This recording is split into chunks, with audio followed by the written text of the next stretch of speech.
Hello everyone, welcome to the channel. Before we begin the zombie apocalypse, I want to ask for your support by subscribing to the channel. Your subscription is very important to me and helps me a lot, so please subscribe to support me. Maybe that way I can stay alive a little longer. Now let's go to day 0, how it all began. I woke up at 5 in the morning to the sound of my alarm buzzing on the nightstand. The same ringtone I'd been using for the past 8 years since I took the ranger job at Grand Canyon National Park.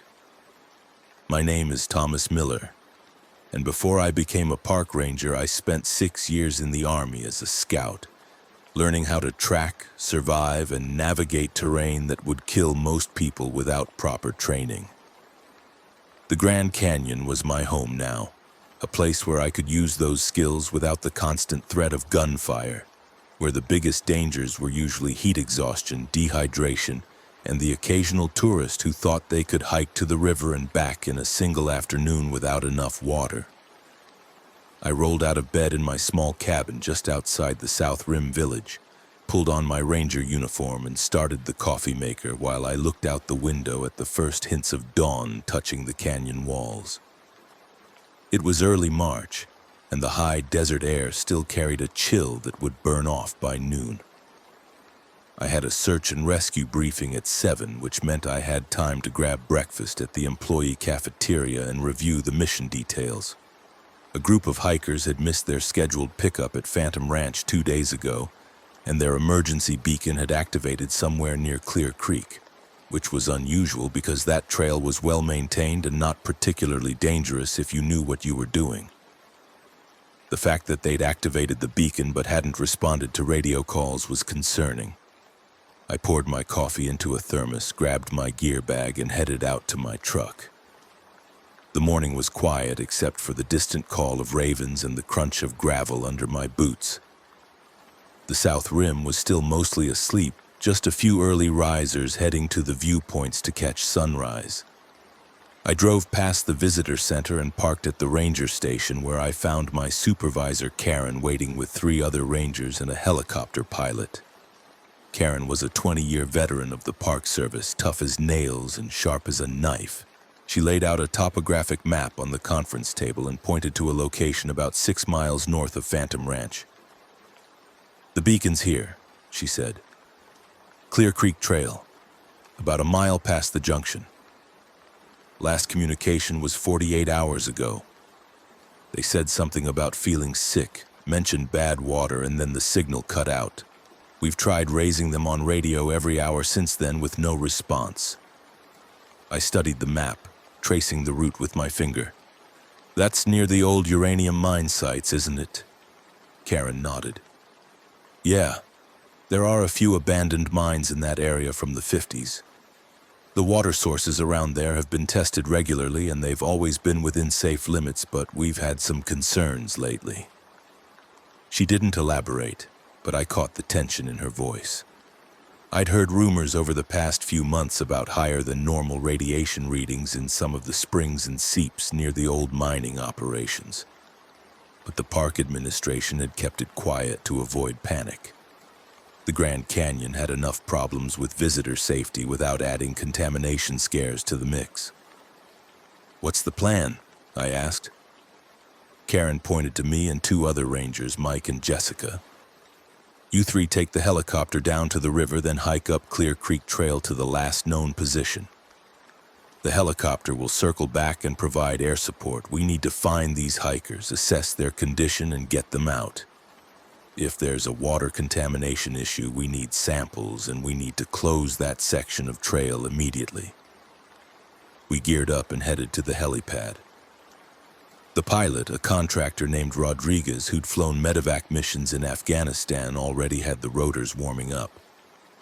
Mike and Jessica were both experienced backcountry rangers, and we worked well together.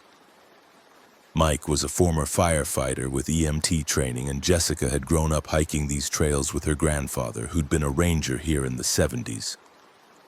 We loaded our packs, medical kits, and communication equipment into the helicopter and lifted off just as the sun broke over the eastern rim.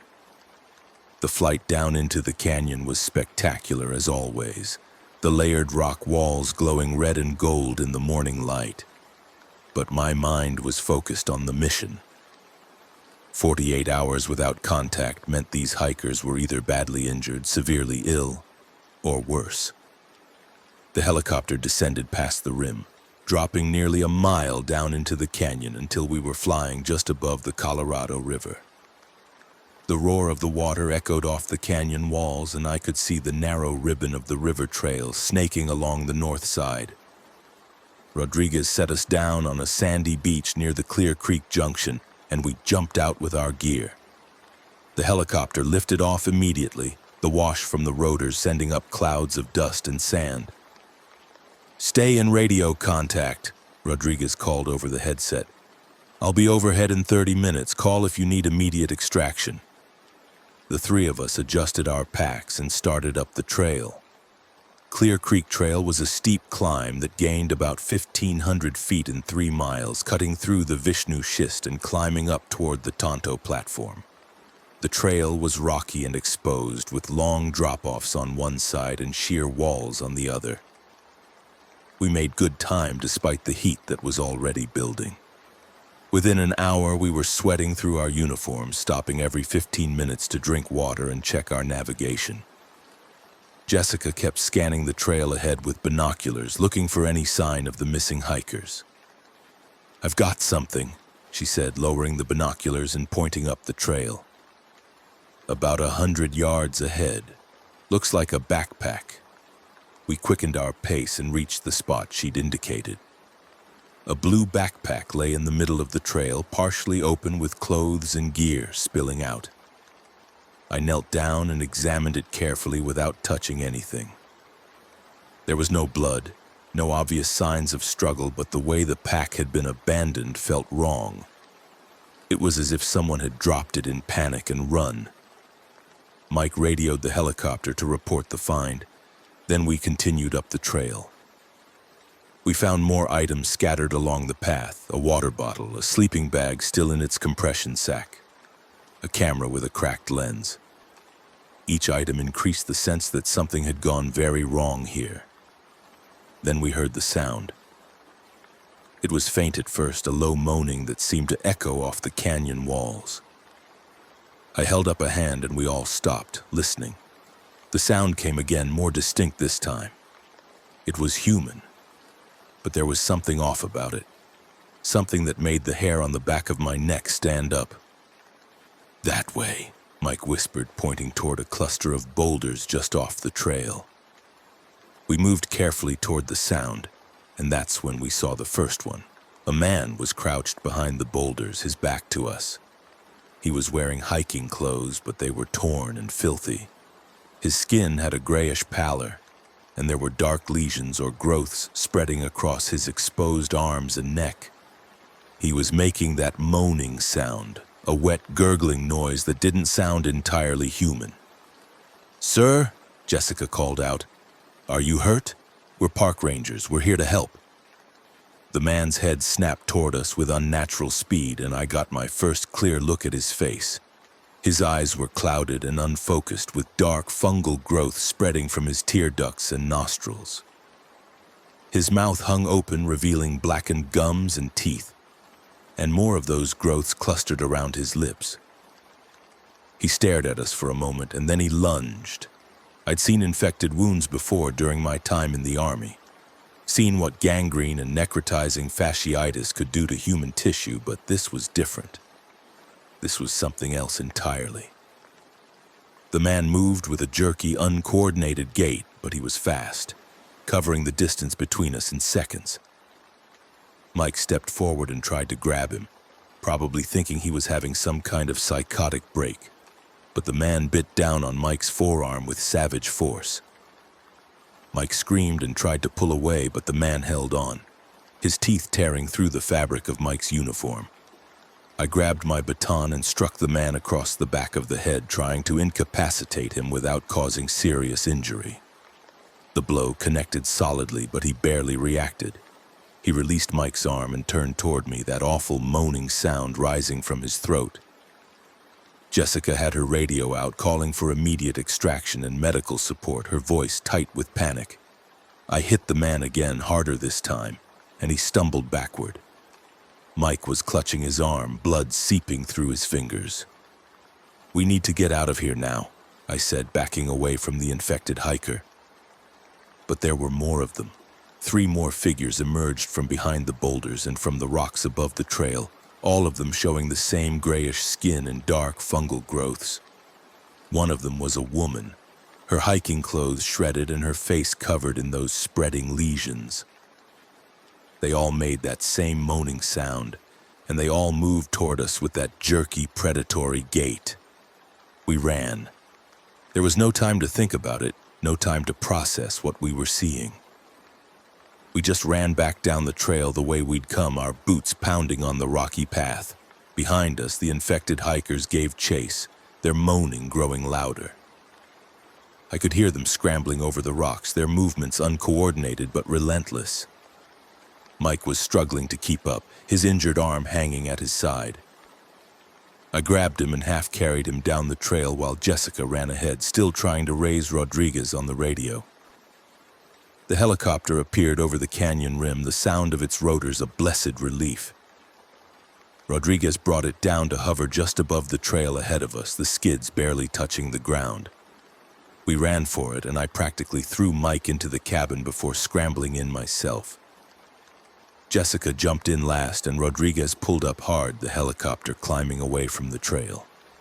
I looked back and saw the infected hikers reaching the spot where we'd been seconds before. Their arms outstretched, their mouths open in that terrible moan.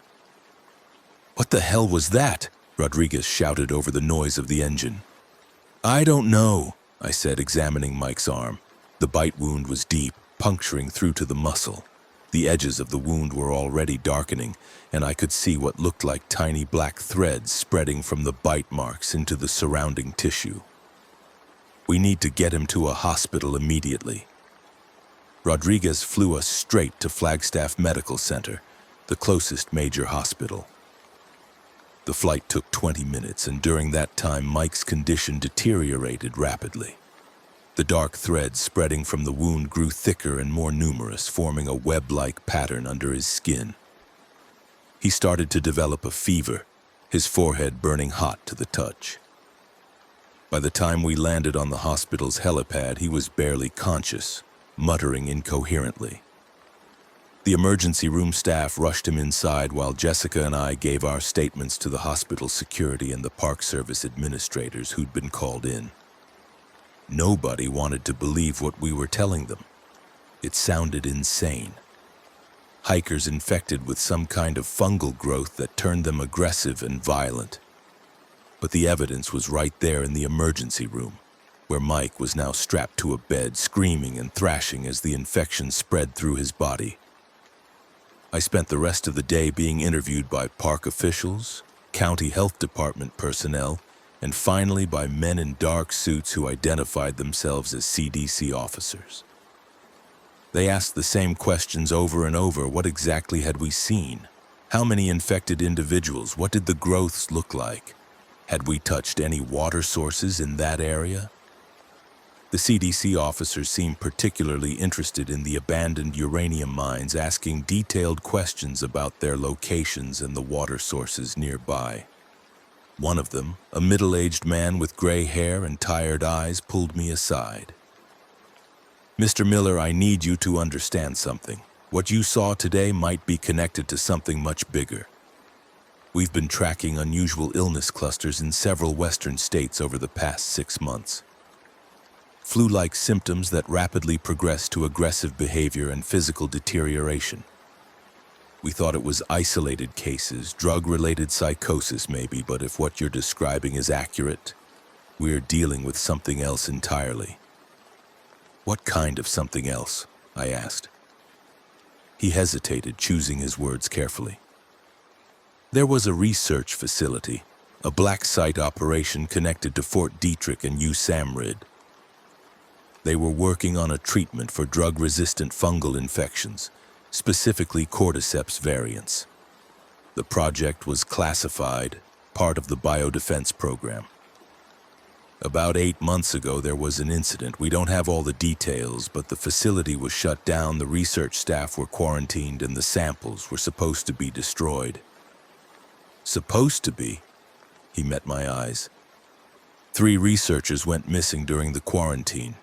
We found 2 of them dead in a hotel room in Las Vegas, but the third one, a microbiologist named Dr. Sarah Chen, disappeared completely. She had access to the active cultures, the modified cordyceps strains they'd been developing. If she took samples with her, if she was compromised or coerced or simply had a breakdown and released them somewhere, we could be looking at an uncontrolled outbreak. Are you saying this is man-made? Someone weaponized this? I'm saying we don't know what the hell this is yet, but we're treating it as a potential biological threat. The Grand Canyon needs to be closed immediately. We're setting up quarantine protocols for everyone who's been in that area, including you. And we need to find the source of the infection before this spreads beyond the park boundaries. But it was already too late. While I'd been at the hospital, reports had started coming in from across the park. More hikers showing symptoms, more attacks, more infected. The North Rim Rangers had found an entire family dead at their campsite near the Kaibab Trail, their bodies covered in fungal growths. A mule train returning from Phantom Ranch had been attacked by infected hikers, and 2 of the guides were missing. The park was in chaos. By nightfall, the CDC had established a command center at the South Rim, and the entire park was under quarantine. No one in, no one out. Military helicopters circled the perimeter, and roadblocks were set up on every access road. The news crews showed up within hours, their satellite trucks lined up along the highway outside the park boundaries, broadcasting images of armed soldiers and hazmat-suited CDC personnel. I was told to remain at a designated hotel in Tucson just outside the park gates while they completed their investigation. I sat in my room and watched the news coverage, flipping between channels. Every network was running the story, but the information was contradictory and incomplete. Some reports called it a terrorist attack. Others blamed industrial contamination from the uranium mines. The official CDC statement said only that they were investigating an outbreak of an unknown illness and that the park closure was a precautionary measure. Around midnight, my phone rang. It was Karen. Thomas, I need you to listen carefully. Don't trust anything the CDC is telling you. I've been talking to some people, doing some digging. This isn't just about the mines. There's a company, Skyline Resource Development, that owns most of the old uranium claims in the canyon. Their CEO is a man named Harrison Wells. He's been lobbying for years to reopen mining operations in the area, but the environmental regulations kept blocking him. About a year ago, his company started doing unauthorized water sampling near the old mine sites. They must have found something, maybe natural cordyceps growth in the warm springs, and instead of reporting it, they covered it up. But here's the thing. 6 months ago, there was a break-in at that black site facility the CDC mentioned. It wasn't just researchers going missing. There's evidence that someone paid them to steal samples of the modified cordyceps. Someone wanted this outbreak to happen. Why would anyone want this? I asked. Insurance fraud. Wells owns significant downstream properties along the Colorado River, including a major resort development near Lake Mead. If those properties are damaged or rendered unusable by contamination from the Grand Canyon, he collects massive insurance payouts. But more than that, if the outbreak is blamed on the Park Service's failure to monitor the abandoned mines, Skyline can sue the government for damages and finally get approval to resume mining operations. Wells stands to make billions. That's insane. He'd be killing people, destroying the park. He doesn't care. I've seen the internal emails, Thomas. Wells knew about the contamination months ago. He knew hikers were getting sick. And he did nothing. He's been manipulating the water test results, bribing inspectors, making sure the contamination stayed hidden until it reached a critical mass.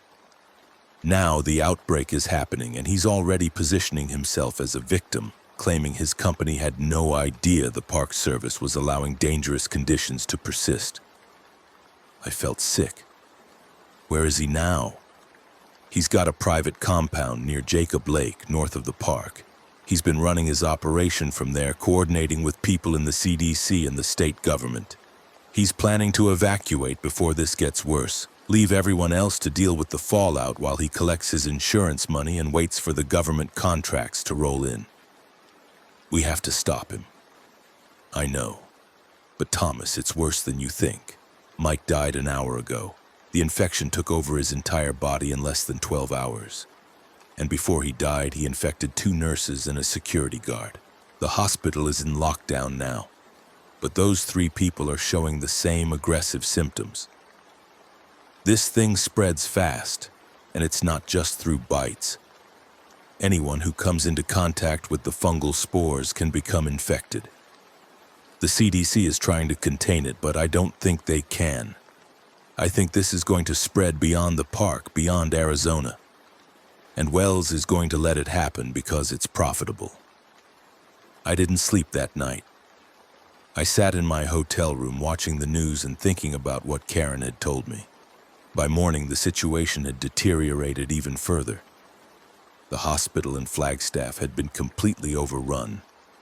The 3 people Mike had infected had broken out of isolation and attacked more staff and patients before being shot by police. But by then, at least a dozen more people had been exposed. The governor declared a state of emergency and activated the National Guard. Roadblocks were set up around Flagstaff, but it was too late.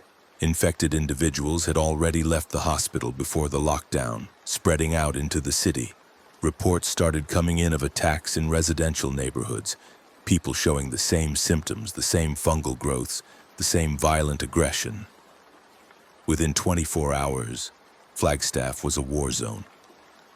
I tried to leave Tusayan to get away from the park and the infection, but the military wouldn't let anyone through the roadblocks.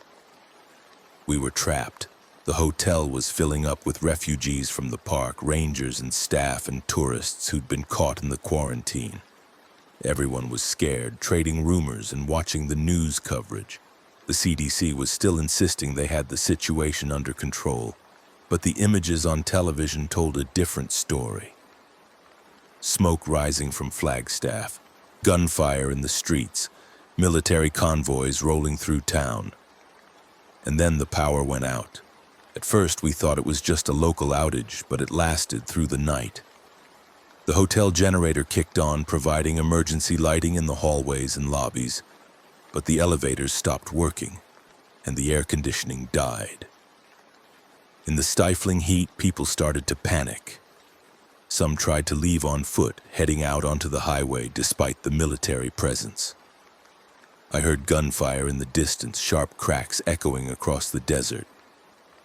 I gathered what supplies I could from my room, mostly water bottles and protein bars from the minibar, and went down to the lobby. Jessica was there along with a few other rangers and maybe 20 tourists. Everyone looked exhausted and frightened. "We need to get out of here," one of the tourists said, a middle-aged man in expensive hiking gear. "This place isn't safe."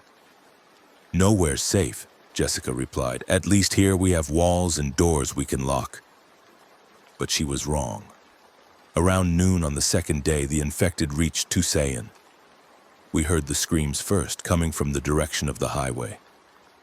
Then we saw them. Dozens of people stumbling down the main street, their skin covered in those dark fungal growths, their eyes clouded and dead. They moved in a loose group, moaning and reaching for anything that moved. The military tried to stop them, firing warning shots and then live rounds, but there were too many. The infected swarmed over the roadblock, overwhelming the soldiers through sheer numbers. I watched from the hotel window as a National Guard corporal was pulled down and torn apart by a dozen infected hands. The screams were horrible. "We have to go now," I said, turning to Jessica and the others. "Get whatever you can carry and head for the vehicles in the parking lot. We're leaving." We ran for the emergency exits, pushing through panicked crowds of guests who were trying to do the same thing. The hotel was descending into chaos, people fighting over supplies and keys to rental cars. I made it to the parking lot and found my truck right where I'd left it 2 days ago. Jessica and 3 other people climbed in with me and I started the engine. Other vehicles were pulling out, creating a traffic jam at the parking lot exits. I drove over a curb and across the lawn, cutting around the blocked exit and heading for a side street. Behind us, the infected were pouring into the hotel. I drove north, away from the park and away from Flagstaff, taking back roads I knew from my years exploring the region. The highway was blocked with abandoned vehicles and military checkpoints, but I knew how to navigate the dirt roads and Forest Service routes. We drove for hours, stopping only for gas at abandoned stations where we had to break in to access the pumps. The radio was useless, just emergency broadcasts on loop, telling people to stay in their homes and await further instructions. By evening, we'd made it to the small town of Fredonia, right on the Utah border. The town was eerily quiet, with maybe a few hundred residents and no sign of military or government presence. We pulled into a gas station and got out to stretch and assess our situation. Jessica was checking her phone, but there was no signal. "The cell towers must be down," she said. "I can't reach anyone." One of the passengers, a young woman named Sarah who'd been vacationing at the park with her boyfriend, started crying. "This can't be happening. This can't be real." But it was real, and it was getting worse. We heard engines approaching from the south, and a convoy of civilian vehicles came roaring into town. At least a dozen trucks and SUVs packed with people. They pulled into the gas station parking lot and people jumped out, wild-eyed and armed. Their leader was a man in his 40s, sunburned and carrying a hunting rifle. "You folks just come from the canyon?" he asked. I nodded. "We got out of Tusayan this morning. It's overrun." "Same with Marble Canyon and everything south of here. My name's Dale. I'm the sheriff in this county, or I was until the government stopped answering phones. We've been trying to hold the line at the Colorado River, but the infected keep coming. We've got reports they're moving up through Kanab, through St. George. This thing's spreading like wildfire." "Have you heard anything about what's causing it?" Jessica asked. Dale shook his head. "Just rumors. Some kind of bioweapon, maybe a terrorist attack. But it doesn't matter what caused it. What matters is surviving. We're heading north, trying to make it to Salt Lake City before the roads get any worse. You should come with us." We didn't have much choice. I fell in with Dale's convoy and we continued north through the night. The highway was clogged with refugees, hundreds of vehicles heading in both directions. People fleeing the infected zones and searching for safety that probably didn't exist. We saw fires in the distance, entire towns burning. We heard gunfire and screams, and we saw the infected wandering along the roadside in growing numbers, drawn to the noise and movement of the fleeing crowds. Around midnight, we reached a roadblock set up by what looked like state police and National Guard units. They'd barricaded the highway with cargo containers and military vehicles, and they were checking every car that tried to pass through. When we pulled up, a soldier in full combat gear approached my truck with a flashlight. "Everyone out of the vehicle," he ordered. "We need to check you for signs of infection." We climbed out and stood in a line while soldiers examined us with flashlights, looking for the telltale fungal growths. Jessica was clean. Sarah was clean. But one of the other passengers, a man named David, who'd been quiet the whole trip, had dark lesions spreading up his neck from beneath his collar. The soldier saw them immediately and raised his rifle. "Step back from the infected individual," he shouted. David raised his hands. "Wait, please, I'm fine. I just have a rash. It's nothing. Please don't." The soldier shot him in the head. The gunshot was deafening in the confined space of the checkpoint, and David's body crumpled to the pavement. Sarah screamed. Other soldiers moved in, surrounding us with weapons raised. "Anyone else showing symptoms?" the soldier demanded. "Anyone else been bitten or scratched?" We all shook our heads, too shocked to speak. They let us through, waving us past the roadblock and into the section of highway they'd cleared. Bodies lined the roadside, infected individuals who'd been shot trying to get through. The smell of death hung in the air. We drove in silence for the next hour, nobody wanting to talk about what we'd just witnessed.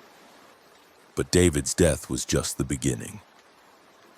Over the next 2 days, as we made our way north, the situation continued to deteriorate. The infection was spreading faster than anyone could contain it. We heard reports on the emergency broadcast that Las Vegas had fallen, that Phoenix was under siege, that the military was pulling back to defendable positions and abandoning everything else. Towns and cities were being left to fend for themselves. Dale's convoy grew larger as we picked up more survivors, but it also grew more desperate. Food and water were running low. Gas stations had been stripped bare. People were fighting over supplies, and Dale was struggling to maintain order. We stopped in a small town called Beaver, hoping to find food and shelter, but the town had already been looted by earlier waves of refugees. Every store was empty, every home ransacked. We found a few canned goods in the back of a convenience store and divided them among the group, but it wasn't nearly enough. That night, camped in a parking lot behind a shuttered Walmart, the infected found us. They came out of the darkness in a wave, dozens of them, their moaning echoing across the empty lot. Dale and his men opened fire, the muzzle flashes lighting up the night, but there were too many. The infected overran the perimeter and swarmed into the camp. I grabbed Jessica and we ran for my truck, fighting through panicked crowds of fleeing survivors. I saw Dale go down, pulled under by 3 infected bodies, his screams cut short. I saw Sarah trip and fall, and before I could reach her, the infected were on her. I forced myself to keep moving, to keep running, because stopping meant death. We made it to the truck, and I gunned the engine, smashing through a group of infected that had surrounded the vehicle. The windshield cracked where one of them hit, leaving a smear of black fungal matter across the glass. I drove blindly through the chaos, following the tail lights of other fleeing vehicles. And we didn't stop until we were miles down the highway. Jessica was hyperventilating in the passenger seat. Oh God, they're all dead, everyone's dead. We're not dead, I said, though my hands were shaking on the wheel. We're still alive and we're going to stay that way. But I didn't know if I believed it. The infection seemed unstoppable, spreading through every town and city we passed. The government had lost control. The military was in full retreat. And the infected just kept coming, their numbers growing exponentially with every person they attacked. We drove through the night and into the next day, rationing the last of our water and trying to stay ahead of the infection. We passed through towns that were already dead, the streets filled with bodies and wandering infected. We saw military helicopters overhead heading north, abandoning the region. And we saw the mushroom cloud. It appeared on the southern horizon around sunset, a massive pillar of fire and smoke rising into the sky. The shockwave hit us maybe 30 seconds later, a rolling wave of pressure that rocked the truck and shattered windows in the buildings around us. I slammed on the brakes and we both stared at the distant explosion. "Was that a nuke?" Jessica whispered. I nodded slowly. "I think they just bombed Flagstaff." The radio crackled to life, the emergency broadcast cutting in with a new message. "Attention all citizens in the affected zones. The United States military has authorized the use of tactical nuclear weapons to contain the biological outbreak. Evacuate immediately from the following areas: Flagstaff, Arizona, Las Vegas, Nevada, St. George, Utah. Seek shelter in designated safe zones. This is not a drill. Repeat, this is not a drill." Jessica was crying. They're bombing cities. They're killing everyone. They're trying to stop the infection, I said, but it's not going to work. It's already too widespread. I was right. Over the next week, we heard reports of more bombings, more cities destroyed in desperate attempts to create firebreaks and stop the spread of the infection. Phoenix, Albuquerque, El Paso. Each one announced with the same clinical language on the emergency broadcast, each one followed by that terrible mushroom cloud on the horizon. And through it all, the infected kept coming. We ended up in a refugee camp north of Salt Lake City, one of dozens that had been set up by what remained of the state government. Thousands of people crammed into a fenced compound, living in tents and eating military rations. The camp was surrounded by armed guards who shot anyone showing signs of infection without hesitation. It was a brutal existence, but at least we were alive. I spent my days helping with security patrols and trying to make sense of what had happened. Jessica had fallen into a deep depression, barely speaking, staring at nothing. The other survivors told similar stories of loss and horror. Everyone had seen family members turn, had been forced to abandon friends, had witnessed atrocities. And slowly, piece by piece, the real story emerged. There were other survivors in the camp who'd worked for Skyline Resource Development, Wells Company. They talked about the cover-up, the falsified water tests, the bribes paid to government officials. They talked about how Wells had known about the cordyceps contamination in the Grand Canyon and had deliberately concealed it, waiting for the perfect moment to release the modified strain and trigger an outbreak. One of them, a former site manager named Marcus, pulled me aside one day. "Wells is still alive," he said quietly. "He made it out before the bombing started. He's holed up in his compound near Jacob Lake with a private security force and enough supplies to last years. He's already collecting on his insurance policies, already making deals with the government for mining rights. He's going to get away with it, Thomas. He's going to profit from all of this death." Something inside me snapped when I heard that. All the rage and grief and helplessness I'd been holding back came flooding out. "Where exactly is this compound?" Marcus gave me the coordinates. "North side of the Kaibab Plateau, about 15 miles from Jacob Lake. But you can't get there, man. The whole area's crawling with infected, and Wells has a small army protecting him. You'd never make it." "I have to try," I said. Jessica tried to talk me out of it. "Thomas, what's the point? Even if you get to him, even if you kill him, it won't change anything. The infection's everywhere. The world's ending." "I know," I said. "But I need him to pay for what he did. I need him to face justice. There is no justice anymore. There's only survival." She was probably right, but I couldn't let it go. I spent 3 days planning, gathering supplies, and studying maps of the Kaibab Plateau. The area had been heavily infected since the outbreak began, with reports of thousands of infected individuals wandering the forests and canyons. But I'd been a scout. I'd been trained to move through hostile terrain without being detected, and I still remembered every trail and road in that region. I left the camp before dawn, slipping past the guards while they were changing shifts. I had a truck, a rifle with maybe 50 rounds of ammunition, enough food and water for a week, and a knife strapped to my belt. It was probably a suicide mission, but I didn't care. I drove south through abandoned towns and burned out cities, following back roads to avoid the worst of the infected hordes. The landscape was apocalyptic, everything dead or dying. Forests burned unchecked, rivers ran black with contamination, animals wandered the roads confused and starving, and everywhere the infected. They congregated in groups drawn together by some instinct or fungal communication system that nobody understood. I saw them from a distance, standing motionless in fields or gathered around water sources, their bodies covered in thick fungal growths that seemed to pulse and move on their own. Some of them had been infected for so long that the fungus had completely taken over, transforming them into something barely recognizable as human.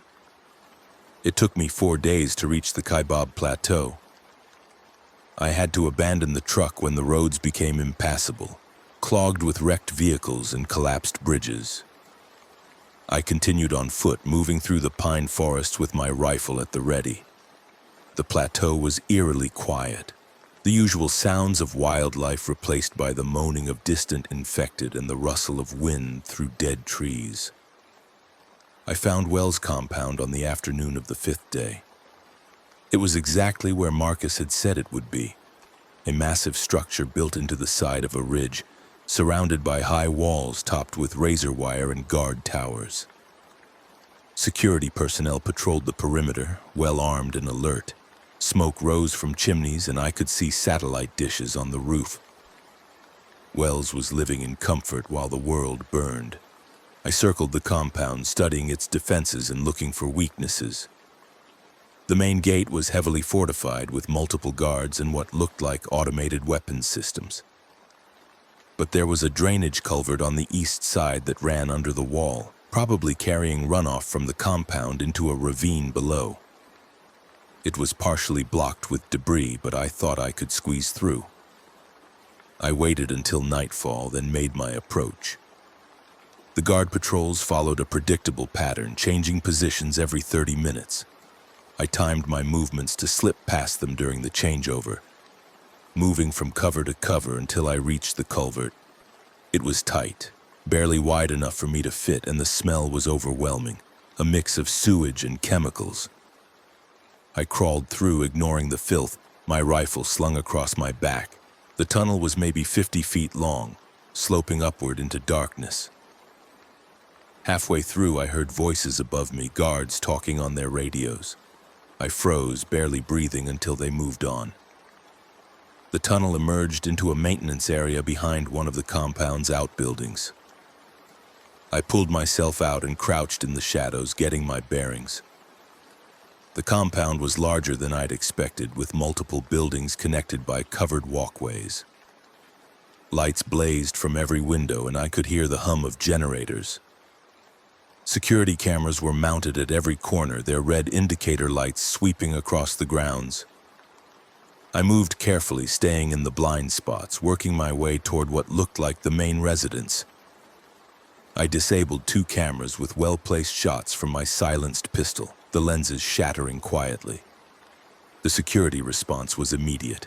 Alarms started blaring and guards came running from every direction. I'd been spotted. I ran for the nearest building, kicking in a door and finding myself in some kind of storage room filled with crates of supplies. I barricaded the door with a heavy shelf and looked for another exit. Footsteps pounded in the hallway outside and I heard commands being shouted. "Intruder in Sector 3, lock down the compound." I found a window and smashed it with the butt of my rifle, then climbed through onto a narrow catwalk that ran along the outside of the building. Below me, guards were flooding the courtyard. I fired a few shots to scatter them, then ran along the catwalk toward the next building. Bullets sparked off the metal railing around me. I felt one graze my shoulder, hot pain flaring through my arm, but I kept moving.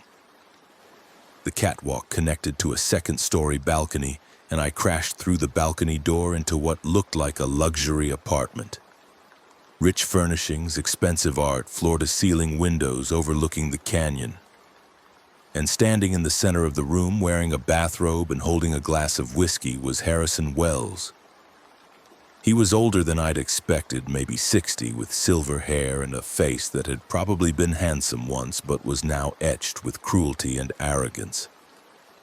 He looked at me with mild surprise, as if I were an inconvenient dinner guest who'd arrived early. "Mr. Miller, I presume," he said calmly. "I've been expecting someone like you." "You killed thousands of people," I said, raising my rifle. "You knew about the infection and you let it spread." Wells took a sip of his whiskey. "I unleashed an opportunity. The Grand Canyon was sitting on a gold mine of rare earth minerals, but the environmentalists and bureaucrats wouldn't let me touch it.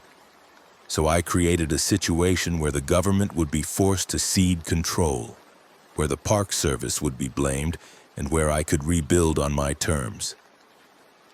It's just business, Mr. Miller. Survival of the fittest. You're insane. Am I? Look around you. Civilization was a thin veneer, and it only took a few weeks for it to collapse completely. The weak died, the strong survived, and now we have a chance to start over without all the pointless regulations and hand-wringing about endangered species and indigenous rights. I'm going to rebuild this region, and I'm going to make a fortune doing it. I pulled the trigger. The rifle jammed. Wells smiled and snapped his fingers. Security guards burst through every door, surrounding me with weapons drawn. I was disarmed and thrown to the floor, my face pressed against the expensive carpet while guards zip-tied my wrists behind my back. Wells knelt down beside me, still holding his whiskey. "You almost made it," he said. "I respect that, but you're a relic, Miller. You and people like you still clinging to outdated ideas about justice and morality. The world's moved on. The infection has created a blank slate, and I'm going to write the next chapter." He stood up and gestured to the guards. "Take him to the rim. Let the infected have him. It's poetic, don't you think? Feeding the Grand Canyon Ranger to the very thing that destroyed his precious park." They dragged me outside and through the compound, past the luxury buildings and manicured gardens that existed in obscene contrast to the wasteland beyond the walls.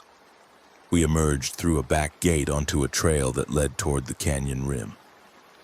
It was maybe a quarter-mile away, and I could see the glow of campfires in the distance, where infected individuals gathered in the darkness. The guards cut my zip ties and shoved me forward. "Walk," one of them ordered, pointing his rifle at my back. I walked, stumbling on the rocky trail, my mind racing for options. I had my knife still strapped to my ankle. They'd missed it during the search. If I could get one of them close enough, maybe I could. The first infected emerged from the trees ahead, stumbling into the path, then another, then a dozen more. They'd been drawn by the noise and lights from the compound. The guards behind me started backing up, their confidence evaporating as they realized what was happening. "Shoot them," one guard shouted. They opened fire, the muzzle flashes lighting up the night. Infected bodies jerked and fell, but more kept coming. The guards broke and ran back toward the compound, leaving me alone on the trail with the advancing horde. I pulled the knife from my ankle sheath and ran toward them, not away. They didn't expect that. I slashed and stabbed, cutting through fungal-covered flesh, feeling the warm spray of infected blood across my face. I was probably contaminating myself, probably sealing my own death, but I didn't care. I fought through the crowd of infected and kept running, angling away from the compound and toward the canyon rim. Behind me, the infected had reached the compound gates. I heard screams and gunfire as Wells' security force tried to fight them off. The alarms were deafening. I ran until I reached the edge of the canyon, the vast darkness of the mile-deep chasm spreading out before me. Below, I could see pinpoints of light, campfires and flashlights marking where more infected had gathered. The cordyceps had transformed the Grand Canyon into a massive fungal pit, a breeding ground for the infection. Movement behind me.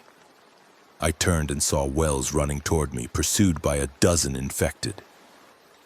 His security force had abandoned him, fleeing in vehicles that I could hear speeding away into the night. He saw me standing at the rim and his eyes widened. "Miller, help me." I could have walked away. I could have let the infected take him. But that wouldn't have been enough. I needed to do this myself. I stepped forward and grabbed Wells as he reached me, using his own momentum to spin him around. His eyes locked with mine, and in that moment he understood. "No," he whispered to "please." I pushed him over the rim. He screamed all the way down, the sound echoing off the canyon walls until the darkness swallowed him. The infected reached the rim seconds later, and several of them tumbled over in their eagerness to reach me, their bodies bouncing off rocks and ledges as they fell into the abyss. I backed away from the edge and collapsed, exhausted and covered in blood and fungal matter. My shoulder throbbed where the bullet had grazed me. My lungs burned, but I'd done it. Wells was dead. I lay there for maybe an hour, watching the stars and listening to the moans of the infected in the distance. I thought about Jessica back at the refugee camp. I thought about Karen and Mike and all the others who'd died. I thought about the Grand Canyon, the place I'd sworn to protect, now transformed into this nightmare landscape.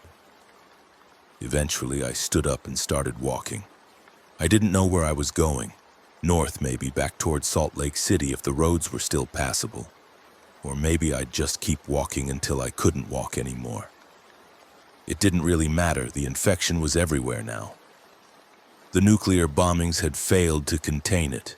Reports I'd heard on the radio before the broadcasts stopped said the cordyceps had spread through the Colorado River system to Lake Mead, contaminating the water supply for millions of people in Southern California and Nevada. It had spread through the aquifers and water tables, infecting communities across the Southwest. Some people were saying it had reached the Pacific coast, that infected individuals had been spotted in Los Angeles and San Diego. Others said it was spreading east, carried by refugees and animals and wind-borne spores. The government had collapsed. The military had fragmented into isolated units fighting for survival. Cities were burning, and the infected kept spreading, kept multiplying, their numbers growing exponentially. I walked through the night and into the next day, following old trails I'd hiked 100 times before the outbreak. The forest was silent except for the distant moaning and the occasional gunfire. I saw smoke on every horizon. I passed through abandoned campsites and ranger stations, finding them stripped of supplies and marked with warnings scrawled in blood. Infected. Don't drink the water. They're everywhere. On the third day, I ran into a small group of survivors trying to make their way north. They were ragged and desperate, armed with hunting rifles and makeshift weapons. Their leader was a woman in her 30s, her face hard and scarred. "You alone?" she asked. I nodded. "Where are you headed?" "Anywhere that's not infected," she said. "But I don't think that place exists anymore." "It doesn't," I agreed. She studied me for a moment. "You look military. You know how to fight?" "I was a ranger. Before that, Army Scout. We could use someone with your skills. We're trying to reach a bunker someone said exists near the Canadian border. It's probably bullshit, but it's better than waiting here to die." I considered her offer. Part of me wanted to keep walking alone, to find some quiet place to wait for the end. But another part, the part that had survived 6 years in the Army and 8 years protecting the Grand Canyon, wasn't ready to give up yet. "All right," I said. "I'll come with you." We traveled together for 2 weeks, moving through increasingly hostile territory. The infection had mutated, evolved, adapted. The newer infected were faster, more coordinated, hunting in packs like wolves. The fungal growths had spread beyond their bodies, creating massive colonies that covered entire buildings and forests. We called them bloom zones, areas so saturated with spores that breathing the air meant infection. The spores glowed faintly in the dark, giving the bloom zones an eerie bioluminescence. We lost people every day. Someone would lag behind and get grabbed by infected. Someone would breathe too deeply in a bloom zone and start showing symptoms hours later. The group leader, whose name was Rachel, had to shoot her own brother when he turned. It was getting harder to find food and clean water. The infection had contaminated most water sources, and game animals were either infected or had fled to regions we couldn't reach. We ate whatever we could scavenge from abandoned stores and homes, rationing carefully, always hungry. Around the fourth week, we reached what was left of Salt Lake City. The refugee camp where I'd left Jessica was gone, overrun by infected. The fences had been torn down, the tents shredded, and bodies lay everywhere, covered in thick fungal growth. I searched through the ruins, hoping to find some sign that Jessica had escaped, but I found nothing. She was either dead or infected, one more casualty in the endless parade of death. That night, huddled in an abandoned church on the outskirts of the city, Rachel showed me something she'd been carrying. It was a satellite phone, military grade, with a hardened case and an encrypted channel. "I stole this from a National Guard unit before they pulled out," she said. "I've been listening to the official channels. The government still exists, sort of, operating from underground bunkers in Colorado and Wyoming. They're planning something big." "What kind of big?" "A last stand. They're going to nuke the entire Southwest, every infected zone from California to Texas. They're calling it Fire Break Protocol. They figure if they create a massive dead zone, it might stop the infection from spreading further east." "That's insane. That'll kill millions of people." "Most of those people are already dead or infected. The government's writing off everything west of the Rockies. They're abandoning half the country to save the other half." I felt numb. "When?" 72 hours. They're evacuating everyone they can to the east, and then they're launching every nuclear weapon they have at the infected zones. The fallout will make the region uninhabitable for centuries, but it might create a barrier the infection can't cross. Might. It's all we've got. Over the next 3 days, we pushed north as fast as we could, trying to get beyond the blast radius. The roads were clogged with refugees, millions of people fleeing east. The military had abandoned the region, pulling back to defensive positions in Colorado and Montana. We were on our own. On the final day, we reached the Wyoming border, exhausted and starving. The group had dwindled to just 7 people, including Rachel and myself. We found an abandoned gas station on a hilltop and decided to wait there, watching the southern horizon. The bombs fell at exactly 1800 hours. We saw the first flash in the distance, a point of light brighter than the sun, followed seconds later by another, then another. The sky lit up with nuclear fire as warheads detonated across Arizona, Nevada, Utah, California. The shockwaves rolled over us like physical blows, shattering windows and knocking us to the ground. The sound was beyond description, a continuous roar that seemed to shake the entire planet. We watched as mushroom clouds rose one after another, dozens of them forming a curtain of fire and smoke that stretched across the entire southern horizon. Cities vanished in instants. Mountains were leveled. Rivers boiled away. Everything was erased. The fallout came hours later, drifting north on the wind, a fine ash that settled over everything like black snow. We sealed ourselves in the gas station's basement, breathing through wet cloths, waiting for the worst to pass. Rachel's radiation detector clicked constantly, measuring levels that were far beyond safe. We stayed in that basement for a week, living on bottled water and whatever canned food we could find. People got sick from the radiation, vomiting and fevered. 2 died. When we finally emerged, the world had changed. The sky was dark gray, choked with ash and smoke. The temperature had dropped, the sun blocked by the nuclear winter. And in the distance, through the haze, we could see the glow of fires still burning in the dead zones. The infected were gone from our immediate area, killed by the blast waves and radiation. But we heard reports on Rachel's satellite phone that they'd survived in deeper areas, in caves and underground structures where the bombs couldn't reach them. And they were still spreading, still evolving, adapting to the radiation, becoming something even worse. The government's fire break protocol had failed. The infection had spread too far, adapted too well. And now, with half the country turned into a radioactive wasteland, resources were even more scarce. The remaining survivors were fighting over what little was left, descending into tribalism and violence. I stayed with Rachel's group for another month, but eventually I couldn't take it anymore. The constant hunger, the constant fear, the knowledge that we were just delaying the inevitable. I left one night while everyone was sleeping, taking only a backpack and some supplies. I walked west, back toward the dead zones, back toward the Grand Canyon. I don't know why.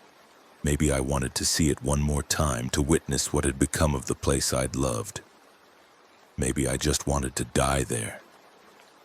It took me 3 weeks to reach the plateau, moving through irradiated wasteland, breathing air thick with ash and spores. I should have died from the radiation exposure, probably should have turned infected, but somehow I kept going. Maybe I'd been exposed to enough spores early on that I'd developed some kind of immunity. Or maybe I was already dying and just didn't know it yet. The Grand Canyon was unrecognizable. The nuclear strikes had collapsed sections of the rim, creating massive landslides that had filled parts of the canyon. The Colorado River had been vaporized, leaving a dry scar through the landscape, and everywhere the fungus. It had bloomed in the radioactive soil, feeding on the contamination, growing into massive structures that resembled trees but were actually colonies of cordyceps. The entire canyon was a fungal forest now, glowing faintly in the perpetual twilight, pulsing with alien life. I stood at the rim and looked down into what had once been one of Earth's greatest natural wonders. It was beautiful in a terrible way, this transformation, this new ecosystem born from death and contamination. I thought about Wells, his body probably consumed by the fungus long ago, his dreams of wealth and power reduced to nothing. I thought about all the people who died, the millions of victims of the outbreak, and the billions who would die in the months and years to come as civilization collapsed completely. And I thought about the future, if there even was one. The infected had won. The cordyceps had inherited the earth. Humanity's reign was over, ended by its own arrogance and greed, by men like Wells who valued profit over life. I sat down on the rim and pulled out my last bottle of water.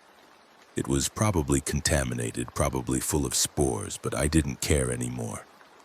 I was tired of running, tired of surviving, tired of carrying the weight of what I'd seen.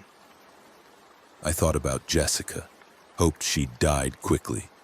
I thought about Karen and Mike and all the rangers who'd tried to protect the park. I thought about Sarah and Dale and Marcus and all the other people I'd met and lost along the way. As the sun set behind the ash clouds, casting the fungal forest in strange colors, I saw movement in the canyon below. Infected, dozens of them moving through the fungal structures in organized groups, as if they were building something. The cordyceps wasn't just a parasite anymore. It was becoming something else, something that used human hosts as raw material for a new form of life. I watched them for hours until darkness fell completely and the bioluminescent glow of the fungus was the only light. They moved with purpose, with coordination, almost like they were farming or cultivating the fungal growths. Maybe they were.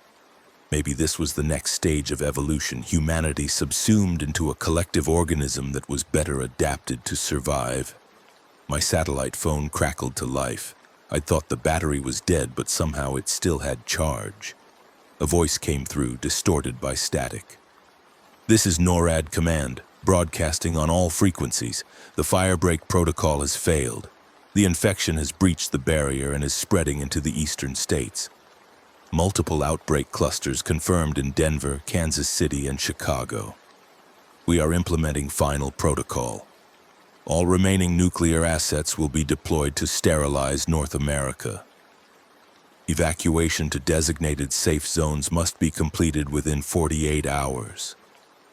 This will be the final broadcast. May God have mercy on us all." The signal cut out. I stared at the phone for a long moment, then threw it into the canyon. They were going to nuke everything, the entire continent, destroying what little remained of civilization in a futile attempt to stop the unstoppable. And even if they succeeded, Even if they managed to kill every infected individual and every spore, what would be left? A dead planet, irradiated and toxic, incapable of supporting human life. We'd destroyed ourselves. In our arrogance, in our endless pursuit of profit and power, we'd unleashed something we couldn't control. Something that had evolved beyond our ability to fight. The infection would spread to other continents carried by refugees and animals and ocean currents. It was probably already there, probably already establishing itself in Europe and Asia and Africa. Within a year, maybe two, the entire planet would be transformed into a fungal ecosystem with infected humans serving as unwilling components of something alien and vast. I thought about ending it right there, throwing myself into the canyon like I'd thrown wells, but I didn't. Some stubborn part of me, the same part that had survived the outbreak and the nuclear bombings and the radiation, refused to give up. Maybe it was pointless. Maybe I was just prolonging the inevitable. But I stood up, shouldered my pack, and started walking. The bombs would fall in 2 days, turning the continent into a crematorium, but until then I was still alive. And as long as I was alive, I would keep moving, keep surviving, keep bearing witness to the end of the world. The infected in the canyon below had stopped their work and were looking up at me, their fungal-covered faces turning in unison. For a moment, I thought they would climb up and attack, but they just watched, motionless and silent. Maybe they recognized me as one of the last free humans. Maybe they were waiting for me to join them, to become part of their collective. Or maybe they simply didn't care. I walked along the rim, heading north, leaving the Grand Canyon behind for the last time. The fungal glow lit my path, and overhead the ash clouds swirled in patterns that might have been weather, or might have been something else, some atmospheric manifestation of the cordyceps spreading its spores around the globe. 2 days later, the bombs fell. I was 50 miles north when the horizon lit up again, the familiar flash of nuclear fire. I kept walking, not looking back as the shock waves rolled over me and the world burned. I don't know how long I survived after that. Days, maybe weeks. Time lost meaning in the nuclear winter, in the endless gray twilight. I wandered through the ruins, scavenging what I could, avoiding the infected hordes that roamed the wasteland. I met other survivors occasionally, desperate people who'd also refused to die. Some were hostile, attacking on sight. Others just stared with empty eyes and moved on. Nobody talked about the future anymore. There was no future. There was only the present, the endless struggle to survive one more day in a world that had been transformed into hell. The infection continued to spread, continued to evolve. The newer infected were barely recognizable as human, their bodies reshaped by the fungus into forms better suited for this new world. Some grew tall and thin like mobile towers of fungal matter. Others became squat and heavily armored, their skin hardened into chitin-like plates. All of them were connected, part of the vast network of cordyceps that now covered the planet.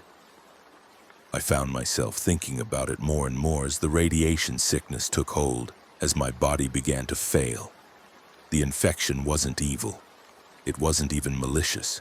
It was just another form of life, doing what life did, surviving, spreading, evolving. Humanity had been the dominant species for thousands of years, but that reign was over now. The cordyceps was inheriting the earth, and maybe that was fitting. Maybe we deserved it. I'm writing this in the ruins of what used to be a ranger station near the Utah border. Using a pencil in the back pages of an old logbook I found. My hands are shaking badly and my vision is blurred. I don't think I have much time left. The radiation sickness has progressed to the point where even standing is difficult. I can see fungal growth starting to spread from the wounds on my shoulder and arms. Dark lesions that pulse with that familiar bioluminescent glow. I'm becoming infected finally after months of exposure. Soon I'll be one of them, one more component in the vast fungal network. I don't know if I'll retain any consciousness or awareness when the transformation completes. Probably not. Probably I'll just become another mindless drone spreading the infection and feeding the collective. But maybe some part of me will persist, some fragment of Thomas Miller that will remember what it was like to be human, to stand at the rim of the Grand Canyon and feel awe at the beauty of nature. Maybe that memory will be preserved somehow in the fungal network, becoming part of the collective consciousness that's replacing humanity. Or maybe there's nothing after transformation, just darkness and instinct. The sun is setting again, casting its strange gray light through the broken windows of the ranger station. I can hear infected outside, their moaning familiar now, almost comforting. They're gathering, drawn by some signal I can't perceive but that my transforming body understands. Soon I'll join them. Soon I'll walk out of this station and into the fungal forest that's spreading across the ruins of America. And I'll become part of something larger than myself, larger than humanity. It's not the ending I wanted. It's not the ending anyone wanted, but it's the ending we got. The inevitable conclusion to the story we wrote with our greed and arrogance and disregard for the natural world. Harrison Wells wanted to profit from the outbreak, wanted to rebuild on the ruins of civilization. But there are no ruins worth rebuilding. There's only the infection, spreading and evolving, transforming the planet into something new. And in a way, maybe that's not entirely bad. Maybe the cordyceps will create something better than what we had. Something that doesn't destroy everything it touches in pursuit of short-term gain. Or maybe it's just another phase of life on Earth. One more extinction event in the endless cycle of evolution. My handwriting is getting worse. The lesions have spread up my arms and I can feel them starting on my face, crawling across my skin like living things. The transformation is accelerating. Soon there won't be enough of me left to write. If anyone reads this, if somehow humanity survives in some isolated pocket and eventually reclaims the Earth from the infection, remember what happened here. Remember the Grand Canyon, one of nature's greatest wonders, transformed into a fungal pit because one man valued profit over life. Remember the millions who died, the cities destroyed, the civilization that collapsed because we couldn't stop the thing we created. Remember that we did this to ourselves. The infected are at the door now. I can see them through the window, dozens of them, their fungal-covered bodies pressed against the glass. They're not trying to break in, they're just waiting for me to open the door and join them. I think I will. I'm so tired and there's nowhere left to run. The entire continent is infected now and the rest of the world won't be far behind. This is how it ends. Not with a bang or a whimper, but with the slow transformation of everything we were into something we can't understand. I'm standing up now. My legs barely support me, but I can make it to the door. The lesions cover most of my body, and I can feel the fungus working inside me, rewiring my brain, consuming my thoughts. Pretty soon there won't be any Thomas Miller left, just another infected body serving the collective. Maybe that's okay. Maybe that's just how evolution works. The door is open. The infected are reaching for me, not with violence, but with something that might be recognition. Maybe they remember being human too. Maybe some part of them is still aware, trapped inside their transformed bodies, watching helplessly as the fungus uses them for its own purposes. Or maybe they've transcended all that, moved beyond the limitations of individual consciousness into something greater. I'm walking out now. The fungal forest stretches before me, glowing softly in the twilight, beautiful and terrible. This is my future, my transformation, my end. The Grand Canyon is behind me, that great wound in the earth that's become a womb for something new. The cordyceps spreads through the ruins of America, through the radioactive wastelands and the burned cities, covering everything in its patient, inevitable growth. And somewhere out there, maybe on other continents, maybe in underground bunkers or isolated islands, maybe a few humans survive. Maybe they're watching the satellites that still orbit above, watching the fungal bloom spread across the planet like a slow green tide. Maybe they're preparing for their own last stand, their own futile attempt to fight the inevitable. But it won't matter. The cordyceps will reach them eventually. It will spread through the air, and water and soil will infect every living thing, will transform the entire biosphere into something new. This is the end of the human world. This is the beginning of something else. And I'm part of it now. I can feel the fungus in my mind connecting me to the others, showing me fragments of their thoughts and memories. There are millions of us, billions maybe, all linked together in a vast network that spans continents. We're all individuals and we're all one, separate and unified, dying and being reborn. The last coherent thought I have, the last piece of Thomas Miller that exists before the transformation completes, is this. We had our chance. We were given a beautiful planet, rich and diverse and full of wonder. And we destroyed it. We poisoned the water and burned the forests and filled the air with toxins. We waged endless wars and valued profit over survival and refused to change even when the consequences became obvious. Maybe the cordyceps is what we deserve. Maybe it's the planet's way of hitting the reset button, clearing away the cancer of civilization to make room for something better. Or maybe it's just nature being nature, neither good nor evil, just following the endless drive to survive and spread and evolve. It doesn't matter anymore. I'm one of them now. Thomas Miller, Grand Canyon Ranger, is gone. Only the infection remains, spreading through the ruins, consuming everything, transforming the earth into something new. And in the fungal darkness, in the collective consciousness that's replacing individual thought, there might be something like peace. No more fear, no more pain, no more struggling against the inevitable, just the endless growth, the patient spread, the transformation of death into new life. The Grand Canyon glows behind me, visible even from this distance, a beacon of bioluminescent fungus marking where it all began.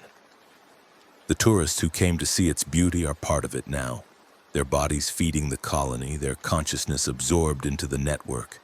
The rangers who tried to protect it are part of it too, their devotion transformed into something the fungus can use. And Harrison Wells, the man who started it all, who unleashed this plague for profit, is part of it as well.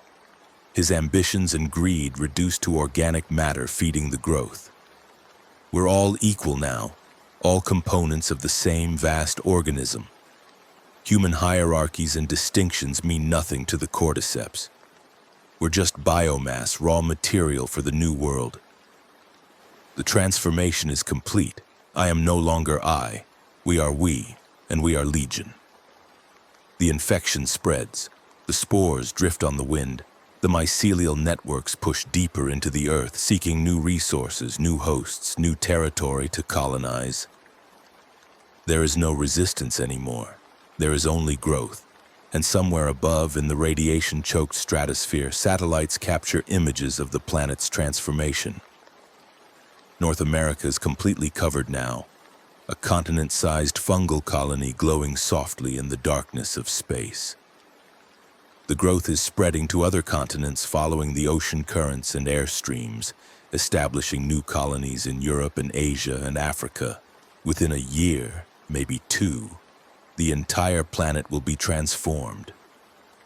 The Earth will become a fungal world, with the remnants of humanity serving as nutrients for something that doesn't need cities or governments or civilization.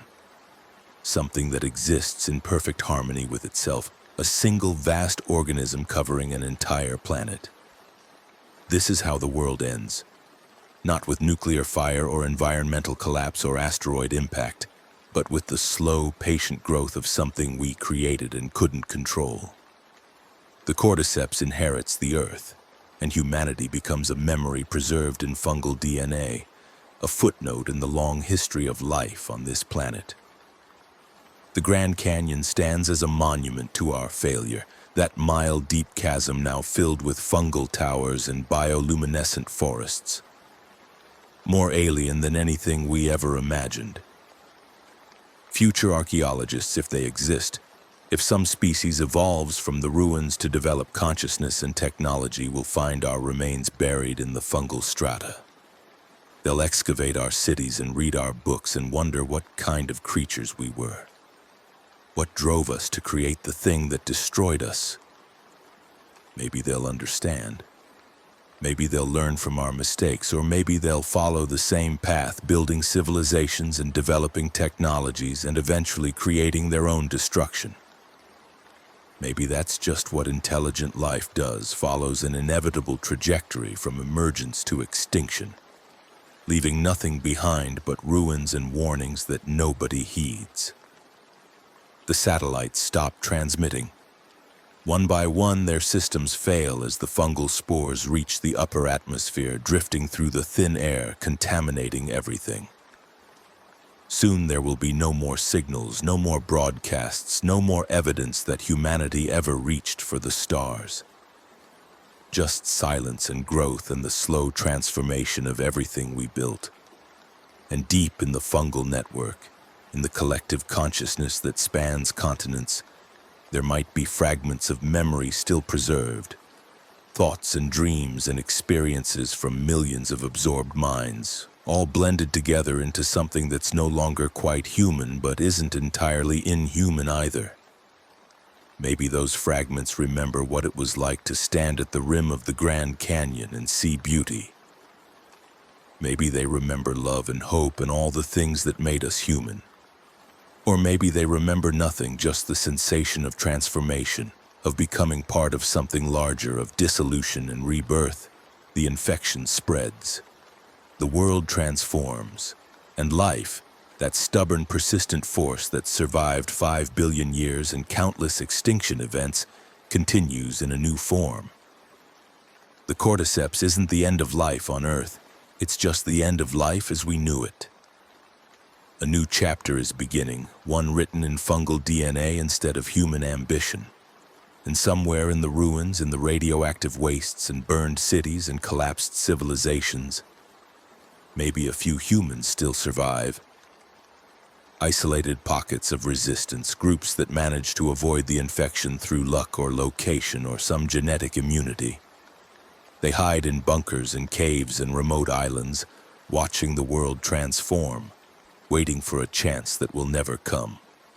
Because there is no fighting the cordyceps anymore. There is no cure, no vaccine, no way to reverse the contamination. The infection has become part of Earth's ecosystem, integrated into the fundamental processes of life on this planet. To remove it would require destroying all life, sterilizing the entire biosphere, and even then the spores would probably survive, waiting in the soil and water for conditions to improve. This is the new normal. This is the world the cordyceps has created. And we can only watch as it continues to spread, continues to evolve, continues to transform every living thing into components of itself. The Grand Canyon was just the beginning, the first visible sign of the transformation. Now the entire planet follows the same path, turning into one vast fungal organism that exists beyond human comprehension. We thought we were the masters of Earth, the apex species, the ones who would inherit the future. But we were wrong. We were just another phase, another experiment in the long history of evolution. And when we failed, when our greed and short-sightedness and inability to work together for the common good led us to create the thing that destroyed us, nature simply moved on to the next experiment. Maybe the cordyceps will create something better. Maybe the collective consciousness will evolve into something we can't imagine, something that combines the best qualities of individual intelligence with the stability and sustainability of a unified organism. Or maybe it's just another dead end, Another species that will eventually face its own extinction when conditions change. Either way, the story of humanity is over. We had our time and we wasted it. And now we're gone, absorbed into something that doesn't remember or care about what we were. The Grand Canyon still stands, that great scar in the Earth's surface, but it's unrecognizable now, transformed into a fungal monument to our failure. The Colorado River is dry, the rock walls covered in thick growths, the entire ecosystem converted to serve the cordyceps. This is our legacy. This is what we left behind. Not great works of art or literature or science, not a thriving civilization that would endure for millennia, but a contaminated planet being slowly consumed by an organism we created and couldn't control. We killed ourselves. And in the end, that's all anyone will remember about humanity, if anyone remembers us at all. We were the species that committed suicide, that destroyed its own home, that valued short-term profit over long-term survival. We were warned. Scientists and environmentalists and indigenous peoples told us what would happen if we didn't change our ways. But we didn't listen. We continued to poison the water and burn the forests and pursue endless growth on a finite planet. And when the consequences finally caught up with us, when the cordyceps outbreak began, we responded with the same short-sightedness and selfishness that had created the problem in the first place. Men like Harrison Wells, who saw the outbreak as an opportunity for profit rather than a catastrophe to be prevented. Governments that responded with nuclear weapons rather than coordinated scientific response. Societies that fractured into competing factions rather than uniting against the common threat. We failed at every level, from individual to species-wide, and now we're paying the price. The infection spreads, the transformation continues, and the Earth moves on without us, indifferent to our extinction, already adapting to its new fungal overlords. This is the end. This is how humanity dies. Not with a final battle or heroic sacrifice, but with slow absorption into something alien, with transformation and dissolution and the gradual fading of everything we were into the collective consciousness of the cordyceps. And in that fading, in that final transformation, maybe there's something like acceptance. Maybe the last human thoughts aren't of regret or anger, but of simple recognition that this is how it was always going to end. That we were never as special as we thought we were. That the universe doesn't care about our dreams and ambitions and hopes for the future. That we're just another species, no more or less important than any other, subject to the same evolutionary pressures and environmental constraints as every living thing that's ever existed. We had our time. Now it's over. The fungus grows. The world transforms. And somewhere in the mycelial network that spans continents, in the vast unconscious processing of a planetary organism, there might be the faintest echo of what we were. A memory of standing at the rim of the Grand Canyon and feeling awe. A ghost of love and friendship and all the human connections that once meant everything. Or maybe there's nothing. Maybe the cordyceps simply consumes and moves on, indifferent to the consciousness it absorbs, focused only on growth and reproduction, and the endless biological imperative to survive. Either way, we're gone. Humanity is extinct. The Earth belongs to the cordyceps now. And in the distant future, when the sun finally swells and boils away the oceans and sterilizes the planet, maybe the fungal organism will remember that once there were creatures called humans who walked this world. Maybe it will remember that we tried, in our flawed and limited way, to understand and appreciate the beauty around us. Maybe it will remember the Grand Canyon, that magnificent wound in the Earth's surface that became its birthplace. Or maybe it won't remember anything at all. Maybe memory itself is a human conceit, something that has no meaning to an organism that exists beyond individual consciousness. Maybe the cordyceps simply is, without past or future, eternal in its own limited way. And that's fine. That's enough, because in the end, life persists regardless of form. The planet continues to orbit the sun. The universe expands according to its own incomprehensible logic, and we, the humans who once thought we were so important, become just another layer in the geological record, another extinct species among millions. The Grand Canyon will remain long after the cordyceps dies out, long after the fungal towers collapse and the bioluminescent forests fade, and the planet's surface is scoured clean by time and erosion. That great chasm will persist as a reminder that even the mightiest forces yield eventually to deeper processes, that everything is temporary, that even the things that seem permanent are just waiting their turn to crumble. And maybe billions of years from now, some other species will evolve and develop intelligence. And look at that ancient canyon and wonder what stories are hidden in its rocks. They'll see the layers of fungal growth preserved in the stone, evidence of the cordyceps takeover. They'll see the trace fossils of human civilization buried beneath.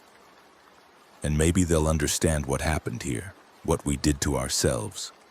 Or maybe they'll just see rocks and stone and ancient history, unable to comprehend the tragedy that played out over these few years when humanity's reign ended and something else began.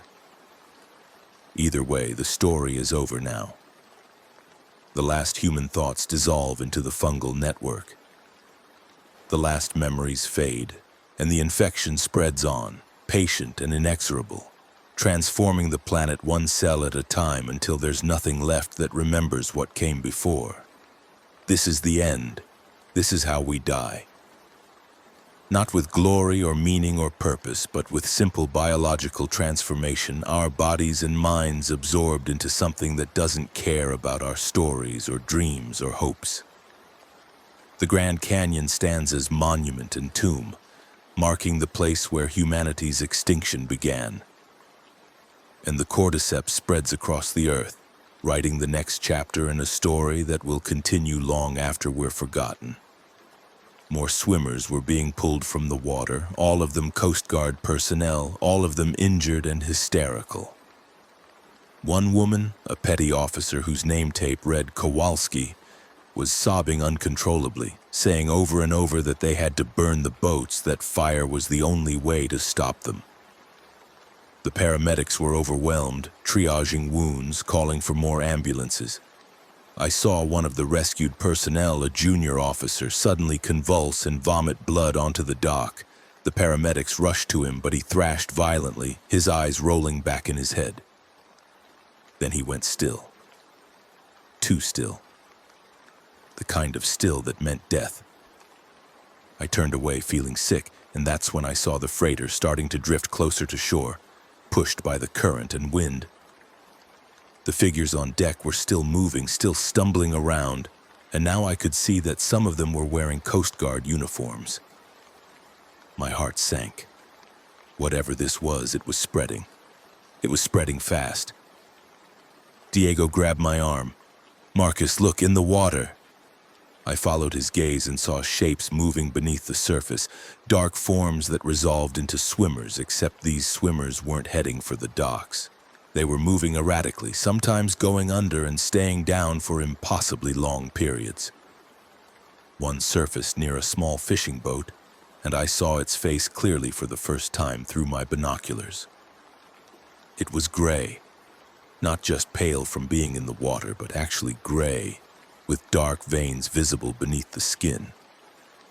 The eyes were filmed over with a milky white coating, and the mouth hung open, revealing bloody teeth. It grabbed onto the fishing boat's swim platform and started pulling itself up with jerky, uncoordinated movements. The boat's owner, an old Cuban man named Esteban, who I had known for years, was sitting in his deck chair completely oblivious, listening to music on his headphones.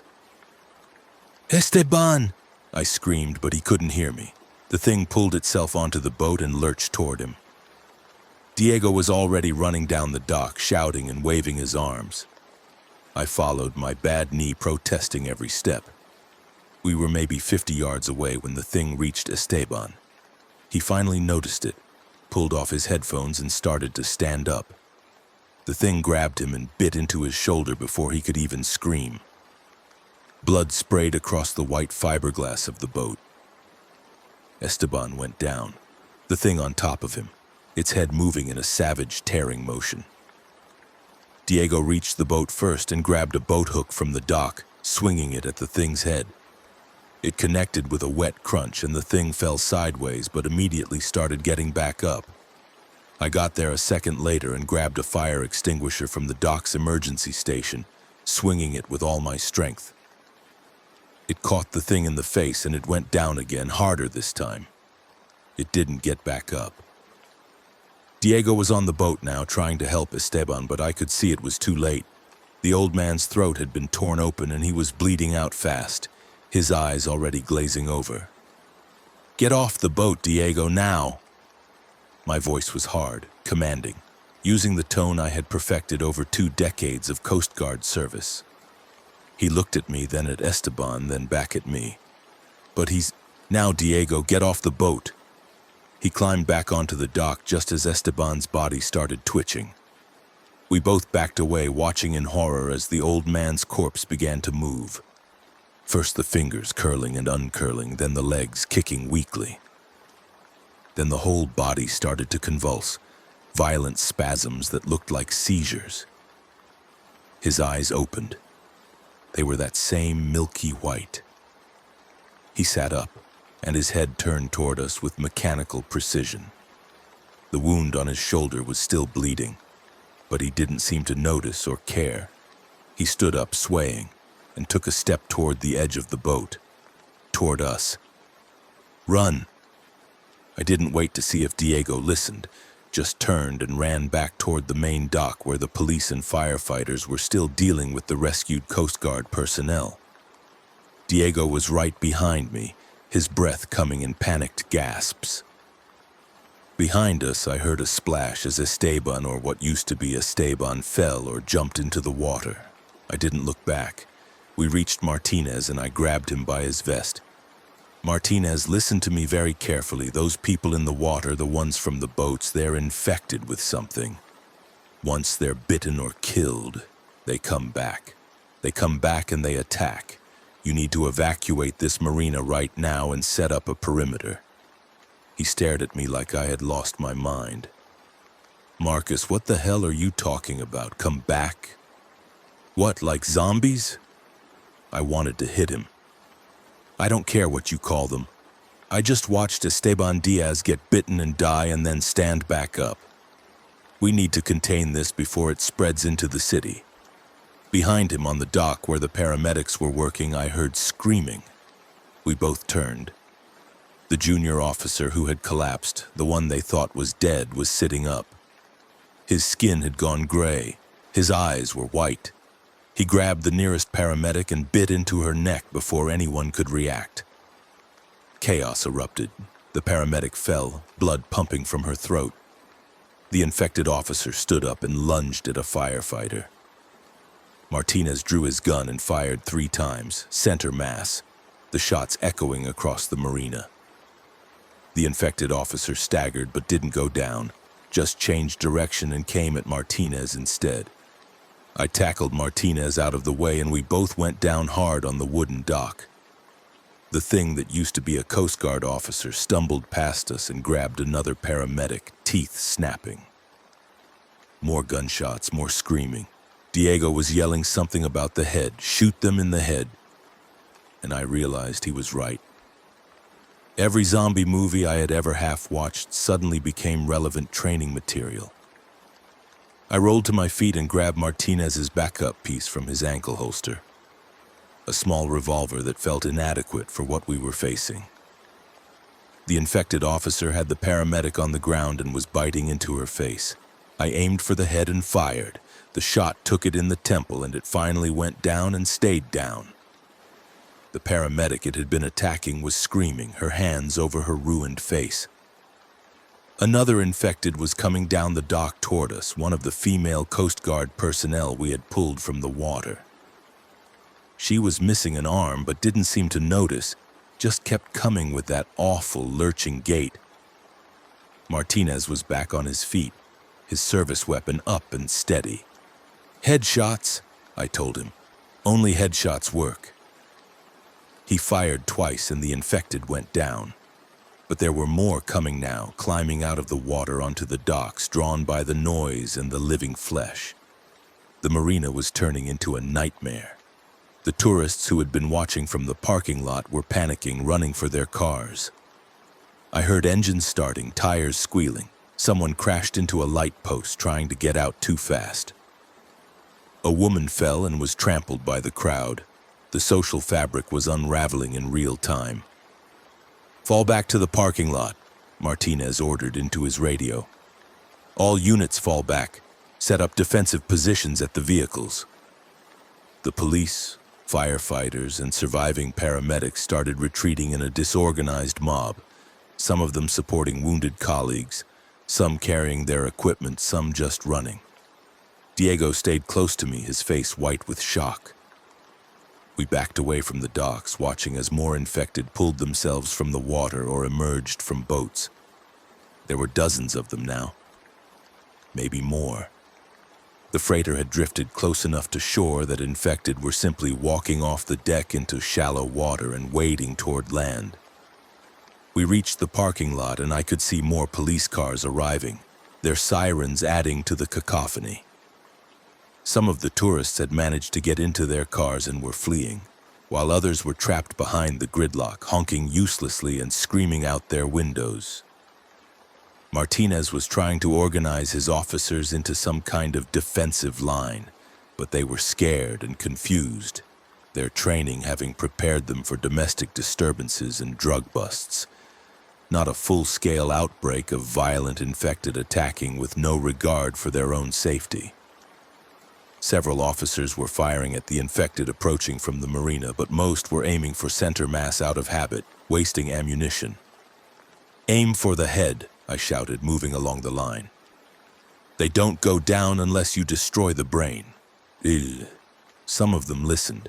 Some of them kept firing the way they had been trained.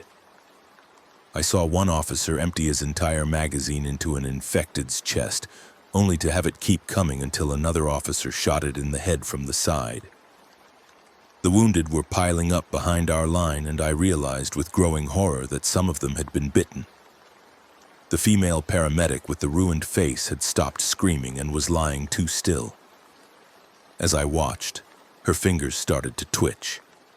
"Diego, we need to get out of here. This position is going to collapse." He nodded frantically, his eyes wide. We started moving toward my truck, but the parking lot was a gridlocked mess of vehicles. People were abandoning their cars and running on foot now, flooding out onto Roosevelt Boulevard, the main artery that connected the marina to the rest of Key West. Some of them were heading north toward the city center. Others were trying to go south toward the beaches. All of them were running blind, not knowing where was safe, if anywhere was safe. I got to my truck and climbed in, Diego jumping into the passenger seat. I fired up the engine and started looking for a way out of the parking lot. Cars were everywhere, blocking the exits, some of them still running with their doors open where the occupants had fled. I put the truck in four-wheel drive and started pushing through, using the bumper to shove smaller vehicles out of the way. Behind us, I could hear sustained gunfire as the police tried to hold back the growing horde of infected. I saw Martinez in my mirror, still directing his officers, his face grim. Then an infected tackled him from behind, and I lost sight of him in the chaos. The truck broke free of the parking lot, and I gunned it onto Roosevelt Boulevard, weaving through abandoned vehicles and panicked pedestrians. Diego was on his phone trying to call someone, but the network was overloaded. "I can't get through to anyone," he said, his voice breaking. "I can't reach my family." I kept driving, my mind racing. Where could we go? The marina was compromised. The hospital was probably overwhelmed. The police station? Maybe, but probably not for long if this thing was spreading as fast as it seemed to be. I needed to think. I needed information. I needed to know how bad this was. I turned on the radio, flipping through stations. Most were still playing regular programming, but a few were starting to carry emergency broadcasts. Reports of violent incidents at the Key West Marina. Police are asking residents to stay indoors and avoid the area. The CDC has been contacted and is sending a response team. We repeat, stay indoors and avoid. The broadcast cut off mid-sentence. I flipped to another station. This is not a drill. Seek shelter immediately, lock your doors and windows. Do not approach anyone exhibiting signs of illness or violent behavior. The National Guard has been activated and that one went to static. Diego was crying now, silent tears running down his face. My mom is at the hospital. She works in admissions. Marcus, we have to get her. I looked at him, this kid who worked for me, who was supposed to be learning maritime management, and instead was living through the end of the world. Where's the hospital? He wiped his face. Lower Stock Island Medical Center. It's on the way to the airport. I nodded and changed direction, heading north on Route 1. Traffic was getting heavier as people tried to flee the Keys, all of them heading north on the only road that connected the island chain to the mainland. We were going against the flow, which made it easier. But I could see the southbound lanes were already starting to jam up. The hospital came into view after about 10 minutes of driving. It was a single-story facility surrounded by palm trees and parking lots, and from a distance it looked normal. As we got closer, I could see that the parking lot was crowded with cars and people, way more than usual. The emergency room entrance was mobbed with patients and worried family members. I pulled into a parking spot and told Diego to stay in the truck, but he was already out and running toward the entrance before I could stop him. I cursed and followed, my knee complaining with every step. The emergency room was complete chaos. Every chair was taken, people were sitting on the floor, and medical staff were running in every direction, looking overwhelmed and terrified. I saw nurses with blood on their scrubs, doctors shouting orders, security guards trying to maintain some kind of order. The smell hit me hard. Blood, vomit, disinfectant, and underneath it all, something else. Something wrong and rotten. Diego was pushing through the crowd toward the admissions desk, calling for his mother. I followed in his wake, using my size to clear a path. A man grabbed my arm, his eyes wild. They're saying it's some kind of virus from Cuba. Is that true? Are we all going to get sick? I pulled my arm free. I don't know. Stay calm and listen to the doctors. He grabbed me again, harder. My daughter is back there. They won't let me see her. They just took her back and won't let me see her. Other people were crowding around now, all of them asking questions, demanding answers I didn't have. I felt the situation tipping toward mob mentality, that ugly thing that happens when scared people lose faith in the system. Diego had reached the admissions desk and was arguing with a harried-looking security guard. I pushed through to him and put a hand on his shoulder. What's wrong? The security guard, a heavy-set man in his 50s whose name tag read Robinson, was shaking his head.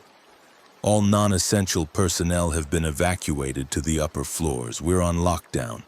No one goes in or out without authorization. Diego was nearly shouting. My mother works here, Rosa Mendez. I need to know she's okay. Robinson checked a clipboard. Mendez is on the 3rd floor with the rest of the administrative staff. She's safe, but you need to leave.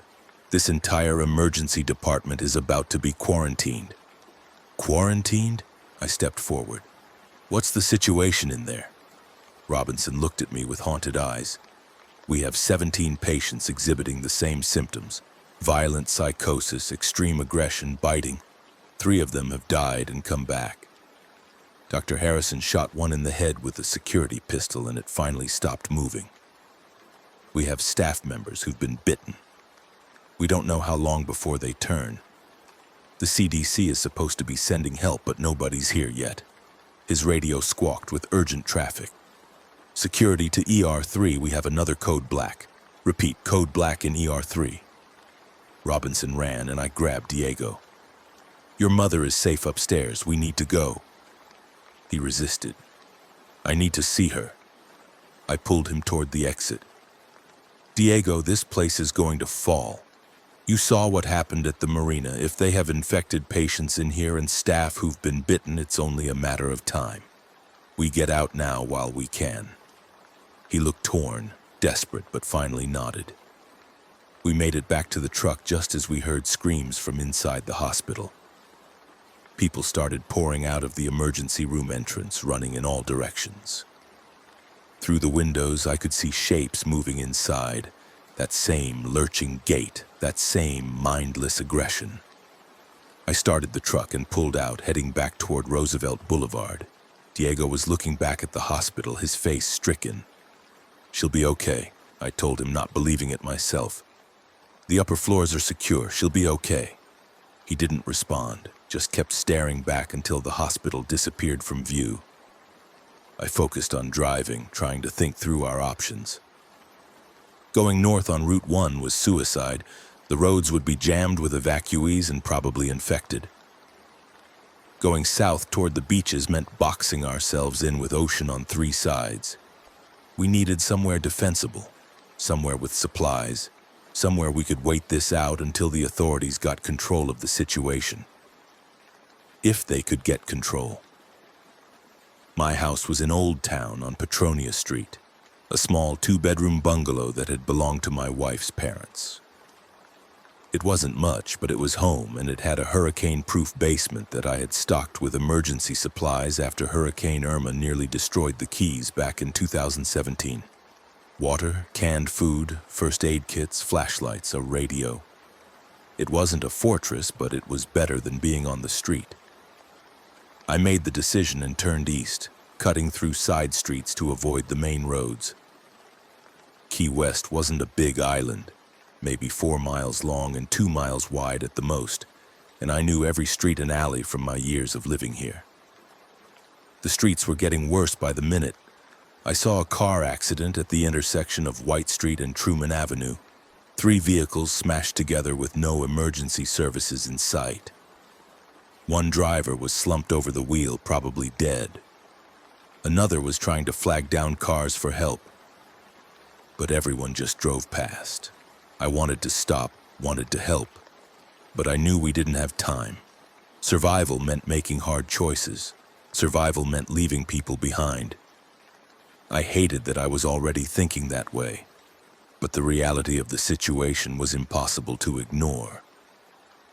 We passed a convenience store that was being looted, people smashing windows and grabbing whatever they could carry. A police car was parked outside, but there were no officers in sight. Further down the street, I saw what looked like an infected chasing a teenage girl. She was screaming and running, her flip-flops slapping against the pavement. The infected was gaining on her.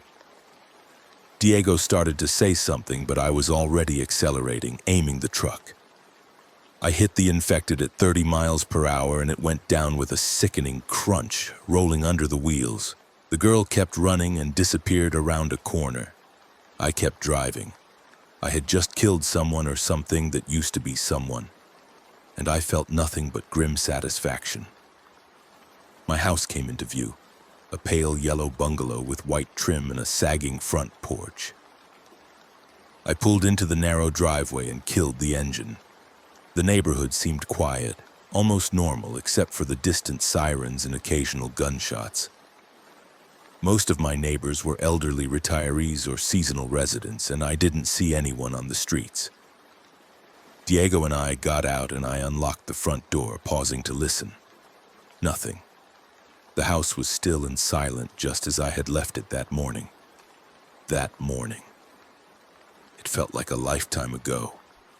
Grab anything you think we might need, I told Diego. Food, water, weapons. We're going to hole up in the basement until this blows over. He nodded and started opening cabinets in the kitchen. I went to my bedroom and opened the gun safe in the closet. I had an M4 carbine left over from my Coast Guard days, a Glock 19, a Remington 870 shotgun, and a hunting rifle. I also had about 2,000 rounds of ammunition in various calibers. I started loading magazines and gathering weapons, trying not to think about what I was preparing for. War. That's what this was. A war against the dead. I heard Diego shout from the kitchen and I grabbed the Glock and ran. He was standing at the back door pointing outside. I looked through the window and saw Mrs. Chen from next door standing in my backyard. She was 83 years old, a tiny woman who had immigrated from Taiwan in the 60s and who made the best dumplings I had ever tasted. She was also clearly infected. Her face was gray and slack, her eyes white, and there was blood all down the front of her floral print dress. She was staring at the house with that blank, hungry expression I was already learning to recognize. As we watched, she started walking toward the back door, her movements jerky and uncoordinated. "Is she?" Diego started. I nodded. "Yeah, she's gone." Mrs. Chen reached the door and started clawing at it, her nails making a horrible scratching sound against the wood. She was making noises too, low moans and grunts that didn't sound human. Diego backed away from the door. "What do we do?" I raised the Glock, aimed through the window, and fired once. The bullet took Mrs. Chen in the forehead and she dropped like a puppet with cut strings. I lowered the gun, feeling sick. I had known her for 10 years. I had helped her fix her roof after the last hurricane. I had eaten Christmas dinner at her house, and I had just put a bullet in her brain without hesitation. This was the world now. This was survival. I went back to gathering supplies while Diego stood in the kitchen looking shaken. We loaded everything into the truck: guns, ammunition, food, water, batteries, medicine, blankets, tools. I grabbed my service medals and Christina's graduation photo because I needed something human, something to remind me why we were fighting to survive. By the time we were done, the truck bed was full and the sun was starting to lower in the western sky. I checked my watch. It was 4 in the afternoon, less than 8 hours since I had first seen the freighter on the horizon. 8 hours and the world had ended. We went down to the basement and I started organizing our supplies. The basement was small but sturdy, with concrete walls and a single narrow window at ground level that I had reinforced with steel bars after the hurricane. There was a camping toilet, a battery-powered radio, and a small generator that ran on propane. It would do. It would have to do. Diego was sitting on the floor with his head in his hands. "My mom," he said quietly. "My mom is still at the hospital. My dad is in Miami for work. My sister is at Florida State. I couldn't reach any of them." I sat down next to him. "The phone networks are probably down. That doesn't mean they're not okay. Your mom was on the 3rd floor away from the infection. She's smart. She'll survive this." He looked at me with red eyes. "Do you really believe that?" I wanted to lie to him, to give him hope, but I had spent too many years in the Coast Guard learning that false hope killed people. "I believe that we have to assume everyone we care about is doing everything they can to survive, just like we are. And we honor them by doing the same." He nodded slowly, wiping his face. "Okay. Okay." I squeezed his shoulder and stood up. "Get some rest. I'm going to monitor the radio and see what information we can get." I tuned the battery-powered radio to the emergency broadcast frequency and listened. The news was bad and getting worse. The infection had spread beyond Key West into Marathon and Big Pine Key. There were reports of infected in Miami. The governor had declared a state of emergency and activated the National Guard. The CDC was recommending that all residents of the Florida Keys evacuate north while the military established containment zones. But the evacuation was a disaster. Route 1 was completely gridlocked, with hundreds of thousands of people trying to flee on a single highway. There were reports of infected on the highway attacking trapped motorists. The 7-mile bridge was blocked by a massive pileup. I kept listening through the evening as the situation deteriorated. By midnight, the broadcasts were getting more sporadic and less official.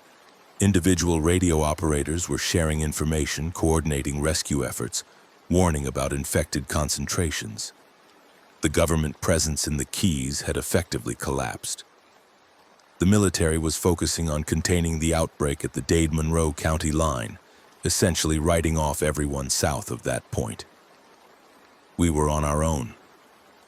Diego had fallen asleep on a cot in the corner, his phone still clutched in his hand despite the dead battery. I sat in the dark and listened to the world die. Around 3 a.m, I heard movement outside. Footsteps on the street, multiple sets, shambling and uncoordinated. I turned off the radio and listened. The infected were moving in groups now, drawn to each other by some instinct I didn't understand.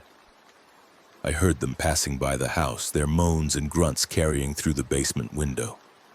I counted at least 20, maybe more. They were gathering, hunting. When the sounds faded, I tried to rest, but sleep wouldn't come. I kept seeing Mrs. Chen's face as I pulled the trigger. I kept seeing Esteban getting torn apart on his boat. I kept seeing that young Coast Guard seaman screaming about the infected. This was only the first day. I thought about Christina in Miami, hoped she had gotten somewhere safe before the infection spread there. I thought about my dead wife, Sarah, and whether she was the lucky one, dying before she had to see this. I thought about all the plans I had made for retirement, the fishing trips and the quiet days reading on the porch, and how stupid and naive those plans seem now. The world had ended not with a bang, but with a bite, with a virus that turned people into mindless killing machines. And all I could do was hide in a basement with a scared kid and hope that somehow, some way, this would end before we all became monsters too. When dawn came, I went upstairs carefully, the Glock in my hand, checking each room for intruders or infected. The house was secure, but the view from the windows was disturbing. The street was littered with debris, abandoned cars, broken furniture, bodies. Some of the bodies were still moving, slowly crawling or twitching. Infected wandered aimlessly, alone or in small groups. A few houses showed signs of fire damage. One had collapsed entirely. My neighborhood, my quiet, peaceful neighborhood where I had lived for 15 years, was now a war zone. Diego came upstairs and looked out the window with me. "Jesus Christ," he whispered. I nodded. "We need to move. We can't stay here. Too exposed, too many infected in the area." He looked at me. "Where do we go?" I had been thinking about that all night.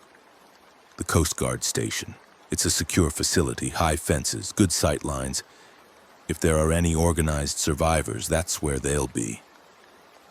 It was also where Sarah Chen would go if she survived the disaster at the freighter. I needed to know if she made it. I owed her that much. We loaded the truck again, this time taking only the essentials: weapons, ammunition, food, water, first aid supplies. I left behind anything we couldn't carry or use immediately. We moved quickly and quietly, trying not to attract attention from the infected on the street. One of them noticed us and started moving toward the house, but it was slow and I shot it in the head from the porch before it could get close. The shot echoed through the neighborhood and I saw several other infected turn in our direction. "Time to go," I said, and we ran for the truck. The drive to the Coast Guard station took 20 minutes through streets that looked like a nightmare version of the Key West I knew. Burned out cars, bodies everywhere, infected wandering aimlessly or feeding on corpses. We saw a group of survivors barricaded in a second-floor apartment, their windows broken, shouting for help.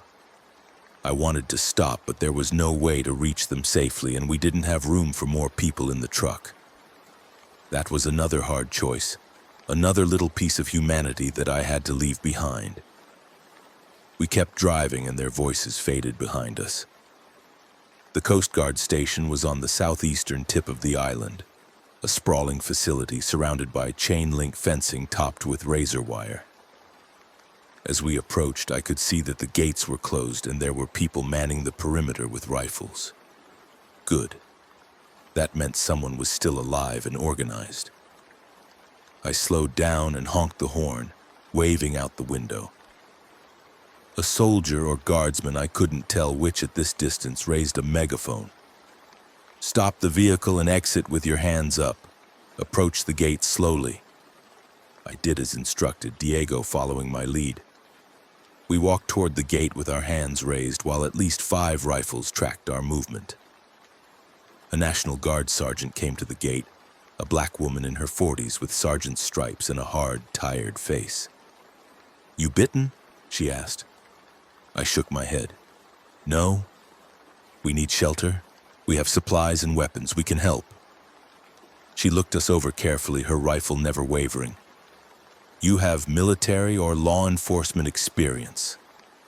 I nodded. 23 years Coast Guard, retired 7 years ago as a lieutenant commander. I was the harbor master until yesterday morning. Something shifted in her expression. "Johnson? Marcus Johnson?" I blinked in surprise. "Yeah. Do I know you?" She lowered her rifle and signaled for the gate to be opened. "Sergeant First Class Williams, Army Reserve. I attended a joint training exercise you ran on maritime interdiction back in 2015. You saved my ass when I nearly drowned during a man-overboard drill." I remembered it vaguely, a scared young soldier who had panicked in the water until I talked her through it. Small world, smaller now. "Good to see you again, Sergeant. Wish it was under better circumstances." She gave a harsh laugh. "Yeah, you and me both. Come inside.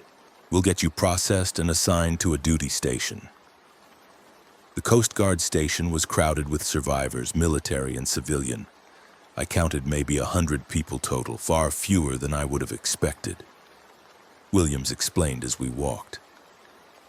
Most of the base personnel were killed or infected during the initial outbreak. We've been collecting survivors for the past 24 hours, but the infected are getting more aggressive and numerous. We're running low on ammunition and food. The radio says the military is establishing a defensive line at Homestead, but they're not coming back for us. We're on our own until we can figure out an evacuation plan. She led us to a makeshift command center in one of the administrative buildings. Inside, I found Lieutenant Commander Sarah Chen, alive and looking like she hadn't slept in days. When she saw me, her face broke into a relieved smile. "Marcus, thank God. I saw the marina fall on the security cameras. I thought you were dead." I shook my head. "Takes more than the end of the world to kill me. What's the situation?" Her smile faded. "Bad. The infection is spreading faster than any model predicted. We've had to make some hard calls about who we can take in and who we have to turn away. The infected seem to be drawn to noise and movement. We've had 3 breaches of the perimeter so far. We're barely holding on." I looked around the command center. There were maps on the walls showing infected concentrations, resources, potential evacuation routes. There were photos of survivors and casualties. There was a sense of desperate determination, but also underlying despair. These people knew they were fighting a losing battle. "What's the plan?" I asked. Chen shook her head. "Survive another day. That's the only plan we have left. The government has written off the keys. They're not sending help. They're not evacuating anyone. They're just trying to contain the outbreak and stop it from spreading further north. We're in a dead zone." Diego was sitting in a chair, his head in his hands again. I walked over to him. "You okay?" He looked up at me with hollow eyes. "My family is out there somewhere. Dead or infected or hiding in some basement like we were. And there's nothing I can do. Nothing. We're just waiting to die." I sat down next to him. "We're not dead yet. And as long as we're alive, there's a chance. That's all we can ask for right now. A chance. He laughed bitterly. A chance at what? Living another day in hell? Watching everyone we know turn into monsters? This isn't survival, Marcus. This is just postponed death. I didn't have an answer for him because he wasn't wrong. But I had learned in the Coast Guard that survival wasn't about having good options. It was about choosing the least bad option and executing it without hesitation. Right now, the least bad option was to stay at the Coast Guard station, help defend the perimeter, and pray that somehow, some way, the situation would improve. It was a thin reed of hope, but it was all we had. I stood up and found Williams. "Where do you need us?" She handed me an M4 and 4 magazines. "East perimeter. We've got infected gathering near the fuel depot. Keep them back and conserve ammunition. Headshots only." I took the rifle and checked it professionally. Muscle memory from thousands of hours of training. Diego got one too, though he looked uncomfortable holding it.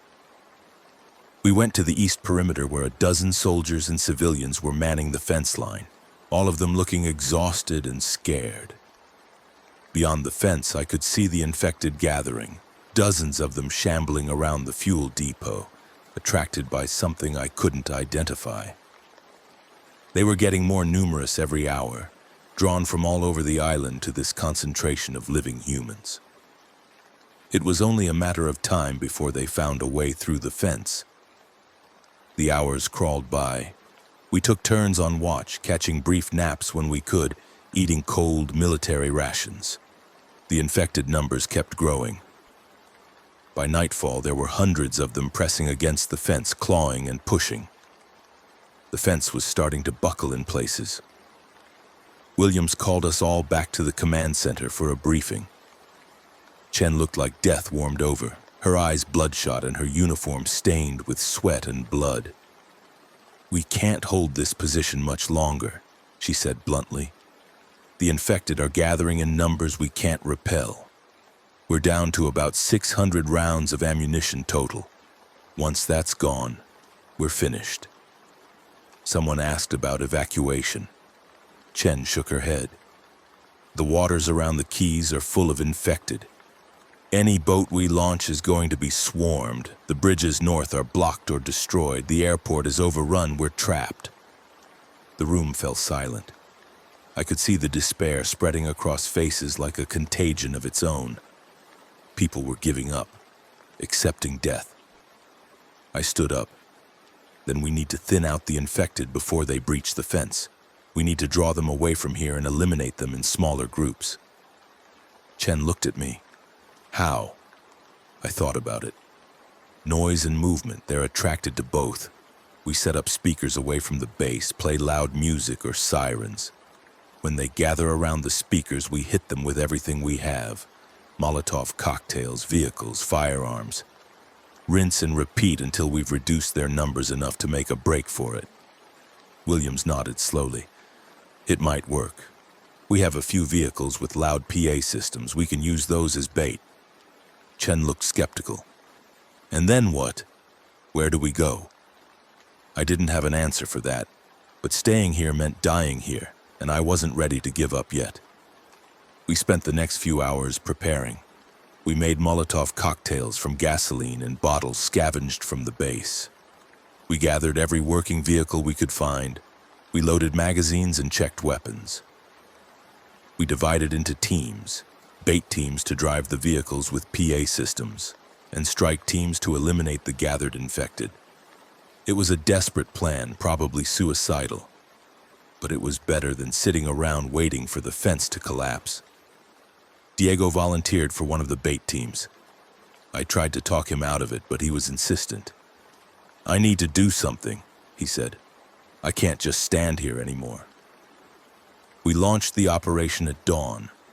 2 pickup trucks with PA systems drove out through the gates, sirens wailing, heading toward different parts of the base perimeter. The infected reacted immediately, turning away from the fence and stumbling after the vehicles. Hundreds of them, all moving in the same direction like a wave of rotting flesh. The trucks led them about a quarter-mile away and then stopped, continuing to blare their sirens. The infected surrounded them, clawing at the truck bodies, trying to reach the drivers inside. That's when the strike teams moved in. I was with Strike Team 1, 10 people with rifles and Molotov cocktails. We came in from the side, spreading out in a line, and opened fire. The infected started dropping, but there were so many of them. For everyone we killed, 2 more appeared. We threw the Molotov cocktails and fire spread through their ranks, the smell of burning flesh making me gag. Some of the infected continued moving even while on fire, spreading the flames to others. It was horrific and effective. Within 10 minutes we had eliminated maybe 100 infected. But there were still hundreds more. The second bait truck wasn't so lucky. I heard the PA system cut off abruptly and then screaming over the radio. The infected had broken through the truck's windows and were dragging the driver out. Strike Team 2 tried to reach them but got bogged down fighting their own group of infected. I heard gunfire, more screaming, and then silence. Strike Team 2 was gone. Half their number dead or infected. The operation was falling apart. I ordered my team to fall back to the base, firing as we retreated. Diego's truck was still operational and I could see him inside, white-faced but alive, as he maneuvered away from the infected mob. We made it back inside the fence and sealed the gates, but the infected were following. There were fewer than before. Maybe we had killed half of them, but that still left hundreds shambling toward the base. And we had lost 8 people in the process, not to mention most of our Molotov cocktails and a quarter of our remaining ammunition. Chen met us at the gates, her face grim. "That's it. We're out of options. I'm ordering everyone to prepare for a final stand. Arm yourselves and pick your positions. When they breach the fence, we fight until we can't fight anymore." But then something unexpected happened. A massive explosion lit up the western sky, a mushroom cloud rising from somewhere near the commercial marina. Everyone stopped and stared. The blast wave hit seconds later, knocking some people off their feet, rattling windows. "What the hell was that?" Williams demanded. Chen was on the radio immediately, trying to get information. After a few minutes, she lowered the radio, her face pale. "The fuel depot at the commercial marina just went up. Probably caught fire during the fighting. The explosion is massive. It's spreading through the marina district." I looked toward the commercial district and saw flames rising into the morning sky, black smoke billowing. And then I noticed something else. The infected at our fence were turning away, drawn toward the noise and flames of the explosion. They were leaving us alone, heading toward the new stimulus. It was a reprieve, temporary, but a reprieve nonetheless. "We need to use this," I said. "While they're distracted, we gather everything we can and we leave. Now, right now, before they come back." Chen nodded. "Everyone listen up. We're evacuating immediately. Take only what you can carry. We're heading north on Route 1 on foot. The road might be blocked, but we don't have a choice. Stay together, stay quiet, and for God's sake, stay alert. Move out in 5 minutes." The base erupted into controlled chaos as people grabbed supplies and weapons. Diego found me and we loaded our packs with food, water, ammunition. I took one last look at the Coast Guard station, this place where I had spent so many years of my life, and then turned away. That life was over. There was only survival now. We left through the north gate in a column of about 80 survivors, all that remained from the 100 that had been there when I arrived. Williams took point with a squad of National Guard soldiers. Chen was in the middle with the command element. I was near the rear with Diego and a few other civilians. We moved quickly through the devastated streets of Key West, past burning buildings and infected feeding on corpses. Several times we had to go around large groups of infected, moving silently, praying they wouldn't notice us. Twice we had to fight when we got spotted, brief vicious engagements where we lost more people. By midday we reached Route 1 and the scene was apocalyptic. The highway was a parking lot of abandoned vehicles stretching as far as I could see. Bodies everywhere, some torn apart, some still moving as infected. We picked our way through the wreckage, climbing over cars, squeezing through gaps. The heat was brutal, and several people collapsed from exhaustion. We stopped for a brief rest under the shade of an overturned semi-truck. That's when I saw him for the first time. Antoine Baptiste. He was standing on top of a shipping container surrounded by maybe 20 armed men, surveying the highway like a king surveying his domain. He was tall and lean with graying dreadlocks pulled back in a ponytail, wearing expensive sunglasses and designer clothes that looked absurd in the middle of the apocalypse. He had a gold-plated rifle slung over his shoulder and a satellite phone to his ear. I recognized him from Coast Guard briefings. Baptiste was a major player in the Keys smuggling networks, running drugs, weapons, and people through the waters around Key West. We had nearly caught him a dozen times, but he always slipped away, protected by expensive lawyers and corrupt officials. William saw him too. That's Antoine Baptiste. He's a known criminal, wanted on multiple federal warrants. What the hell is he doing here? I had a bad feeling about this. Probably the same thing he always does, exploiting chaos for profit. As we watched, Baptiste's men started dragging survivors out of vehicles, separating them into groups. The young and healthy went to the left. The old, injured, and children went to the right. The right-hand group was marched away at gunpoint, and we heard gunshots a few minutes later. The left-hand group was forced onto trucks and driven away toward the marina. Jesus Christ, Diego whispered. He's killing people and taking slaves. Chen was on the radio immediately, trying to coordinate with any remaining military or police forces. There was no response. We were on our own. She gathered the group's leadership for a quick conference. We can't confront them directly. They outnumber us and outgun us. We need to skirt around his position and keep moving north. Williams disagreed. We can't just let him kill civilians. We're supposed to protect people. Chen's face hardened. Our first responsibility is to the people we're already protecting. This group. If we engage Baptiste's people, we'll take casualties we can't afford.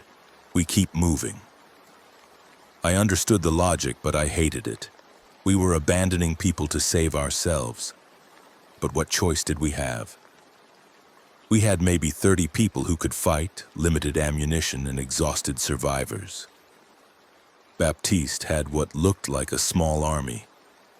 We would be slaughtered. So we took the coward's way out, circling around Baptiste's checkpoint using side streets and overgrown lots, trying to stay out of sight. We made it past without being spotted and rejoined Route 1 about a mile north. The relief was short-lived. We heard engines behind us and turned to see several trucks approaching Baptiste's men. They had spotted us somehow, or maybe they were just patrolling for survivors. Either way, we were caught in the open with nowhere to hide. Chen ordered everyone to scatter off the highway and take cover in the surrounding buildings and vegetation. We split up, running in all directions. I grabbed Diego and we dove into a collapsed convenience store, crouching behind the counter. Through the broken windows, I could see the trucks pull up and men pile out, all of them heavily armed, all of them scanning for targets. Come out wherever you are," someone called in a Haitian-accented voice. "Antoine Baptiste extends his hospitality. He offers protection, food, shelter. All he asks is your cooperation." Like hell. I had seen what Baptiste's cooperation looked like. The gunshots and bodies proved what happened to people who weren't useful to him. I kept Diego quiet with a hand on his shoulder and watched as Baptiste's men searched the area. They were professionals, moving in coordinated pairs, checking buildings systematically. It was only a matter of time before they found someone. A burst of gunfire erupted from a building across the street. One of Baptiste's men went down. The others immediately returned fire, riddling the building with hundreds of rounds. I heard screaming, then silence. The survivors inside were dead. Another burst of fire came from a different location. More of Baptiste's men fell, but the response was overwhelming. The survivors were fighting, but they were outmatched. I saw Williams go down, hit in the chest, her body armor barely saving her. National Guard soldiers tried to cover her retreat, but Baptiste's men had superior positions and firepower. "We need to help them," Diego whispered urgently. I shook my head. "If we reveal our position, we're dead. We wait for an opening." It was another hard choice, another abandonment. But I was learning that survival meant accepting these impossible moral calculations. You couldn't save everyone. Sometimes you couldn't save anyone but yourself. We stayed hidden while the firefight raged, while our group was picked apart. Finally, after what felt like hours but was probably only 15 minutes, Baptiste's men withdrew, dragging some survivors with them as prisoners and leaving the rest dead or dying. We waited until we were sure they were gone, then emerged from hiding. The scene was carnage. Bodies everywhere, most of them our people. Williams was still alive, barely, blood leaking from a hole in her armor. Chen was kneeling beside her, applying pressure to the wound. "We need to get her to a hospital," someone said. Chen laughed bitterly. "There are no hospitals, not anymore." Williams grabbed her arm. "Leave me, I'm done. Take the survivors north, that's an order." Chen's face crumpled, but she nodded. Williams looked at me. "Johnson, get these people out of here. That's what you do. You save people." Then her eyes glazed over and she was gone. Our group of 80 had been reduced to maybe 40. We had lost half our fighters and most of our supplies. Morale was shattered. People were crying. Some were sitting in the road refusing to move. Some were arguing about whether to surrender to Baptiste or take our chances with the infected. Chen tried to rally them, but she looked as broken as the rest of us. I stepped up. "Everyone listen, I know this is hell. I know you're scared and tired and ready to give up. But Williams just gave her life to buy us time. We don't waste that. We keep moving. We don't stop until we reach the military containment line. That's how we honor the dead. We survive." Some of them looked at me with dead eyes. Others nodded slowly. Diego was crying silently, probably thinking about his family, about everything we had lost. But he stood up and shouldered his pack. Others followed his example. Chen gave me a grateful look and we formed up again. A smaller, more ragged group, but still moving. We left the bodies behind because we didn't have the time or resources to deal with them properly. Another little piece of civilization that we had to abandon. We were becoming animals, operating on pure survival instinct. The next few days were a blur of exhaustion and constant danger. We moved by night to avoid the worst of the heat and the infected. We scavenged supplies from abandoned vehicles and buildings, fighting over cans of food and bottles of water. We lost more people to exhaustion, infection, accidents. The infected were everywhere, drawn to Route 1 by the thousands of corpses and trapped vehicles. We fought them constantly, conserving ammunition, using knives and improvised weapons when we could. Diego killed his first infected with a tire iron, bashing its skull in while crying and cursing. I killed more than I could count. We reached Marathon, the halfway point of the Keys, on the 4th day. The city was completely overrun, infected outnumbering the living by 1,000 to 1. We tried to skirt around it but got caught in an ambush. Not infected this time, but Baptiste's men again. They had been tracking us, waiting for us to reach a choke point. The 7-mile bridge was the only way across to the next island, and they had it blocked with vehicles and armed guards. We were trapped between the infected horde in Marathon and Baptiste's checkpoint on the bridge. Chen called another conference. We were down to maybe 20 survivors now, most of them wounded or sick. Ammunition was almost gone. Food and water were running out. The military containment line was still 30 miles away, 3 more islands with no way past Baptiste's men.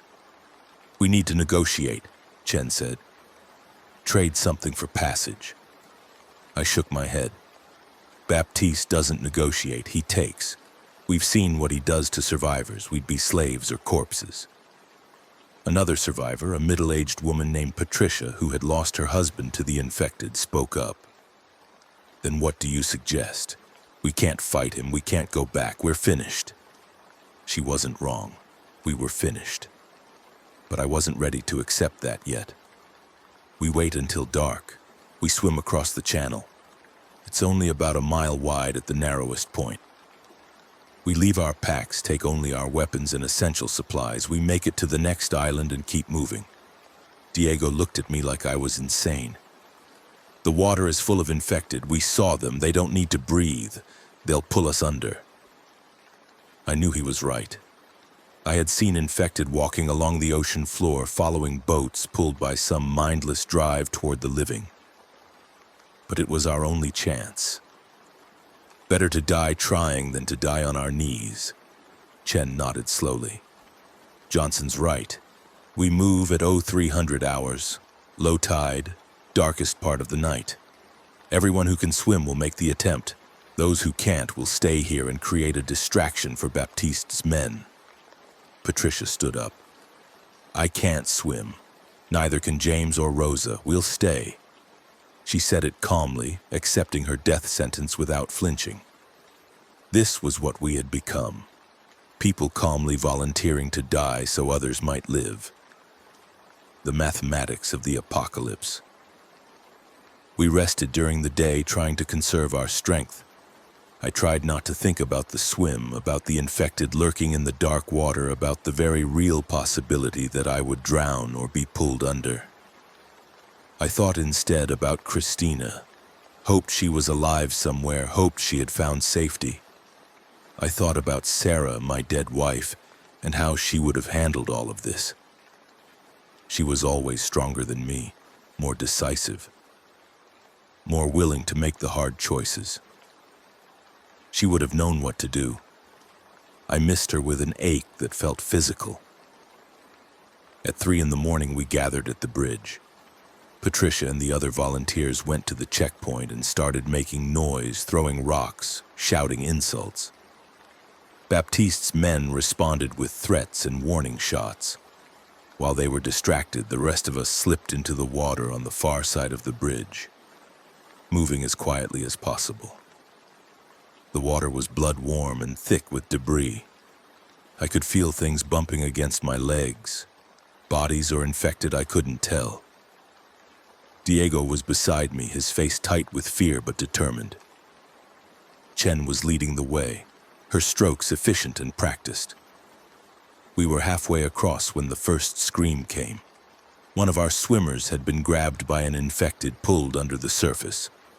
Others tried to help, but the thrashing attracted more infected. Within seconds, the water was churning with bodies, living and dead, all of them fighting and drowning and dying. I grabbed Diego and swam hard for the far shore, leaving the chaos behind. It was brutal and cold and necessary. I could save Diego or I could die trying to save people who were already gone. I chose Diego.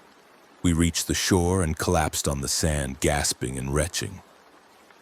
Chen pulled herself out of the water along with maybe 5 others.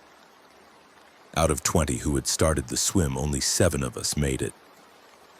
I turned back and saw the water still churning, infected, feeding on the floating bodies.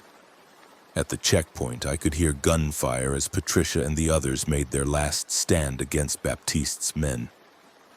They died, buying us time. That's all anyone could do anymore. Buy time with their lives and hope it was enough. We were on Big Pine Key now, the last major island before the military containment line. This island was more rural, more spread out, with fewer infected but also fewer resources. We moved inland, staying off the main road, following the old railroad tracks that used to connect the islands. We were down to our last magazines of ammunition, no food, almost no water. Diego had developed a fever from the infected water we had swallowed. Chen was limping from a wound she had gotten days ago and refused to let anyone treat. We were the walking dead ourselves, just too stubborn to lie down and accept it. On the second day after the swim, we found a small community that had somehow survived intact. It was a gated neighborhood built on a man-made canal with high walls and armed guards. They almost shot us on sight, but Chen managed to talk them down, explaining who we were and what we had been through. They took us in, but reluctantly, making it clear we were guests, not residents. The community was run by a retired colonel named Brennan who had organized the defense early in the outbreak. They had food, water, medical supplies. They had safety. It felt like a dream. But the dream soured quickly. Brennan ran the community like a military dictatorship with strict rules and harsher punishments. Anyone who broke the rules was expelled, which meant certain death. Anyone who got sick was quarantined, and if they didn't recover in 3 days, they were humanely terminated. I saw him execute a teenage girl who had a fever from heat exhaustion, put a bullet in her brain before her mother could even protest. When I confronted him about it, he was completely unapologetic. We can't take chances. One infected gets in and we're all dead. Hard times require hard men making hard decisions. I wanted to kill him right there, but we needed the resources, needed the rest, needed time to plan our next move. So I swallowed my rage and played along. Diego's fever broke after a day and he recovered, thank God. Chen's wound was treated and started healing. We got clean water and real food for the first time in days. And we got information.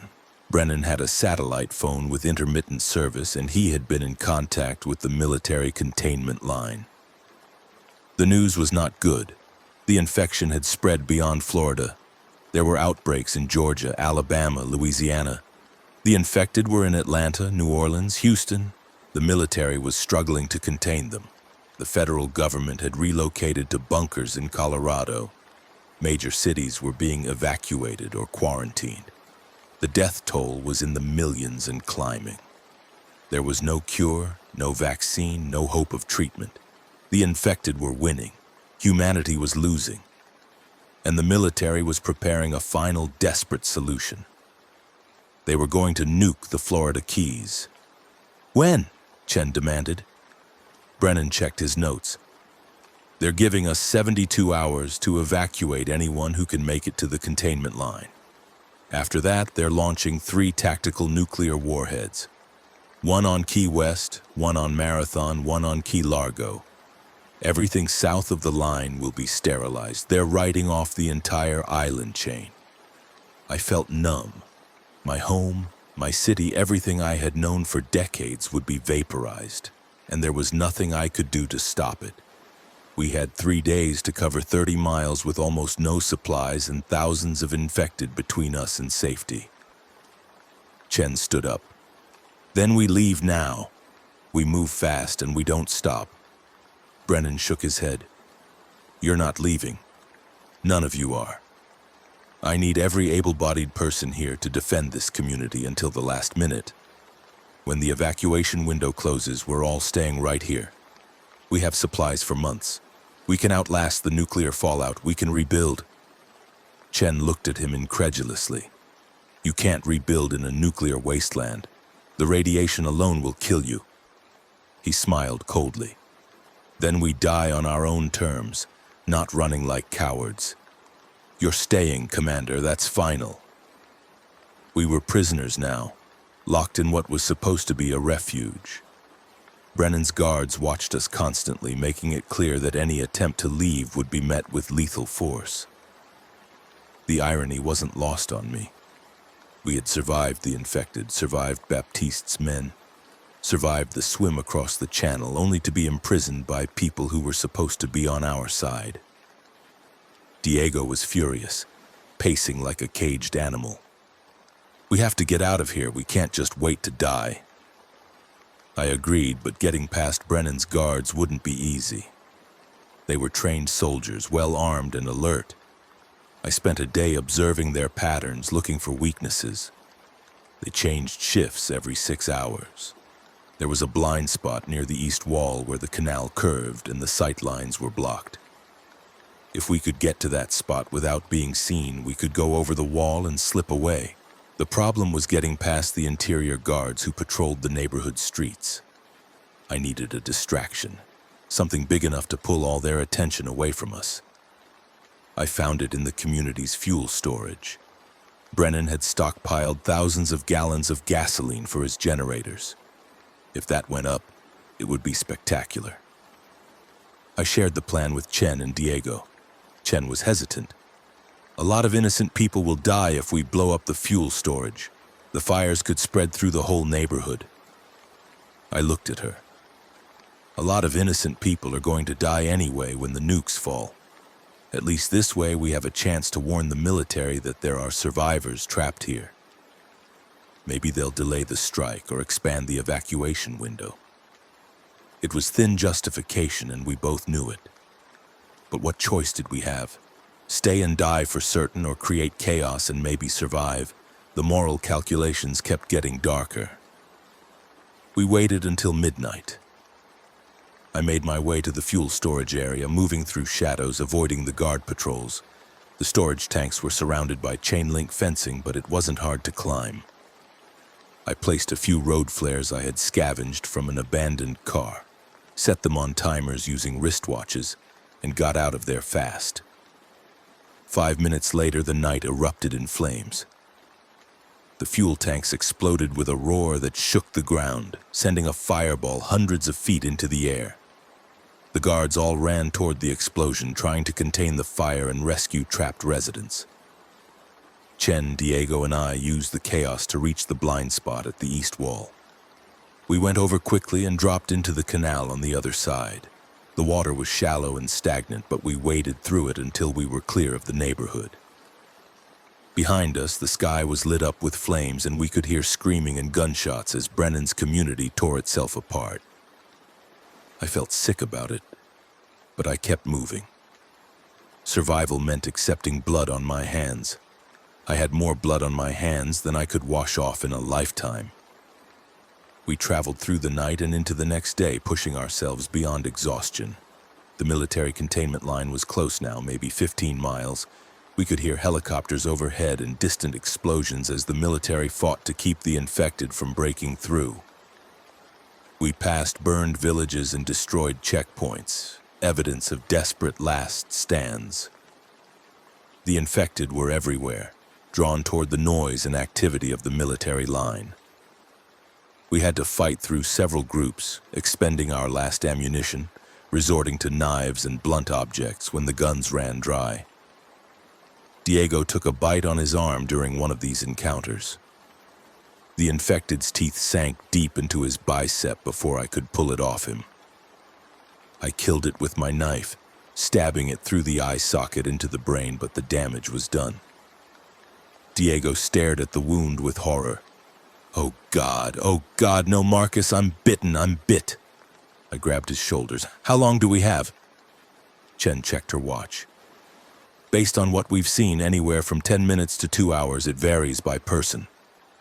Diego's face crumpled. I don't want to become one of them. Please, please don't let me turn into one of them.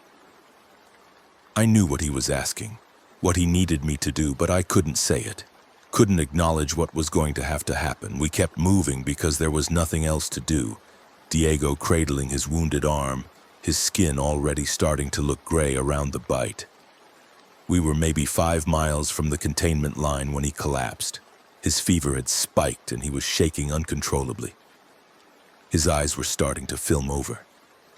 Marcus, he whispered, please, before I turn, please. I drew my knife. My hands were shaking. Chen turned away. I'm sorry, Diego, I'm so sorry. He smiled weakly. Tell my mom I tried. Tell her I didn't give up. Those were his last coherent words. Then his eyes went white and his body started convulsing. I didn't wait. I drove the knife through his temple and into his brain, killing him before he could turn. He went limp in my arms and I held him for a moment. This kid who had worked for me, who had followed me through hell, who deserved so much better than dying on the side of a road in the middle of the apocalypse. Then I laid him down gently and stood up. Chen was crying silently. I wasn't crying. I didn't have tears left. We reached the military containment line at dawn on the third day, just as our 72-hour window was expiring.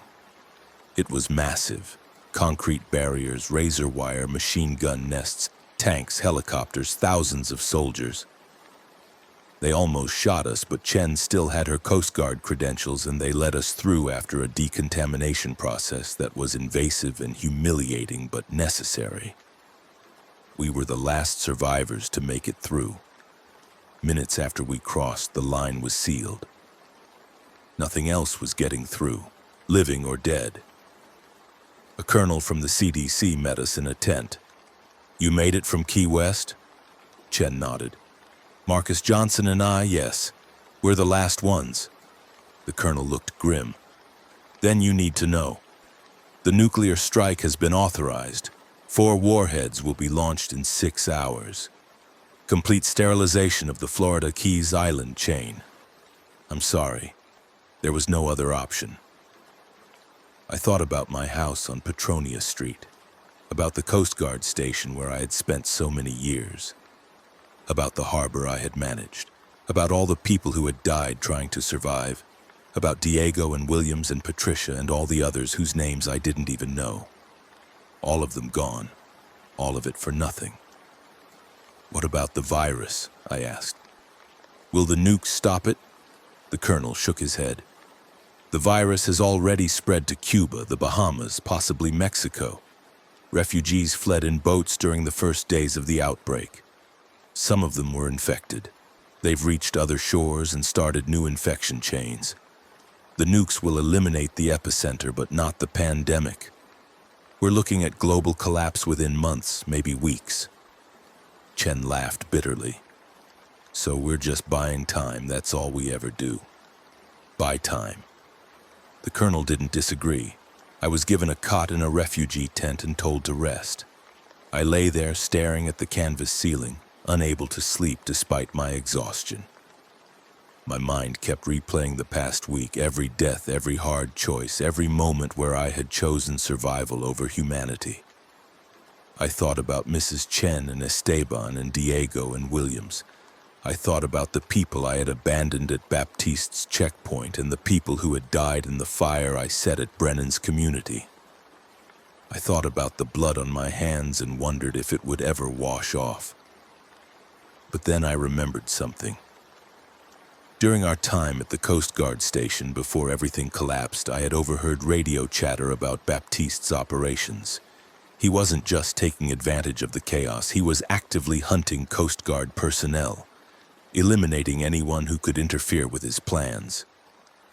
I had learned that he was using the collapse of civilization to expand his smuggling empire, running weapons and supplies to the highest bidder, building a power base that would make him a king in the New World Order. And I had heard that he was still in the Keys, operating from a fortified position near the old commercial marina in Key West. I sat up. Chen was in the cot next to mine, also unable to sleep. "Chen, Baptiste is still down there, still running his operation, still killing people." She looked at me. "So? He'll be dead in 6 hours when the nukes drop, justice served." I shook my head. "Justice? He gets a quick death while people like Diego suffered and died slowly? No, that's not justice. That's letting him escape." She sat up. "Marcus, what are you thinking?" I was already reaching for my boots. "I'm thinking I want to look him in the eye before this is all over. I want him to know that his empire was built on ashes and that's all it will ever be." She grabbed my arm. "That's suicide. The Keys are a death trap. You'll never make it back before the missiles launch." I looked at her. "Then I guess I'm dying in the Keys. It's where I belong anyway. But I'm not dying without making sure Baptiste knows he lost." She stared at me for a long moment, then started putting on her own boots. Then I'm coming with you. Someone needs to witness this stupidity. I wanted to argue, but I was grateful for the company. We gathered what supplies we could steal from the camp: weapons, ammunition, a jeep with a full tank of gas. We slipped through the containment line while the guards were changing shifts. The drive back into the Keys was like driving through hell. Fires burned everywhere, infected wandered the roads in massive hordes, the sky was black with smoke. We had to ram through several groups of infected, the jeep's reinforced bumper smashing bodies aside. We drove fast and reckless because time was running out. The nukes would launch in 4 hours. We had to reach Key West, find Baptiste, settle accounts, and somehow get back through 40 miles of infected territory before the missiles arrived. It was impossible. We were going to die. But I had made my peace with that. We reached Key West, and I directed Chen toward the commercial marina where Baptiste had set up his base. The area was surprisingly intact, protected by his men and their superior firepower. We could see guards on the rooftops, machine gun emplacements, reinforced barriers. Getting in would be impossible, but I had an idea. The marina backed up onto the harbor, and I knew those waters better than anyone. If we came in from the water side, we might be able to slip past his defenses. We ditched the jeep and made our way to the waterfront on foot. A small fishing boat was still tied to a dock, miraculously untouched by the chaos. We boarded it and fired up the engine, which coughed to life after a few tries. I piloted us through the harbor, past burning ships and floating corpses and infected wading through shallow water. The commercial marina came into view, and I could see Baptiste's compound clearly now. It was built around a warehouse with guard towers and walls made from shipping containers. It looked like something out of a post-apocalyptic movie. I suppose it was. We approached from the water side where the defenses were lighter. Chen took out 2 guards with precise headshots from her rifle while I piloted the boat up to a loading dock. We tied off quickly and climbed onto the dock, moving into the warehouse through a side entrance. Inside it was dark and stank of fish and rot. We heard voices above us and climbed a metal staircase to the 2nd floor. That's where we found Baptiste. He was in what looked like an office, sitting behind a desk covered with maps and satellite phones and stacks of cash. He had 4 guards with him, all armed with assault rifles. He looked up as we entered and smiled like we were old friends. Ah, visitors. I wasn't expecting anyone at this late hour. The end of the world has made people so rude about social calls. I raised my rifle. Antoine Baptiste, you're wanted on federal charges of smuggling, murder, and about 100 other crimes. I'm placing you under arrest. He laughed. You're trying to arrest me? Now? With nuclear missiles inbound? You're crazier than I thought, Harbor Master. His guards raised their weapons, but Baptiste waved them down. No, I want to hear this. Tell me, Johnson, what exactly do you plan to do? Take me back to a military court that doesn't exist anymore? Lock me in a prison that's probably overrun with infected? The world you knew is dead. The laws you enforced are meaningless. I am the law now. I am the only thing that matters. I moved closer. You think you're building something, an empire in the ruins. But you're building on corpses and suffering. You've killed Coast Guard personnel, murdered civilians, taken slaves. You're nothing but a parasite feeding on the dying. He stood up, his smile fading. I'm a survivor just like you. We both did what we had to do to stay alive.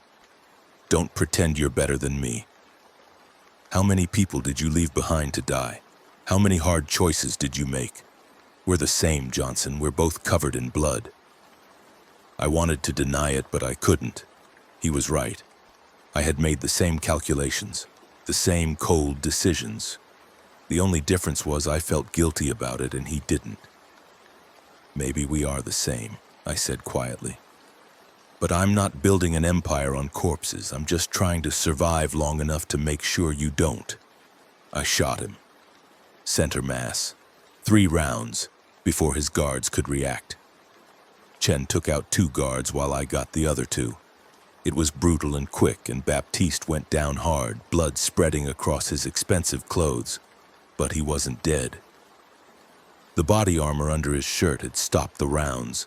He was gasping and hurt, but not dead. He reached for a pistol on his desk, but I kicked it away and grabbed him by his dreadlocks, dragging him toward the window. He fought weakly, but he was in too much pain to resist effectively. "You want to be king of the ruins?" I snarled. "Then let me show you your kingdom." I smashed him through the window, and we both fell out onto a metal fire escape. I landed on top of him, and we rolled, crashing down the stairs, hitting every step. We ended up on the loading dock, both of us battered and bleeding. Baptiste tried to crawl away, but I grabbed his ankle and pulled him back. Chen appeared at the top of the fire escape, her rifle trained on us. "Marcus, we need to go. We have maybe 90 minutes before the missiles." I dragged Baptiste to the edge of the dock where the water lapped against the concrete. He looked up at me with hate and fear. "You're going to kill me?" He spat blood. "Go ahead. I'll die a king and you'll die a nobody." I shook my head. "You're not dying a king. You're dying like the parasite you are, in the filth you created." I shoved him off the dock into the contaminated harbor water. He splashed and flailed, screaming. Infected in the water, turned toward the noise. I watched as they grabbed him, pulled him under. He came up once, still screaming, trying to fight them off.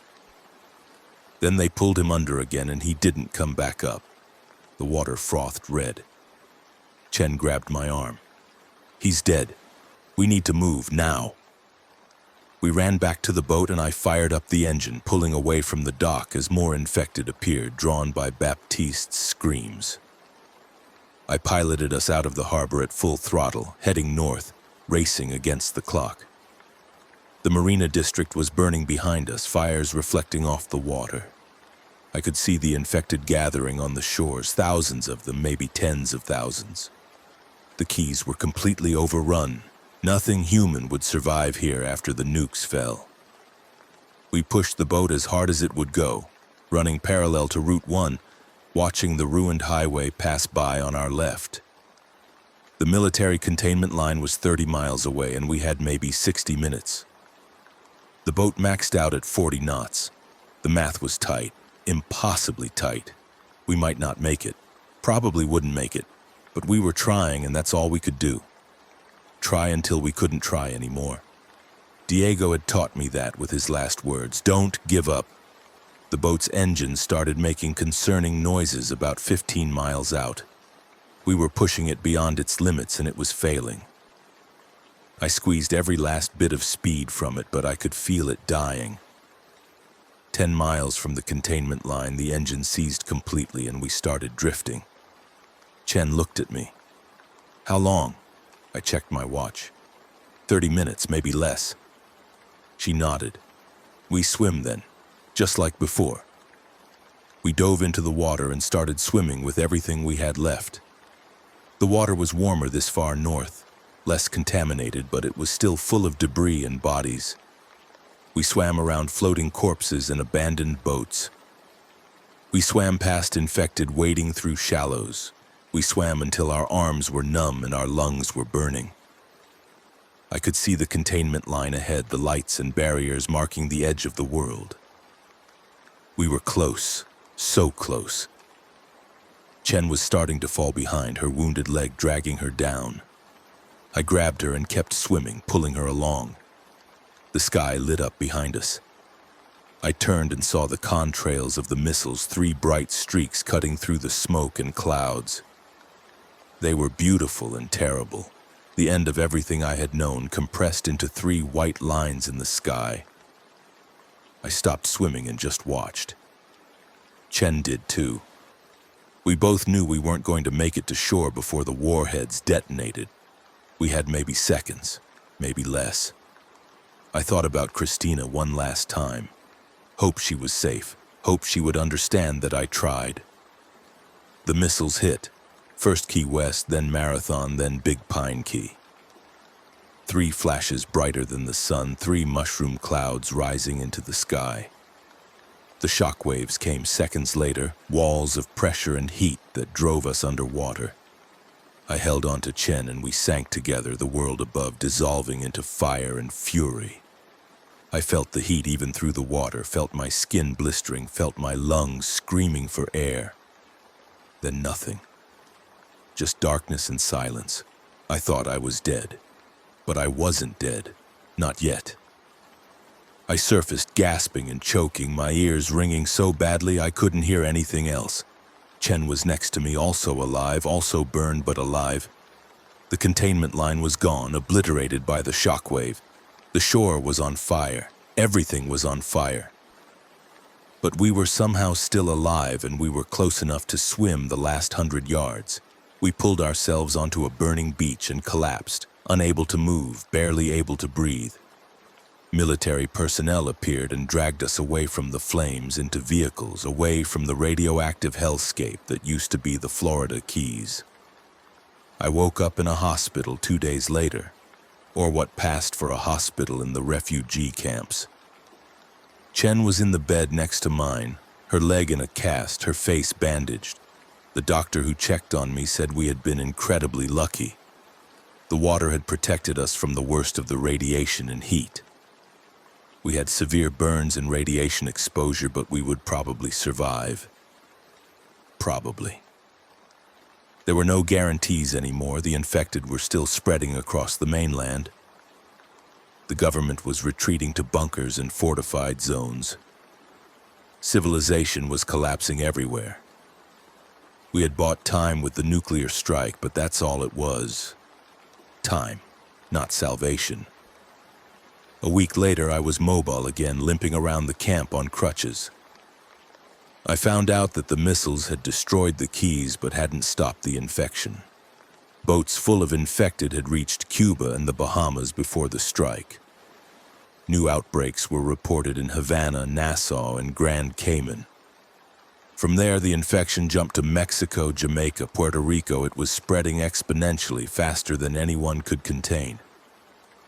The military estimates gave humanity 6 months before complete global collapse. 6 months until the infected outnumbered the living and there was nowhere left to run.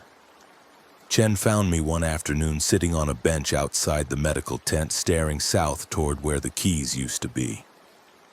"You saved my life," she said, sitting down next to me. "Pulled me through the water when I couldn't swim anymore." I shrugged. "You came back for me when you didn't have to. Figured I owed you." She smiled weakly. "We're quite a pair. 2 suicidal idiots who got lucky." I thought about Diego and Williams and all the others who hadn't been lucky. "I don't feel lucky," I said quietly. She didn't argue. We sat in silence for a while, watching helicopters circle overhead, watching the refugee camps expand as more survivors flooded in from the south. Eventually, she spoke again. "Was it worth it? Going back for Baptiste?" I thought about it, about the satisfaction of watching him drown in contaminated water, dragged down by the infected he had exploited. About the cost of that satisfaction, the risk we had taken, the resources we had wasted. "No," I said honestly. "It wasn't worth it, but I did it anyway because I needed him to know that his empire was nothing, that he died for nothing. Maybe that makes me as bad as him. Maybe I'm just another monster in a world full of monsters." Chen put a hand on my shoulder. "You're not a monster, Marcus. You're a survivor who still cares enough to be angry about injustice. That's more human than most people have left in them." I wanted to believe her, but I couldn't. I had too much blood on my hands. Mrs. Chen and Diego and all the people at Brennan's community. All the people I had left behind to die. All the hard choices that didn't feel like choices at all. Just the slow erosion of everything that made me human. That's what survival cost. Your humanity piece by piece until there was nothing left but the animal instinct to keep breathing for one more day. The military announced 3 months later that they were abandoning Florida entirely. The infection had spread too far and too fast to contain.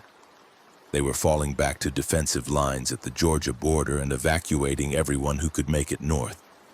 The refugee camps were chaos again as millions of people tried to flee before the infected swept through. Chen and I got on one of the last transport trucks heading to Atlanta. We looked back as we drove away and saw the smoke from 1,000 fires, heard the distant sounds of gunfire and screams.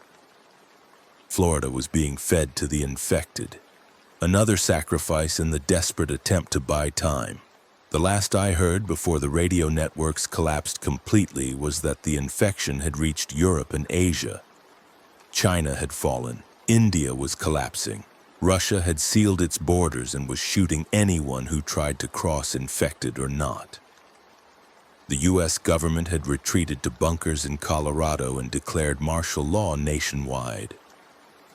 The president had given a speech about hope and perseverance and the American spirit, but it rang hollow. Everyone knew the truth. Humanity had lost. The infected had won.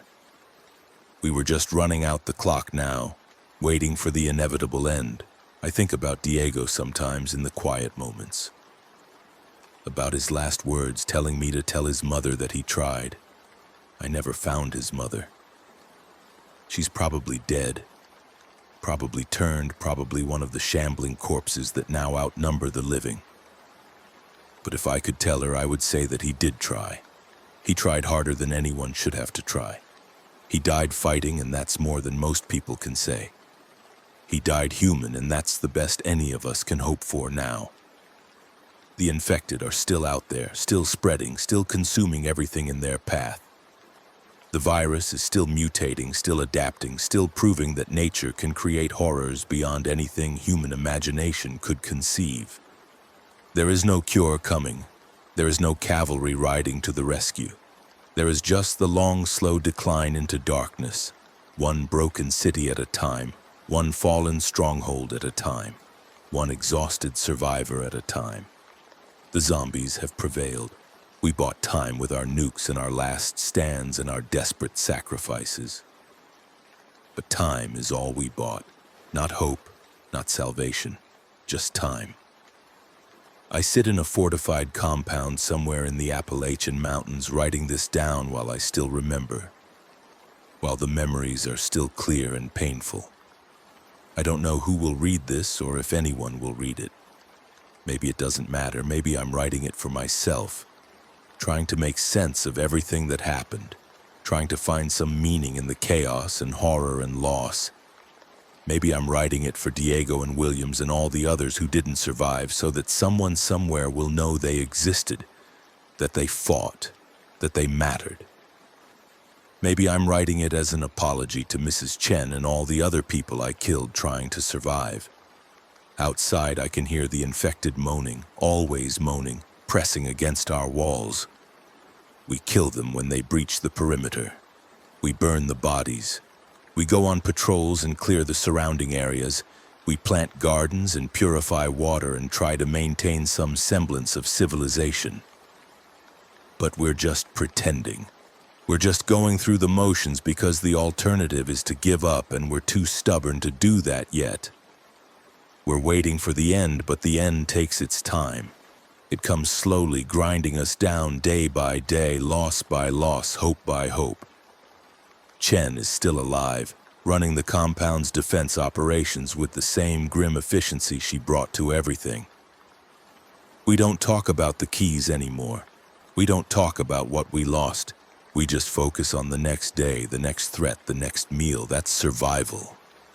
Not the heroic last stand or the dramatic sacrifice, but the mundane persistence of getting up every morning and doing it all again despite knowing it's ultimately futile.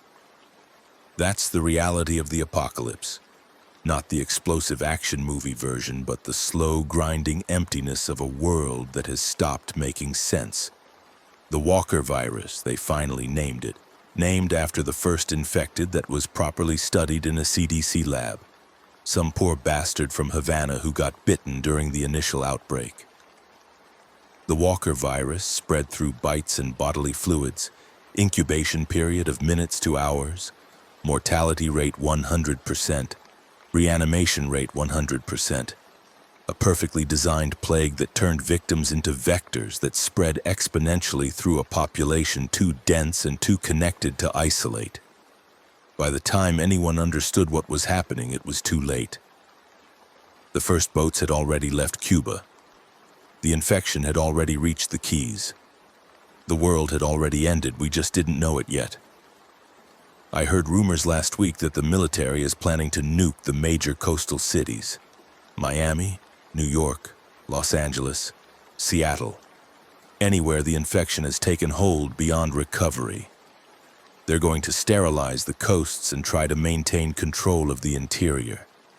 It's the same strategy they used on the Keys, just on a larger scale. It won't work. It didn't work in the Keys and it won't work now. But they'll try anyway because trying is all we have left. Making plans and taking action even when we know it's futile. Because the alternative is to accept that we're already dead and just haven't stopped moving yet. Sometimes at night I dream about Baptiste drowning in contaminated water, the infected pulling him down. I dream about his face as he realized he wasn't going to win, wasn't going to survive, wasn't going to build his empire in the ruins. I dream about the satisfaction I felt watching him die, and I wonder if that makes me a monster, if that moment of vengeance was worth what it cost. If anything is worth anything in a world that has already ended. I don't have answers. I just have questions that go nowhere and memories that won't fade and the certain knowledge that someday, probably soon, the infected will breach our walls and I'll have to make one final choice. Fight or give up. Survive another day or embrace the end. I think about that choice constantly and I still don't know what I'll do when the time comes, but for now, I'm still here, still breathing, still remembering, still writing it all down in the fading hope that someone will read it and understand what we lost, what we sacrificed, what we became in our desperate attempt to survive. The Keys are gone, vaporized by nuclear fire, but the infection they spawned is still spreading. Cuba is a dead island now, completely overrun. The Bahamas are silent. Their resorts and beaches now feeding grounds for the undead. The Straits of Florida are closed to shipping patrolled by military vessels with orders to sink any boat on sight. It doesn't matter. The infection has moved beyond the Caribbean. It's everywhere now. In our cities and towns and homes, in our families and friends and neighbors. The world we knew is dead and we're just the ghosts haunting its corpse. Too stubborn or too scared to move on. I closed this account with no hope, no moral, no lesson learned. Just the brutal truth that we lost and the zombies won, and all our courage and sacrifice and desperate fighting bought us nothing but time. Time to suffer. Time to watch everything we love get consumed. Time to become the monsters we were trying to fight. That's the real horror of the zombie apocalypse. Not the infected themselves, but what they turn us into. Not the death, but the survival. Not the end, but the continuation long past when we should have had the mercy to stop. That's what I learned in the Keys, what I learned from Diego and Baptiste and all the others. That survival is its own kind of death, slow and painful and inevitable. And that the real question isn't whether we can survive, but whether survival is worth what it costs. The answer is no, it's not worth it. But we keep surviving anyway because that's what humans do. We persist past logic, past hope, past reason. We persist even when persistence means becoming something we hate. We persist because giving up feels like betraying everyone who already died. And so we go on day after terrible day in a world that has already ended but refuses to admit it. That's my legacy. That's what the Keys taught me. That's what I'm writing down for whoever finds this after I'm gone. We lost. The infected won. Everything else is just details. Everything else is just the long, slow process of accepting what we already know. The world ended in the Florida Keys and we're all just too stubborn to lie down and die. God help us, we're too stubborn to die. The ladder descended about 20 feet into a concrete corridor lit by the work lights the men had brought. The walls were covered in peeling paint and rust stains, and the air was thick enough that I could feel it in my lungs. The corridor ran east, away from the lighthouse, burrowed into the bedrock beneath the promontory. I could hear the ocean above me, a muffled rumble that made the whole space feel like it was underwater, which triggered memories I'd spent 3 years trying to leave behind. I followed the corridor, my footsteps echoing until I reached a heavy steel door that stood open, its hinges groaning under weight they hadn't borne in decades. Beyond the door was a room that had clearly been some kind of laboratory. Old equipment lined the walls, covered in dust and decay, metal tables bolted to the floor, glass cabinets with shattered panes, and in the center of the room a large cylindrical container made of thick glass and metal reinforcement, easily 10 feet tall and 6 feet in diameter. The 3 men from the van were working around this container, and Harrison Wells stood off to one side, watching them with an expression I can only describe as hungry. He saw me and his face went cold. "Mr. Anderson," he said, his voice sharp, "you shouldn't be down here. This is a restricted area." "This is my lighthouse," I said, though legally that probably wasn't true. "What is all this?" Wells hesitated, and I could see him calculating, trying to decide how much to tell me or whether to have his men throw me out. Finally, he smiled that empty smile again. "It's extraordinary, really. This facility was part of something called Project Resurrection, a bioweapons research program that operated from 1943 to 1954. The work here focused on viral pathogens that could be weaponized for battlefield deployment or strategic use against civilian populations." "Bioweapons," I repeated, looking at the cylindrical container.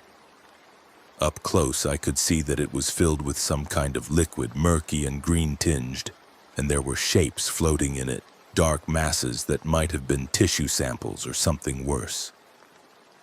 "And this has been sitting under the lighthouse for 70 years?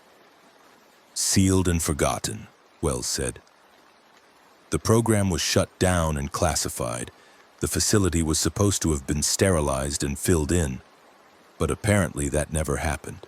Someone just sealed the entrance and left everything intact." He moved closer to the container, running his hand along its surface almost lovingly. "Do you have any idea what this represents? The research here was decades ahead of its time. The viral samples alone are worth, well, they're priceless to the right buyers." That last part caught me. "Buyers?" Wells's smile slipped for just a moment. "Collectors, research institutions, there's significant historical and scientific value here." One of the men working on the container called out, "Sir, we've got the seals loose, ready to drain and extract." "Proceed," Wells said. "Wait," I said. "You're opening that thing? Do you even know what's in it?" "Viral samples that have been dead for 70 years, Wells said dismissively. "The military sealed them in a preservative solution, but nothing could survive this long dormant. We're simply recovering historical materials." But the way he said it, the eagerness in his voice, made me think he believed something different. Made me think he hoped something had survived. The men attached a pump to a valve at the base of the container and began draining the liquid into heavy plastic drums. The smell that came out was indescribable, a combination of chemicals and decay that burned my throat and made my eyes water. I backed away, covering my mouth, and Wells laughed. "Strong stomach required for this work, Mr. Anderson," he said. "Perhaps you should return upstairs." I should have. God knows I should have. But I stayed, watching as they drained the container and the shapes inside became clearer. They were bodies, or what remained of bodies. 3 of them shriveled and gray, suspended in the liquid like specimens in formaldehyde. Except these weren't specimens. When the liquid level dropped below the first body's head, its eyes opened. I'm not ashamed to say I shouted and stumbled backward, hitting the wall behind me. The thing in the container was moving, its jaw working, its hands clawing weakly at the glass. Wells and his men had frozen, staring at the impossible sight. The body should have been dead, should have been nothing but preserved tissue, but it was moving, animated by something that defied every law of nature I understood. "Get back," Wells said, his voice tight. But his men were too slow. The container's seals, weakened by age and the pressure changes from draining, gave way. The glass shattered with a sound like a gunshot, and the three bodies spilled out onto the laboratory floor in a wave of stinking liquid. For a moment, everything was chaos and noise, the men shouting, Wells screaming orders, and those things on the floor beginning to move with increasing strength and speed. One of Wells's men, a younger guy with a crew cut, tried to grab one of the bodies to restrain it. The thing's head whipped around with a speed that seemed impossible for something that had been dormant for 70 years, and it bit into the man's forearm, its teeth sinking through his jacket and into flesh. The man screamed and tried to pull away, but the thing held on like a pit bull, shaking its head, tearing. Blood sprayed across the laboratory floor, bright red against the gray concrete, and the smell of it seemed to trigger something in the other two bodies. They began to move faster, more purposefully, their eyes fixed on the living people in the room. I ran. I'm not proud of it, but I ran. I bolted for the door, hearing Wells shouting behind me, hearing more screaming, hearing sounds that no human throat should make. I reached the corridor and sprinted for the ladder, my boots slipping on the wet floor, my heart hammering so hard I thought it would burst. Behind me, the sounds got worse. Gunshots, 3 of them in rapid succession, then more screaming, then a wet, tearing sound that made my stomach heave. I grabbed the ladder and climbed, my hands shaking so badly I almost fell twice, and I didn't stop until I was out of that hole and back in the lighthouse's ground floor, where I slammed the access panel and shoved the foundation stone back into place. My hands were covered in the preservative liquid from when I'd touched the walls down there, and my clothes reeked of chemicals and death. I stumbled outside into the clean ocean air, bent over, and vomited into the grass until there was nothing left in my stomach. When I could finally breathe again, I heard it, muffled but clear, the sound of something pounding on the stone I'd just moved back into place. Something was trying to get out. I ran to my cottage, locked every door and window, and grabbed my cell phone. I tried calling 911, but the call wouldn't go through.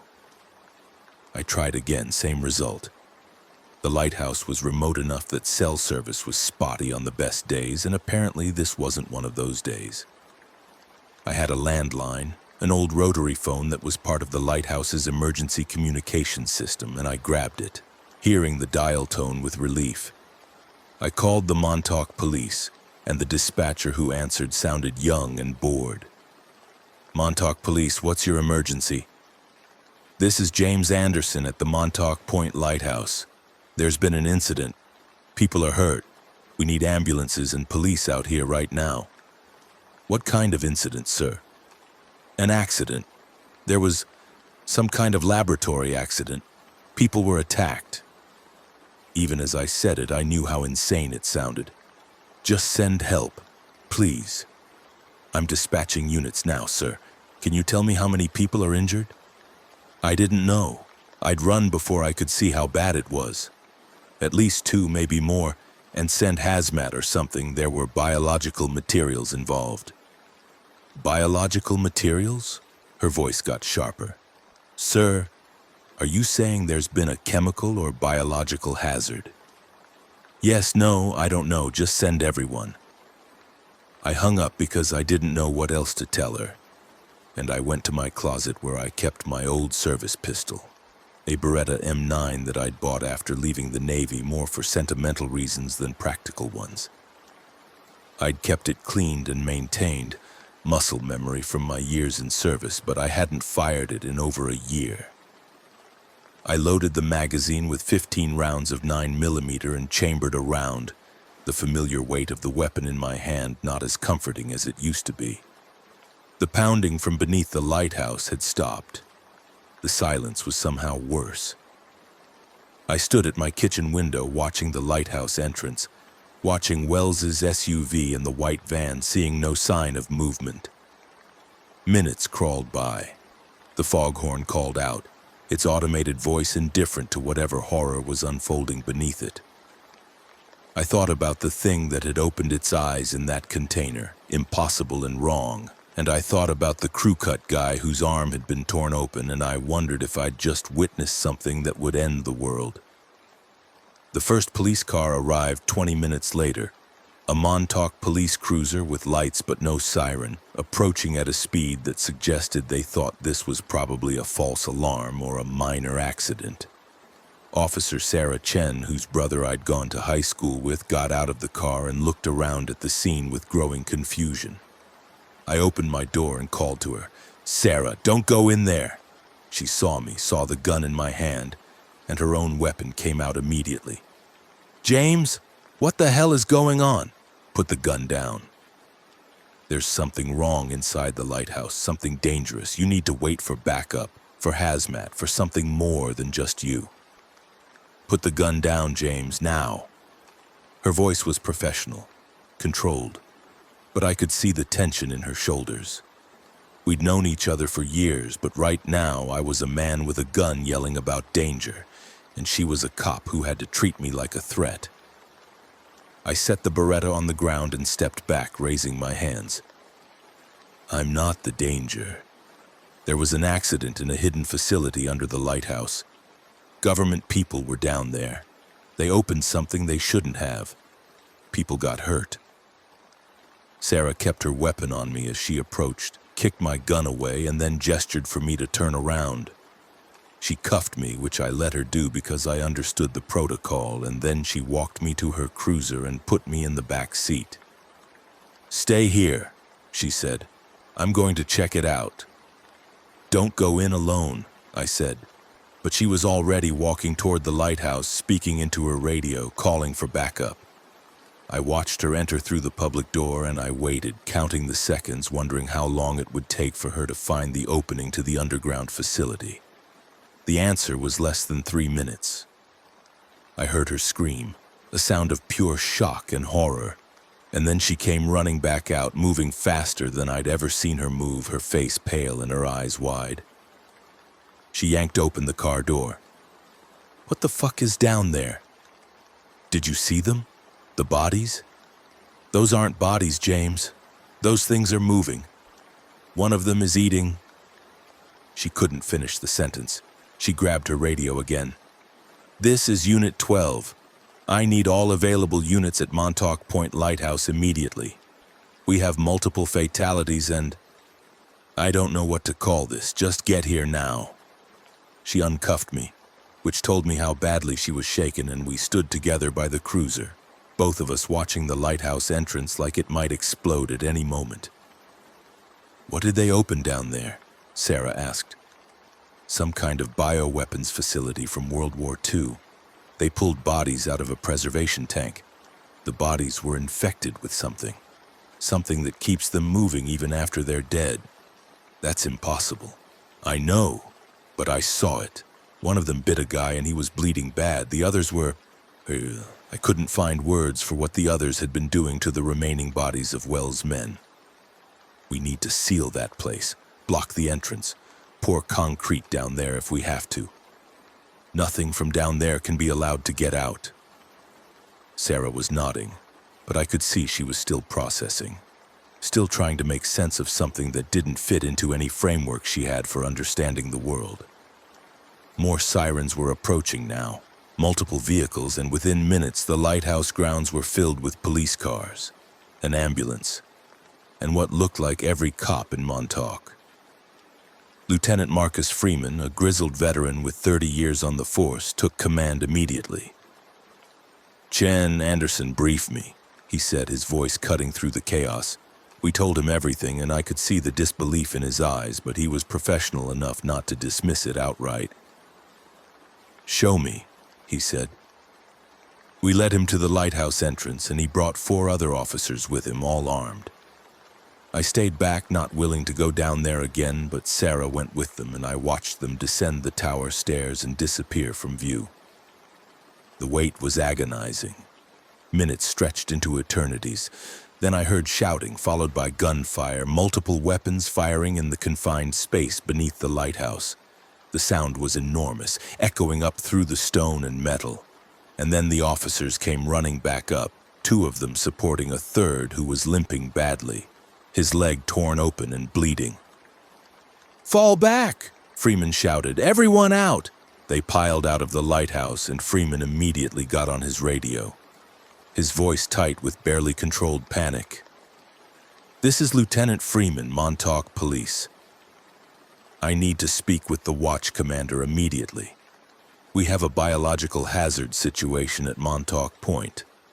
I need county hazmat, I need the National Guard, I need every available resource you can send. And I need to speak with someone at the CDC because what I just saw down there isn't..." He paused, searching for words. "It isn't natural." The injured officer, whose name I learned was Rodriguez, was bleeding heavily from deep lacerations on his thigh. The paramedics got him on a gurney and started working on him immediately. But I could see the damage was severe. His pants were shredded and the flesh beneath looked like it had been chewed, which is exactly what had happened. I grabbed Sarah's arm. "He was bitten?" "He fell. One of those things grabbed him. You need to isolate him now. Whatever those things have, it might be contagious." Sarah looked at me like I was crazy, but Freeman had overheard. "Do it," he said. "Put him in a separate ambulance. Tell the hospital we have a potential infectious disease situation." The paramedics protested, arguing about proper treatment and transport protocols, but Freeman pulled rank and they complied. Rodriguez was loaded into an ambulance alone, and the vehicle pulled away with lights and sirens heading toward Southampton Hospital, 20 miles west.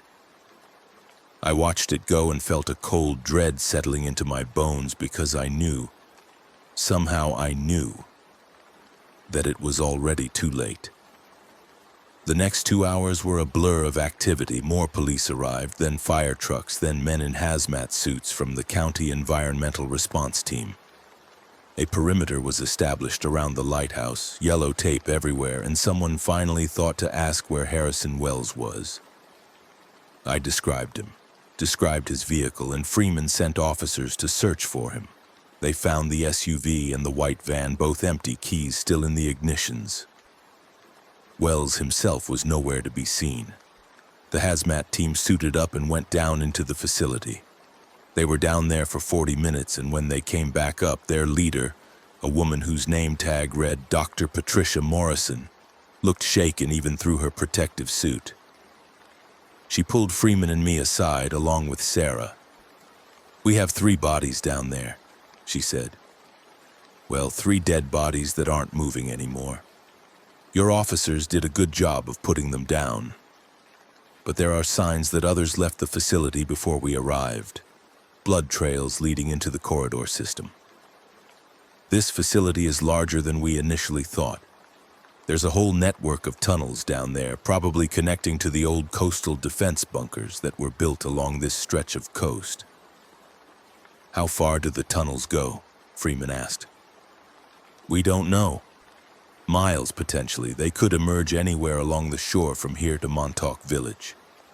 Freeman's radio crackled, a dispatcher's voice, urgent and confused. "All units, we have multiple reports of disturbances in Montauk Village.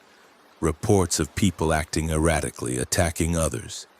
Units responding report bizarre behavior," and the transmission dissolved into static, then came back. Someone was screaming in the background, then silence. Freeman looked at me, and I saw the moment when he understood that this wasn't containable. Wasn't just a weird accident that could be managed with police tape and hazmat protocols. This was spreading.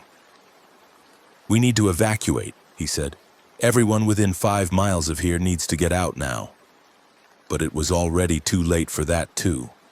My radio in the cottage, which I'd left on, was picking up transmissions from the Montauk Fire Department, and I could hear the panic in their voices as they described scene after scene of violence and chaos.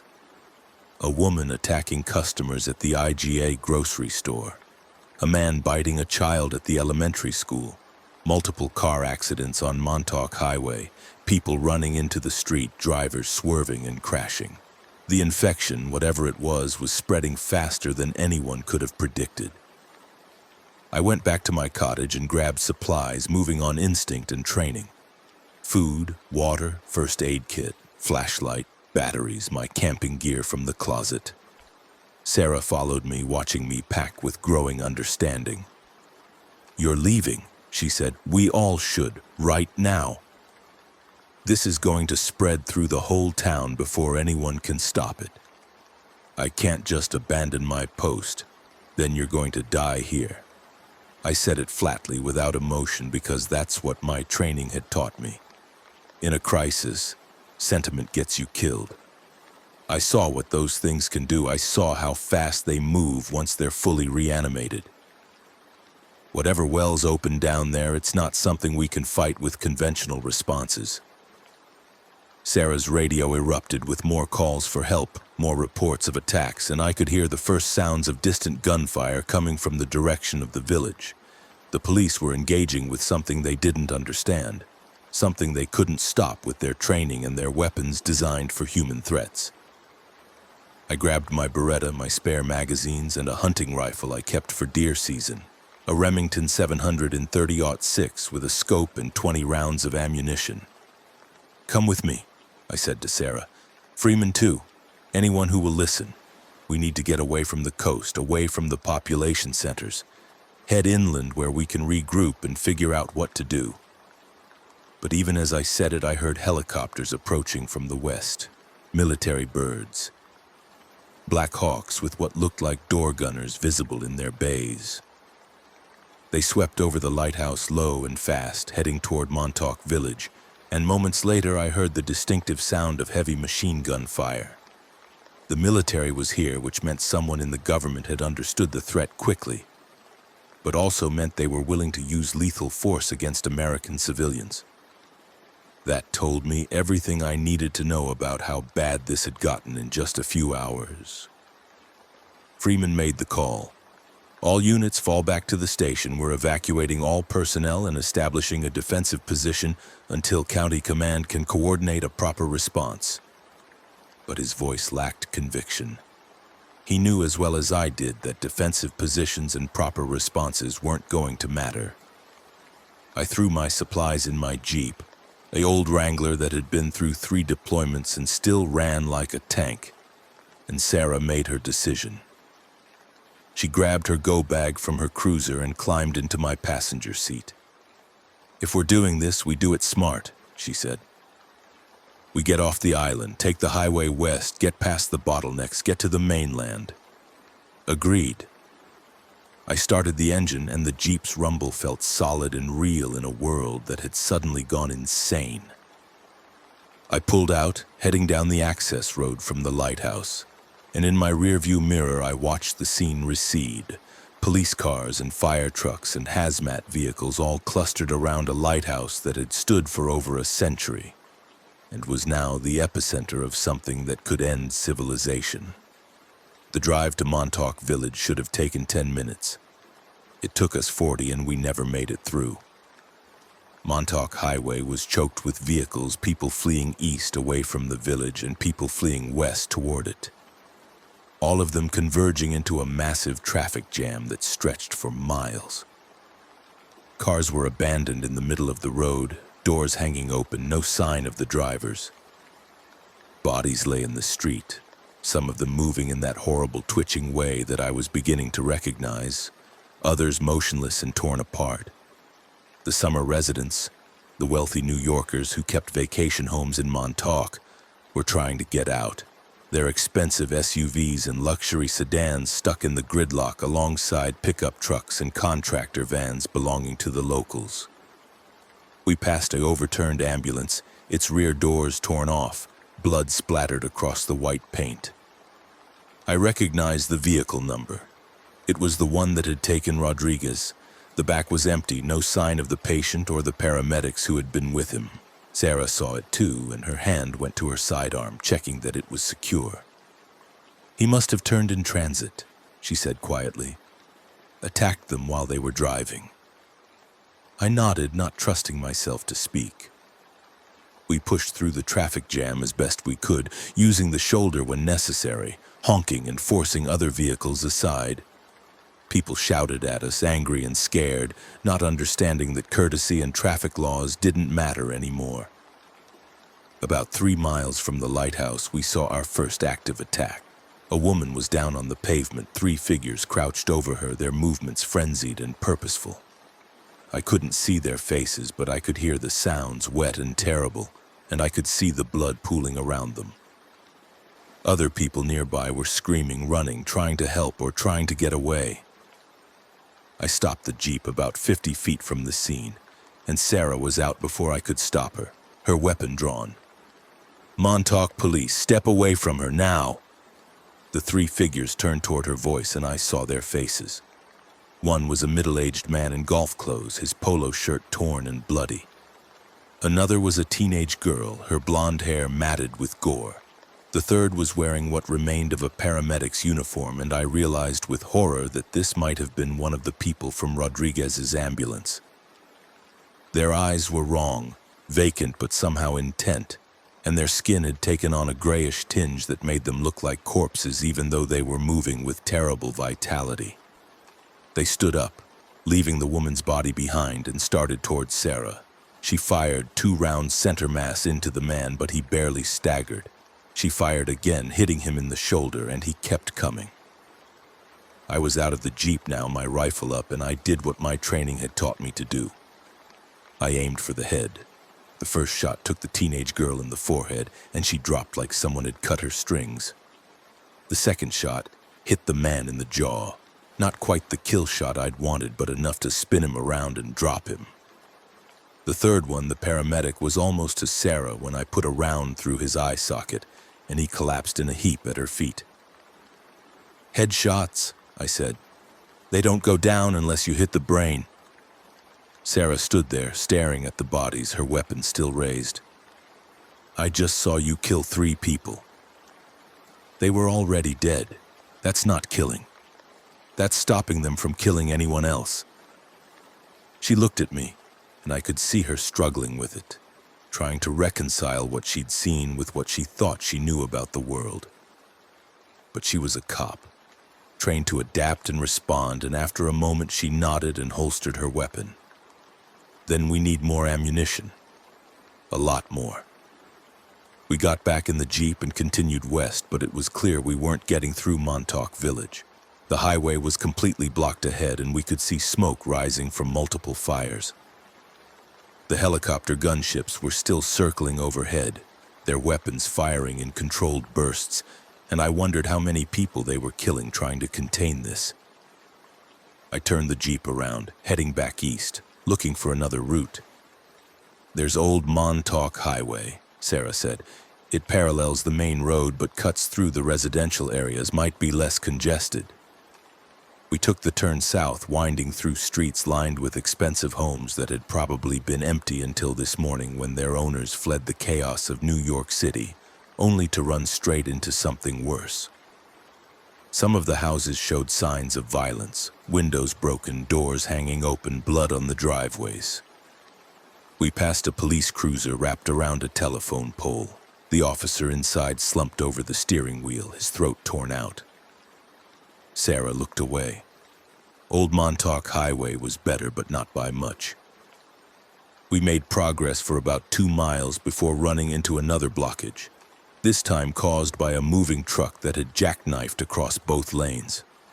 People were trying to move it, pushing and shouting, and I was about to suggest we try to help when I saw movement in the back of the truck.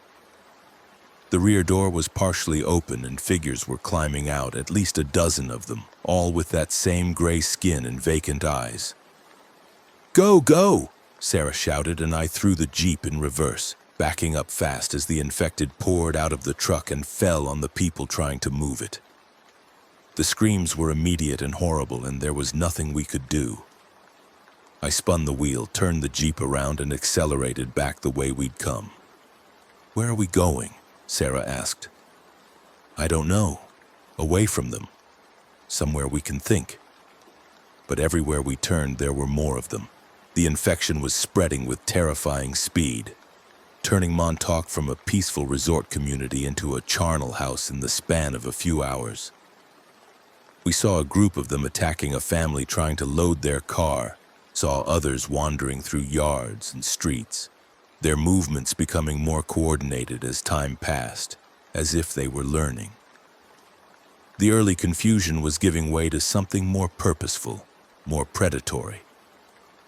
I drove east again, away from the population center, following the coastline toward Ditch Plains and Hither Hills. The roads here were less congested, mostly access routes to beaches and state parks, and we made better time.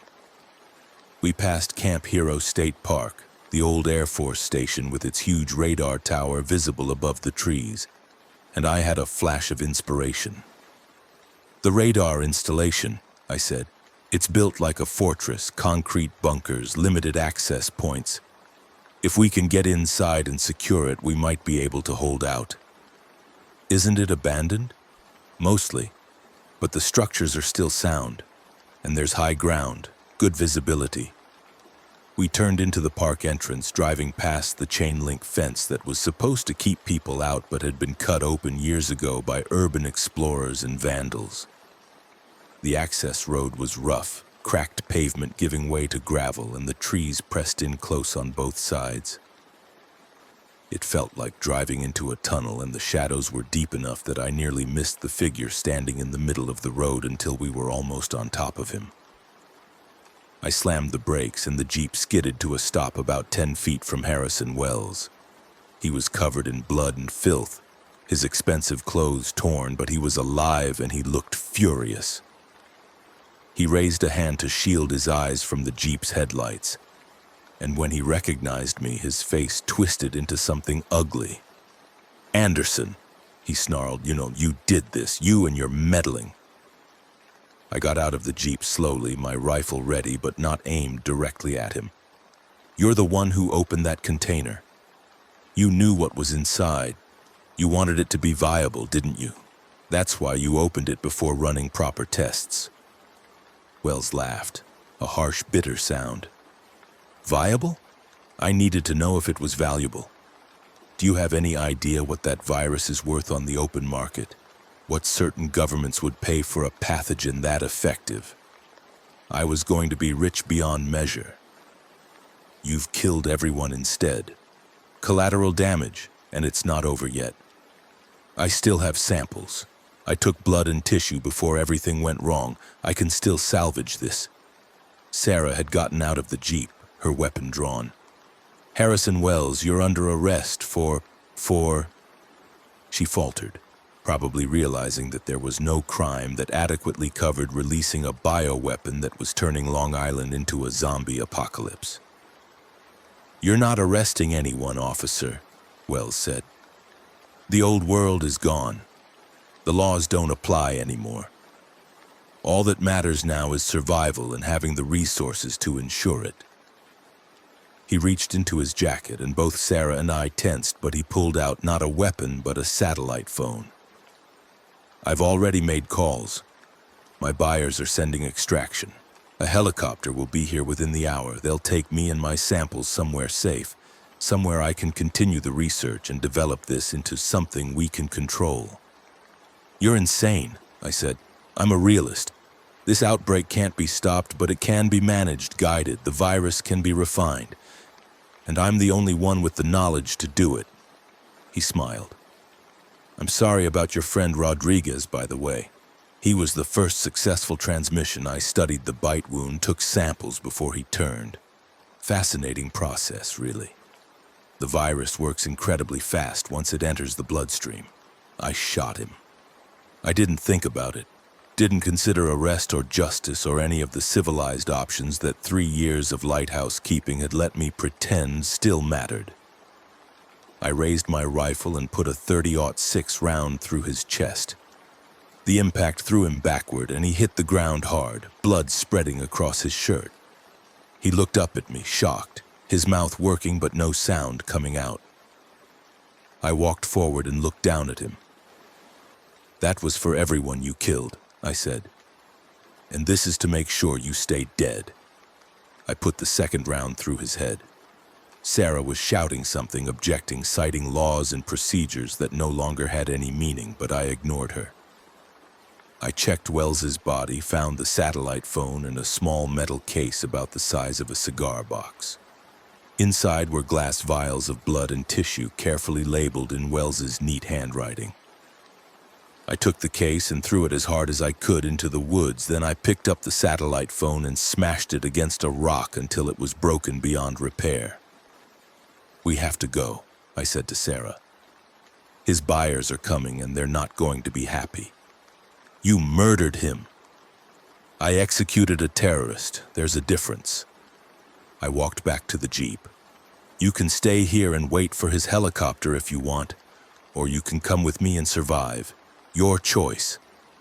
She came with me. We drove deeper into Camp Hero, following the old service roads to the radar installation.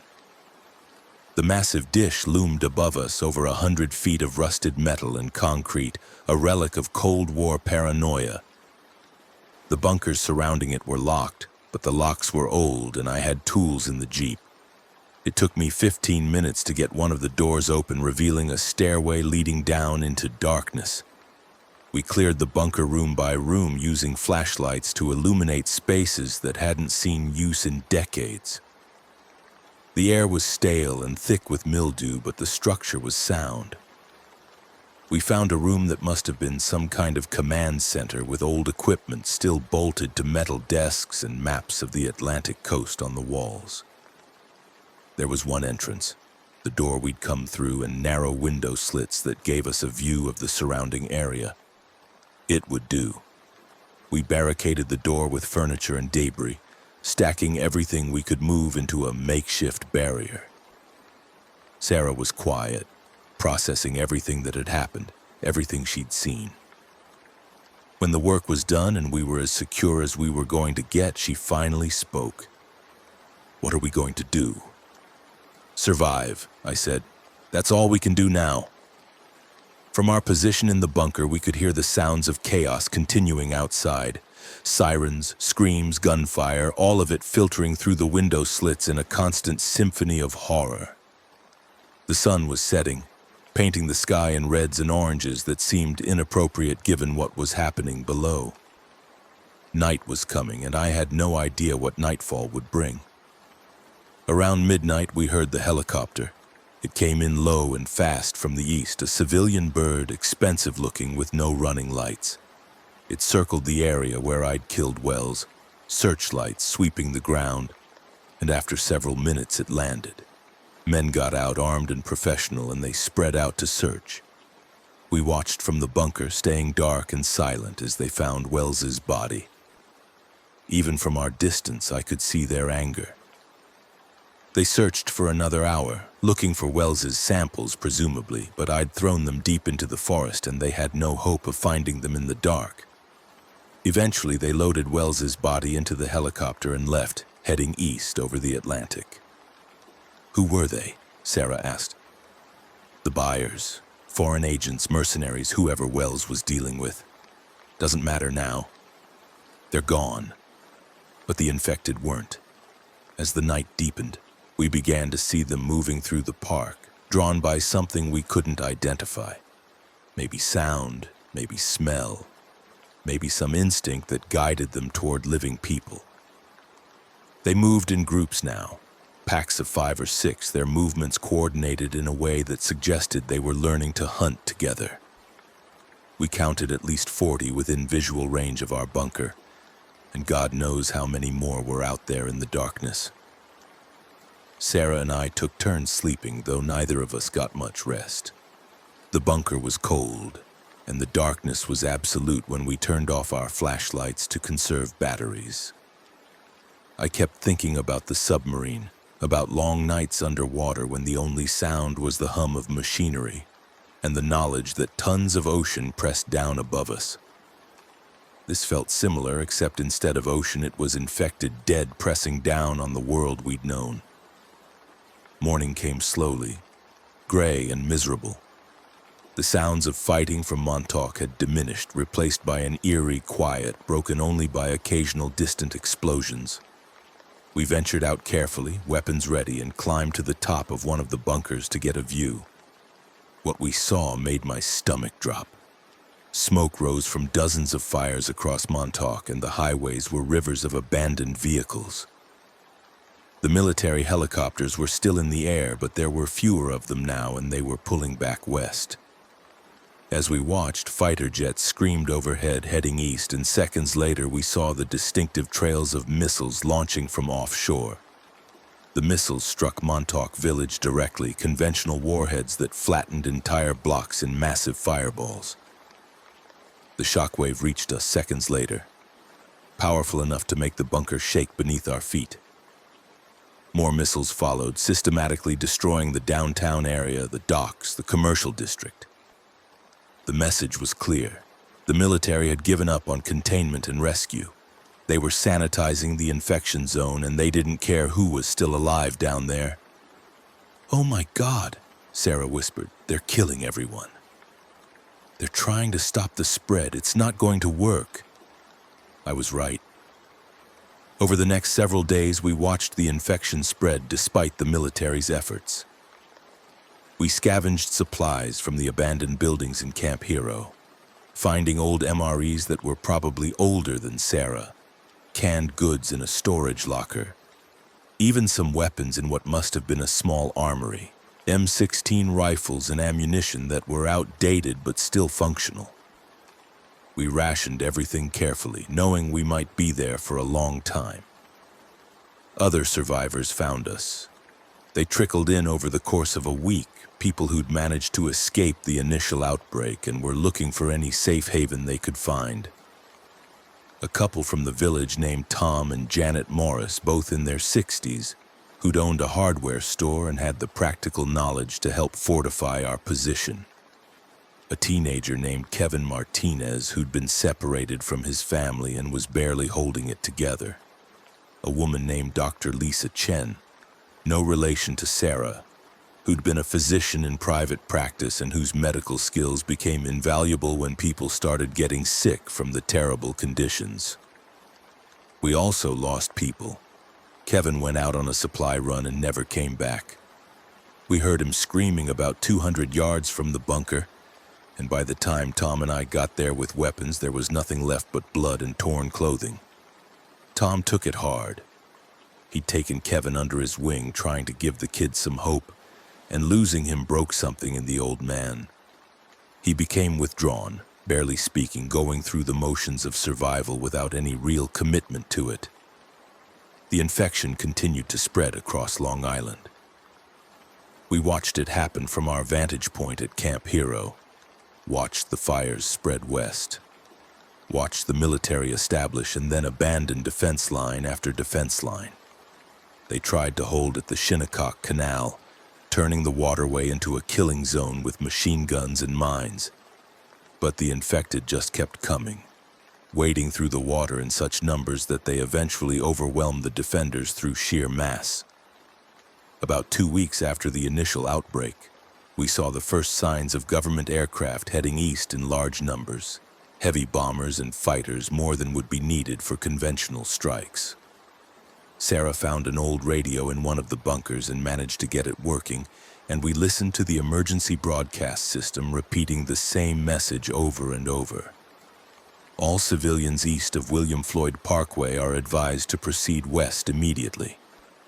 This area has been designated for extreme measures. Evacuation is mandatory. This is not a drill. Extreme measures, Dr. Chen said. What does that mean? I knew. I'd served on nuclear submarines. I'd been trained in atomic warfare protocols. It means they're going to use nuclear weapons. Probably low-yield tactical nukes, but enough to sterilize the entire eastern end of Long Island. They can't, Sarah said. There are still people alive out here, thousands of people. They can, and they will. It's the only way to be sure the infection doesn't keep spreading. By now, it's probably reached the North Fork, maybe even started spreading into Connecticut via the boats. They need to cauterize the wound before it kills the whole body. We need to leave, Tom said, speaking for the first time in days. Get west, get past their cordon, get somewhere safe. But there was no safe anymore. We all knew it, even if we didn't want to say it. The infection was spreading faster than anyone could track, and Long Island was a peninsula. Every boat that left the East End could carry infected people to ports up and down the coast. Every car that made it through the checkpoints could have someone who was bitten and didn't know it yet. The virus had an incubation period that varied depending on the severity of the bite, anywhere from hours to days, and there was no reliable test to identify carriers. The government's only option was to sacrifice Long Island to save the rest of the country. We decided to make a run for it anyway. Staying at Camp Hero meant dying in nuclear fire, and maybe if we could get past the military lines, we could find actual safety somewhere. We gathered all the supplies we could carry, loaded them into my Jeep and a pickup truck Tom had found and repaired, and prepared to make the drive west. The plan was to take back roads and avoid the highways, which were surely watched by the military. We'd head north to Napeague, then cut west through the forest roads, hopefully avoiding the main checkpoints. It didn't work. We made it about 5 miles before running into an infected horde that must have numbered in the hundreds, all of them drawn to the sound of our engines. We fought them off, burning through ammunition at a terrifying rate, and managed to break through, but the delay cost us. Military helicopters spotted us, and within minutes we were being herded back east by gunships that fired warning shots in front of us. The message was clear. You're not getting past the cordon. You're infected territory now. We returned to Camp Hero, defeated and knowing we were doomed. That night, Tom walked out into the woods with a bottle of whiskey we'd been saving and a pistol. We heard the single shot about an hour later. Janet didn't cry. She just sat there, staring at nothing, and in the morning she was gone too. She'd followed him into the woods, and we found them together, his arm around her shoulders, both of them finally at peace. The bombs fell 2 days later. We saw the flash first, impossibly bright even through the bunker's window slits, bright enough that I thought for a moment we were too close and would be vaporized. The shockwave came next, a physical force that threw me across the room and cracked one of the concrete walls. The sound was beyond description, beyond anything human senses were meant to process.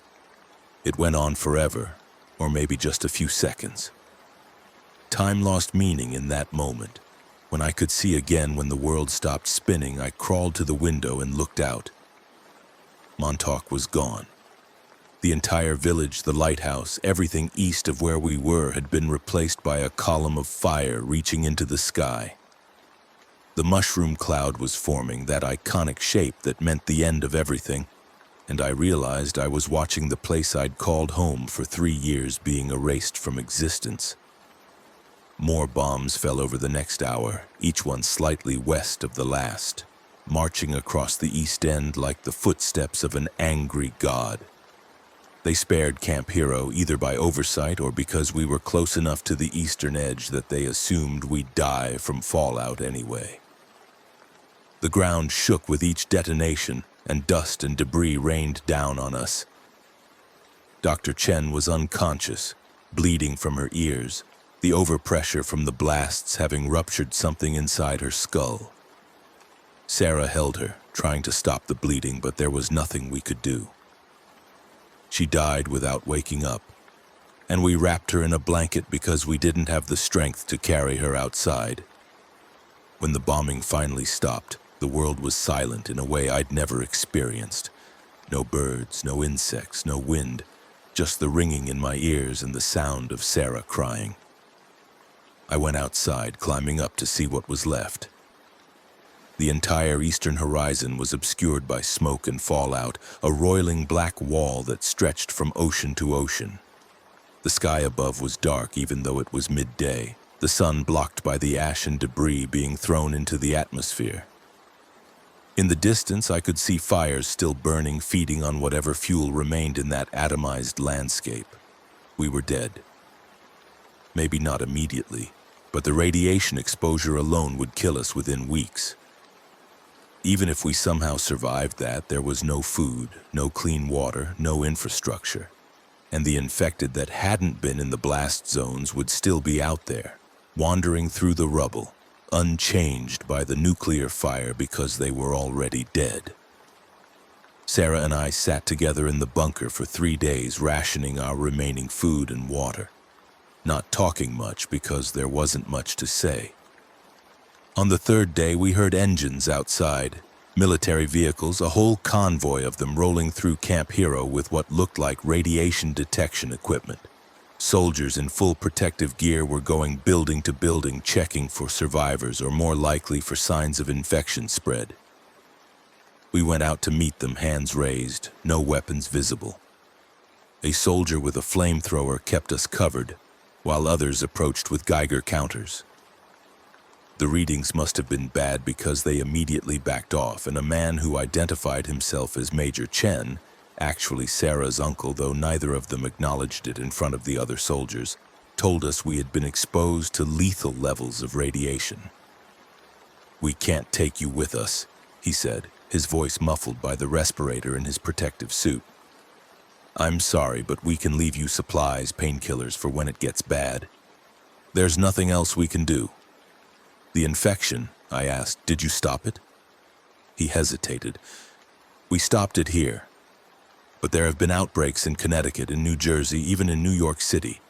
Fishing boats from Montauk that made it across the Sound before the quarantine was established. A truck convoy that crashed through a checkpoint near Southampton. The virus is out there now, spreading along the coast, moving inland. We're trying to contain it, but..." He didn't finish the sentence. "It's over, isn't it? The world as we knew it." "Yeah, it's over." They left us supplies as promised. Canned food, bottled water, morphine for the pain that would come with radiation sickness. Then they drove away, leaving us alone in the ruins of Camp Hero with the knowledge that we'd witnessed the end of our civilization. The infected were spreading unchecked now, the virus finding new hosts faster than any military response could stop. The United States was fragmenting, resources being diverted to defend major population centers while everything else was abandoned. Other countries were closing their borders, shooting down any aircraft that came from American airspace, turning their navies into blockades to keep ships from landing on their shores. Sarah and I stayed at Camp Hero because there was nowhere else to go. We watched the world die through the static-filled broadcasts we could still pick up on the radio. The president declared martial law, then disappeared from public view. The military launched more nuclear strikes on major outbreak sites, hitting Boston, Philadelphia, parts of New York City. The economy collapsed. Food riots turned into massacres as the infected surged through panicked crowds. Countries fell one by one as the infection spread across oceans carried by desperate refugees or strategic attacks from the terrorist groups who'd helped Wells release the virus in the first place. I'm writing this 6 months after the outbreak began. Sarah died 3 weeks ago, the radiation sickness eating her from the inside out despite the morphine. I buried her in the woods near where Tom and Janet lay, marking the grave with stones because I didn't have the strength to do more. I'm dying too. I can feel it in my bones, in the blood I cough up every morning, in the way my hands shake when I try to write. But I wanted to leave this record, wanted someone to know what happened here, how it started, how Harrison Wells's greed and stupidity killed the world. The infected are still out there. I see them sometimes wandering through the ruins, their movements slower now, their bodies decaying but somehow still functioning. The virus keeps them animated even as the flesh falls off their bones, a mockery of life that will probably outlast humanity itself. There's no cure. The scientists who might have developed one are dead or infected themselves. The laboratories that could have manufactured it are rubble or lost behind military lines that no longer hold. At night, I climb to the top of the radar installation and look west toward what used to be civilization. The sky glows orange in places where cities burn, and I can hear the distant sound of gunfire, of explosions, of screams carried on the wind. The darkness is spreading, not just the literal darkness of collapsed power grids and failed infrastructure, but the darkness of humanity's extinction. We had our chance. We built something remarkable over thousands of years, clawed our way up from caves and stone tools to cities and skyscrapers and submarines that could dive to the bottom of the ocean. And we threw it all away because one man wanted to be rich, wanted to sell death to the highest bidder, wanted power more than he wanted to preserve the world. I shot Harrison Wells, put a bullet through his chest and another through his head, and I'd do it again without hesitation. But killing him didn't stop what he'd started. The virus he'd released from that World War II facility beneath the Montauk Lighthouse had already escaped by the time I pulled the trigger. It was in the water, in the air, in the blood of people who were fleeing in terror, spreading it to everyone they encountered. The terrorist group that had helped him access Area 51's research, that had seen the potential in the Solanum virus and decided to weaponize it. They're probably all dead now too, consumed by the thing they tried to control. There's movement in the woods below me. I can see them through my binoculars. A group of infected making their way through the overgrown trails. Their paths random but somehow purposeful, as if they're searching for something they can no longer remember. They used to be people, maybe even people I knew from Montauk. Tourists or locals or summer residents who thought they were escaping to safety. Now they're just shells, animated by a virus that rewrites their nervous system and drives them to feed on living flesh. I think about the lighthouse sometimes, about the 3 years I spent there keeping a light burning that warned ships away from the rocks. It seems like a metaphor now, though I'm too tired to work out exactly what it means. We were supposed to be the lighthouse, I suppose, humanity warning itself away from the rocks of our own destruction. But we sailed straight into them anyway, drawn by greed and fear and the foolish belief that we could control forces we didn't understand. The sun is setting now, painting the contaminated sky in colors that shouldn't be beautiful but somehow are. Reds and purples and golds streaming through the ash and fallout, nature indifferent to the horror below. I'm going to finish this record, seal it in a metal box and bury it near Sarah's grave. Maybe someday, if there is a someday, someone will find it and know what happened here. Maybe they'll learn from our mistakes, though history suggests that's unlikely. Humans don't learn.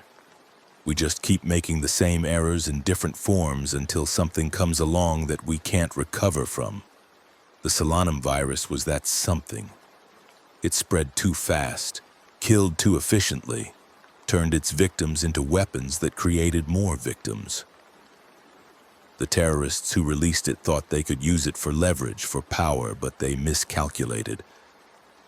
The virus didn't care about their goals or their politics. It just spread and kept spreading and turned the world into a graveyard populated by the hungry dead. I can hear them now, the infected, their moans carrying across the ruins of Camp Hero. They're getting closer, drawn by something, maybe the light from my flashlight or the sound of me moving around. I should go back down to the bunker, barricade myself in, but I'm too tired. The radiation has eaten away at me until there's almost nothing left, and the morphine only does so much to dull the pain. Part of me wants to just walk out there, let them find me, let it end quickly instead of dragging out these last few days or hours in agony. But I won't. I'm too stubborn, or too scared, or maybe I still have some small hope that someone will come, that there's still a pocket of civilization somewhere that survived, that humanity isn't quite extinct yet. It's a foolish hope. The radio has been silent for 3 days now. The last broadcast I heard was from a military unit in Colorado, holed up in some bunker complex beneath Cheyenne Mountain, reporting that infected had breached their outer perimeter, and they were preparing to seal the blast doors. Then nothing, just static and silence. The wind is picking up, blowing in from the ocean, carrying the smell of salt and death. I used to love that smell, the clean brine of the Atlantic, but now it's tainted by decay, by the thousands of bodies rotting on the beaches and in the streets, by the chemicals and radiation released by the nuclear strikes. The ocean itself is probably contaminated, the fish and marine life dying or mutating, the ecosystem collapsing just like the human world. I think about my time in the Navy, about the submarine patrols where we'd spend months underwater, isolated from the world, self-contained and independent. We used to joke that in the event of nuclear war, the sub-crews would be the only ones to survive, that we'd surface to find the world destroyed and ourselves the inheritors of whatever was left. It wasn't funny then, and it's not funny now. The submarine crews are probably still down there waiting for orders that will never come, running out of supplies, eventually having to surface into this nightmare we've created. There's a scraping sound at the base of the radar tower. They've found me. I can hear them climbing, their movements awkward but determined, drawn by the light and the sound of living breath. I should turn off the flashlight, should hide in the darkness and hope they pass by. Instead, I'm going to keep writing until they get here, until the end comes, because this record is important. It's the only thing I have left that matters. Harrison Wells thought he could profit from death. He found the Solanum virus in that hidden World War II facility, saw its potential as a weapon or a bargaining chip, and he opened the container without proper precautions because his greed outweighed his caution. He infected his own men, then fled into the tunnels beneath Montauk, spreading the virus as he ran. When I found him in Camp Hero, he was already planning his escape, already thinking about how to salvage his fortune from the disaster he'd created. He had samples, vials of infected blood and tissue, and he had buyers waiting to extract him. I killed him for that. Shot him twice, once in the chest and once in the head, and I threw his samples into the woods where they'd never be found. But it was too late. The virus was already out, already spreading through the fishing boats and the fleeing crowds, already making its way to Connecticut and New Jersey and beyond. My revenge was hollow because it couldn't undo the damage, couldn't save the world, couldn't even save myself. The infected are close now. I can hear them on the stairs below, their shuffling footsteps echoing in the metal tower. There must be dozens of them, maybe more, all converging on this one spot. I'm standing at the very top of the radar installation, on the platform beside the huge dish, and the view is extraordinary in its horror. I can see for miles in every direction, can see the extent of the destruction, the burned-out cities and collapsed towns and empty highways stretching into the darkness. Here and there, small fires still burn, and occasionally I see movement, either infected or the few remaining survivors scavenging through the ruins. This is the world we made. This is the legacy of Harrison Wells and the terrorists who helped him, of the scientists who created the virus during World War II, of every person who chose power and profit over responsibility and caution. We had the knowledge to create something that could end the world, and we didn't have the wisdom to keep it contained. Now the dead walk and the living hide, and civilization has collapsed into chaos and horror. The first of them has reached the platform. I can see its silhouette against the darkening sky, a shape that used to be human but isn't anymore. Its clothes are torn, its skin gray and rotting, and its eyes are empty of everything except hunger. More are coming up behind it, filling the stairs, crowding onto the platform. They're surrounding me, closing in, and I have nowhere to go except over the edge and a 100-foot drop to the concrete below. I'm out of morphine. I'm out of time. This is where it ends for James Anderson, lighthouse keeper and former Navy submarine veteran, witness to the end of the world. I hope someone finds this record. I hope they understand what happened here, how a failed biological experiment from World War II and one man's greed combined to destroy everything. I hope they do better than we did. though I suspect that if there's anyone left to find this, they're probably struggling just to survive, just like we all were in the end. The infected are reaching for me now. I can smell the decay, can see the hunger in their ruined faces. I'm writing these last words with my back against the radar dish, my hand shaking so badly I can barely hold the pen.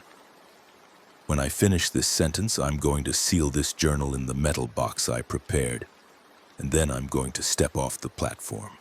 I won't give them the satisfaction of tearing me apart while I'm still alive. I'll die on my own terms, one last act of defiance against the darkness that swallowed the world. The Solanum virus won, the zombies prevailed, and humanity's light, the light we kept burning for thousands of years, is finally going out. This is James Anderson signing off from the dead point at the end of the world. May God have mercy on us all, though I suspect we're beyond even divine forgiveness now. I'm sealing the box, I'm standing up. The infected are so close I can feel their cold hands reaching for me. I'm walking to the edge of the platform. The drop looks impossibly far, and I'm afraid, but staying here is worse. I'm taking one last look at the world, at the ruins and the fires and the endless darkness spreading across everything I once knew. And now I'm stepping off, and the wind is rushing past me, and for just a moment I'm flying, free of the horror and the pain and the knowledge that everything we built is gone.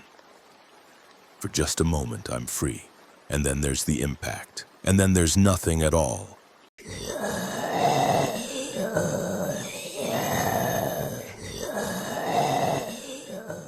Hello everyone, welcome to the channel.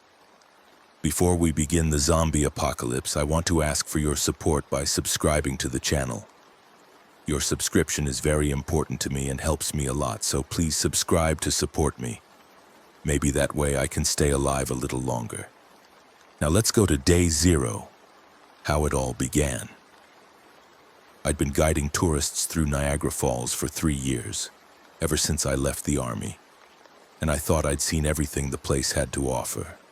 The honeymoon couples with their matching t-shirts, the families with screaming kids who didn't want to wear the cheap plastic ponchos, the international visitors who barely spoke English but understood the word waterfall just fine. Every day was the same routine: meet the group at the visitor center, run through the safety briefing nobody listened to, lead them down to the observation deck, watched them take 1,000 photos of the same view, then herd them onto the Maid of the Mist boat for the ride that justified the overpriced ticket. It was honest work, better than what some of my army buddies ended up doing after discharge, and it paid the bills for my apartment in downtown Buffalo.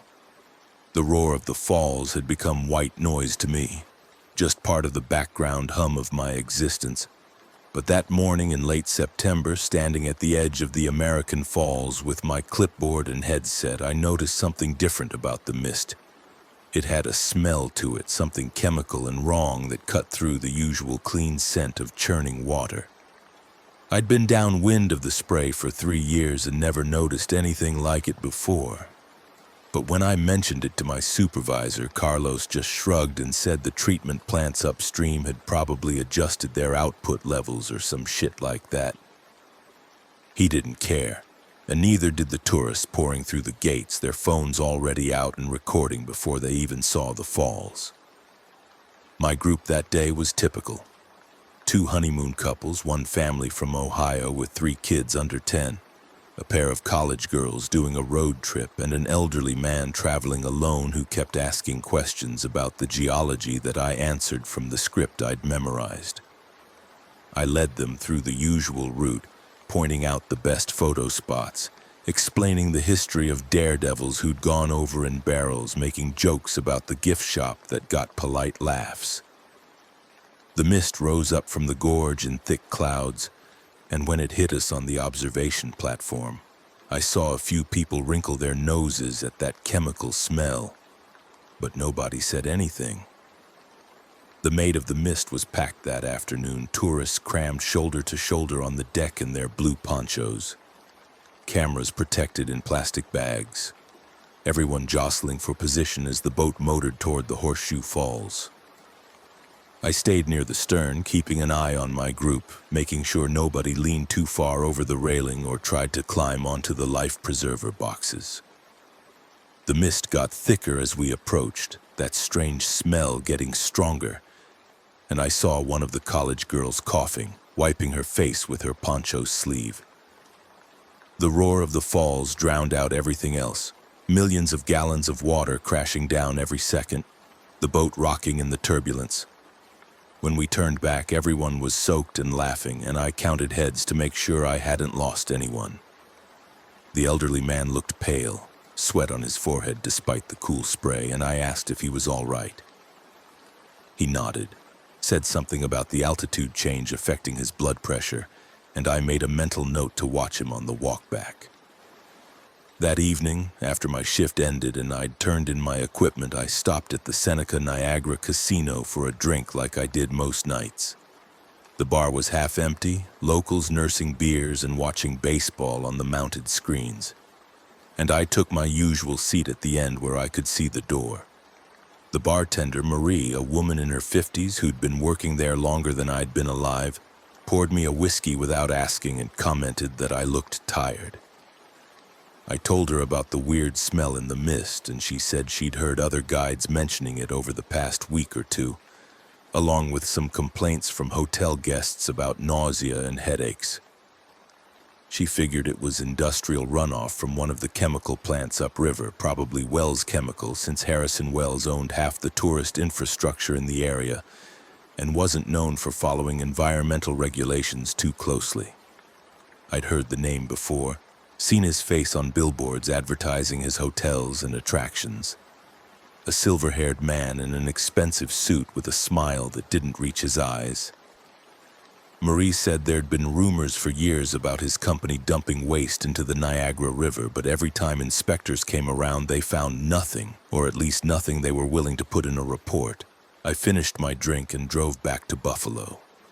My apartment on the 3rd floor of a converted warehouse building with exposed brick and pipes running along the ceiling. My neighbor, a graphic designer named Tasha who worked from home, was in the hallway getting her mail, and we exchanged the usual pleasantries about the weather and weekend plans. She mentioned that her sister in Rochester had come down with some kind of flu that was going around, high fever and aggression that the doctors couldn't explain.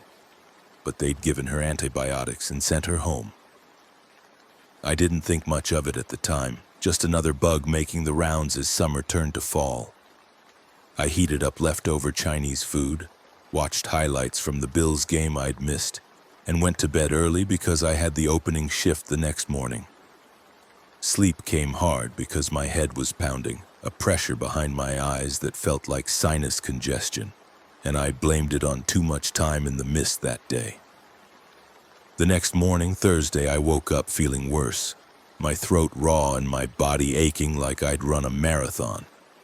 I called in sick for the first time in 6 months, texted Carlos that I had the flu or something, and spent the day in bed drifting in and out of fever dreams where the roar of the falls mixed with screaming voices. By evening, I felt better, the fever breaking, and I managed to eat some soup and check my phone. There were texts from coworkers asking if I was okay, messages from Marie at the casino saying the news was reporting some kind of outbreak in the tourist district, people getting violent and attacking each other near the falls. I turned on the TV and saw shaky footage from someone's phone showing EMTs trying to restrain a woman in a maid-of-the-mist poncho who was thrashing and biting, blood on her face and hands. The news anchor was saying it was probably bath salts or some new designer drug, but they were advising people to avoid the area until authorities figured out what was happening. Friday morning, I felt almost normal, just a lingering headache, and I drove to work because Carlos had texted that they needed everyone on deck to handle the crowds that were still coming despite the news reports. The parking lot at the visitor center was half empty, and when I got inside, I saw only 3 other guides instead of the usual 10. Carlos looked stressed, tie loosened, sweat on his upper lip, and he told me we'd be combining groups and cutting the boat tours until further notice. The observation decks were still open because management didn't want to lose revenue, but the Maid of the Mist was docked pending an investigation by the CDC or whoever was supposed to handle disease outbreaks. I asked what was happening, and Carlos said that over the past 2 days, about 40 people who'd taken the boat tour had shown up at local hospitals with severe flu-like symptoms that rapidly progressed to psychotic behavior and violence. Most of them were being held in isolation, and the CDC was testing the water and air around the falls for contaminants. My group that morning was small, just 8 people, and they were all locals who decided to visit before the attraction got shut down completely. One of them asked if it was safe, and I gave them the company line about extra precautions being taken and the water being tested. We stayed on the upper observation platforms, away from the heaviest mist, and I noticed that the smell was stronger than ever. A sharp chemical tang that made my eyes water. One of the tourists, a middle-aged man in a Bills jersey, started coughing halfway through the tour, then stumbled and sat down hard on a bench. I called for medical assistance on my radio, but before anyone arrived, the man stood up and looked at me with eyes that didn't seem to focus, his jaw slack and drool running down his chin. He made a sound like a dog growling, then lunged at the woman next to him, grabbing her arm and biting down hard enough that I heard her scream over the roar of the falls. I reacted on instinct, my army training kicking in before my brain caught up. I grabbed the man from behind, got him in a chokehold, and dragged him away from the woman who was bleeding and screaming. He thrashed with strength that didn't match his age or build, fingers clawing at my arms, that growling sound constant from his throat. 2 security guards arrived and helped me wrestle him to the ground, but he didn't stop fighting even when we had him pinned, his teeth snapping at empty air. His eyes were completely wrong, bloodshot and unfocused, no recognition or intelligence in them, just animal rage and hunger. The woman he'd bitten was being helped by other tourists, someone pressing a jacket against her arm to stop the bleeding, and I heard sirens approaching from the parking lot. An ambulance and 2 police cars pulled up, and the EMTs came running with a stretcher and restraints. They had to sedate the man 3 times before he stopped moving, and even then his eyes stayed open, tracking movement like a predator watching prey. The woman with the bite wound was taken to the hospital, and the rest of the tourists were told to go home and monitor themselves for any symptoms: fever, aggression, confusion, photophobia. The park was officially closed by noon, yellow police tape going up across all the entrances, and Carlos told us to go home and wait for further instructions. I sat in my car in the parking lot, hands shaking from adrenaline, and watched news crews setting up cameras with the falls in the background. My phone rang, Marie from the casino asking if I was okay because she'd heard there was an incident at the park. I told her what happened, and she said the casino was closing too, management deciding it wasn't worth the liability risk with people getting sick. She'd heard from a friend who worked at Niagara Falls Memorial Hospital that the emergency room was overwhelmed. 30 people admitted in the past 12 hours, all with the same symptoms: flu-like onset, rapid mental deterioration, extreme aggression, and a compulsion to bite. I drove home through streets that felt different, quieter, fewer cars on the road and more police presence at intersections. The radio was full of speculation, talking heads debating whether it was a toxin in the water, a bioterrorism attack, or some kind of mutated rabies. The CDC had sent a team from Atlanta, the National Guard was being mobilized, and the Canadian government was restricting crossings at the Rainbow Bridge and Peace Bridge until they understood what they were dealing with. I stopped at a grocery store to stock up, and the aisles were already being stripped bare, people filling carts with bottled water and canned goods and batteries. The checkout lines were long, and I heard fragments of conversation about getting out of town, heading south to relatives in Pennsylvania or west to Cleveland. I bought what I could carry, paid with cash because the card readers were down, and drove back to my apartment. Tasha was in the hallway again, loading boxes into her car, and when I asked where she was going, she said her sister in Rochester had died that morning. Not from the flu itself, but from complications when she'd attacked a nurse and had to be restrained. The doctors said it was a viral encephalitis, inflammation of the brain that caused the behavioral changes, and it was spreading faster than they could track. Tasha was leaving town, heading to her parents' place in Vermont, and she suggested I do the same. I thanked her and helped her carry the last few boxes, then went inside and locked my door. The apartment felt too quiet, too small, and I spent the evening cleaning my pistol, a Glock 19 I'd carried overseas and kept in a safe by my bed. I hadn't fired it in months, not since my last trip to the range, but I loaded 2 magazines and kept them on the nightstand. The power went out around midnight, the building's lights dying with a hum that faded into silence. I could hear sirens in the distance, constant now instead of occasional. And through my window I saw smoke rising from somewhere downtown. The internet was down, cell service spotty, and when I finally got a news channel on my battery-powered radio, the broadcaster was saying that martial law had been declared in Erie and Niagara counties. All residents were ordered to shelter in place, the bridges to Canada were closed indefinitely, and the National Guard was setting up checkpoints on major highways. The number of infected had reached several hundred, hospitals were turning people away, and there were reports of infected individuals attacking first responders and spreading the virus through bites and bodily fluids. The governor was scheduled to make an address at dawn, but in the meantime, anyone displaying symptoms should isolate themselves immediately and call a hotline that was already overwhelmed. I didn't sleep that night, sitting by the window with my gun and watching the street below.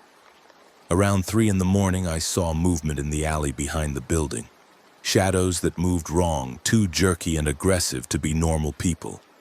Someone screamed, the sound cutting off abruptly. And then I saw them clearly in the light from a street lamp. 3 people attacking a 4th, dragging him down and tearing at him with their hands and teeth. The victim stopped struggling after a few seconds, and the attackers kept feeding that same growling sound I'd heard from the man at the falls. I backed away from the window, heart hammering, and double-checked that my door was locked and bolted. The building was old, solid brick and steel, but the windows were just glass, and I wondered how long they'd hold if a crowd decided to break in. Dawn came gray and cold. Fog rolling off Lake Erie and mixing with the smoke that now covered half the city. The radio said the governor's address had been delayed, then canceled, because the governor himself was in isolation after potential exposure to the virus. The mayor of Buffalo was handling crisis coordination, but his voice on the broadcast sounded shaky, reading from a script about staying calm and following official instructions. The National Guard was conducting sweeps of infected areas, using lethal force when necessary, and bodies were being collected for mass cremation to prevent further spread. The CDC confirmed that the virus was waterborne and airborne, transmitted through the mist from Niagara Falls, and anyone who'd been exposed in the past 3 weeks was at risk. The incubation period varied from hours to days, symptoms progressing rapidly once they started, and there was no cure, no vaccine, nothing to do but isolate and hope. I heard footsteps in the hallway outside my apartment, heavy and uneven, and then fists pounding on doors, starting at the far end and moving closer. Someone was trying doorknobs, rattling them, making that growling sound that I was starting to recognize as the signature of the infected. I grabbed my gun and moved to the corner of the room where I had the best angle on the door. The pounding reached my neighbor's apartment, Tasha's old place, and I heard wood splintering as the door gave way. Crashes and thuds from inside, furniture being knocked over, and then silence. The footsteps moved on, stopping at my door, and the knob turned slowly. I'd locked it, bolted it, but I could see the whole frame shaking as something heavy slammed against it from the outside. Once, twice, 3 times, and on the 4th impact, the lock tore free from the frame and the door swung inward. The thing that stumbled into my apartment had been a man once, maybe one of the other residents in the building, but now it was something else. Blood covered its face and hands, clothes torn and stained, eyes clouded and empty. It saw me immediately, focused on me with that predator intensity, and charged. I fired twice, center mass like I'd been trained, and it went down hard but didn't stop moving. It crawled toward me, still making that growling sound, still trying to reach me, until I put a third round through its head, and it finally went still. The gunshots echoed in the small space, my ears ringing, and I heard more sounds from the hallway, more footsteps, more growling. I moved to the door and looked out, saw 3 more infected stumbling toward me, and slammed what was left of the door shut, pushing my couch against it as a barricade. I couldn't stay there, that much was clear. The building was compromised, infected inside and probably more coming from outside, and it was only a matter of time before they broke through. I grabbed my emergency bag, something I'd kept packed since my deployment days. Water, food, first aid kit, flashlight, batteries, extra ammunition. I put on my jacket, heavy boots, gloves, and looked out the window at the fire escape. 3 stories down to the alley, then a choice of which direction to run. The street out front was visible from the window, and I saw chaos. Abandoned cars, fires burning, people running, and people chasing them. The infected seemed to be everywhere now, drawn to movement and sound, and the National Guard checkpoints I'd heard about were either abandoned or overrun. I opened the window and climbed onto the fire escape, the metal cold and slick with morning dew. The alley below was clear for the moment, so I started down, moving quickly but trying not to make noise. Behind me, I heard glass breaking as the infected in my apartment smashed through something, and I didn't look back. I hit the ground running, turned left toward the main street, and immediately saw I'd made a mistake. A group of 5 infected was clustered around a crashed car, pulling at something inside, and they heard my footsteps and turned as one. I changed direction, cutting through a gap between buildings, my boots splashing through puddles of water that smelled like gasoline and rot. The streets of Buffalo had transformed overnight into a war zone. Every block had bodies, some still moving and some torn apart beyond recognition.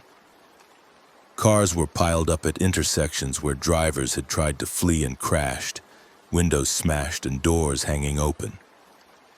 Fires burned unchecked, smoke thick enough that I had to pull my collar over my nose to breathe. Gunfire echoed from somewhere north, sustained bursts that sounded like rifles and then silence.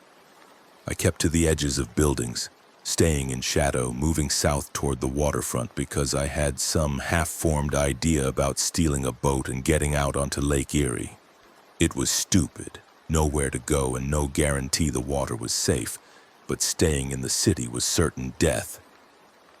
I made it 4 blocks before I encountered other survivors, 3 people hiding inside a pharmacy that had been looted but still had some supplies in the back. They had the front door barricaded with shelving units, and they only let me in after I showed I wasn't infected and promised to share my ammunition. There was Derek, a construction worker in his 40s with a crowbar and a 1,000-yard stare. Lisa, a nurse from the hospital who'd fled when the building was overrun. And Tommy, a teenager who'd gotten separated from his family and didn't know if they were alive or dead.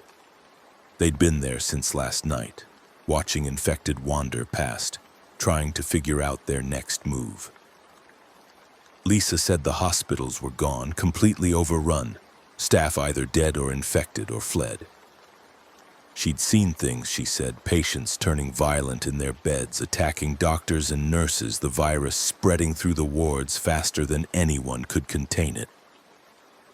Derek wanted to head for the suburbs, thought there might be less infected in the residential areas and more houses to fortify. Tommy wanted to find his family, kept saying they'd be at their house waiting for him.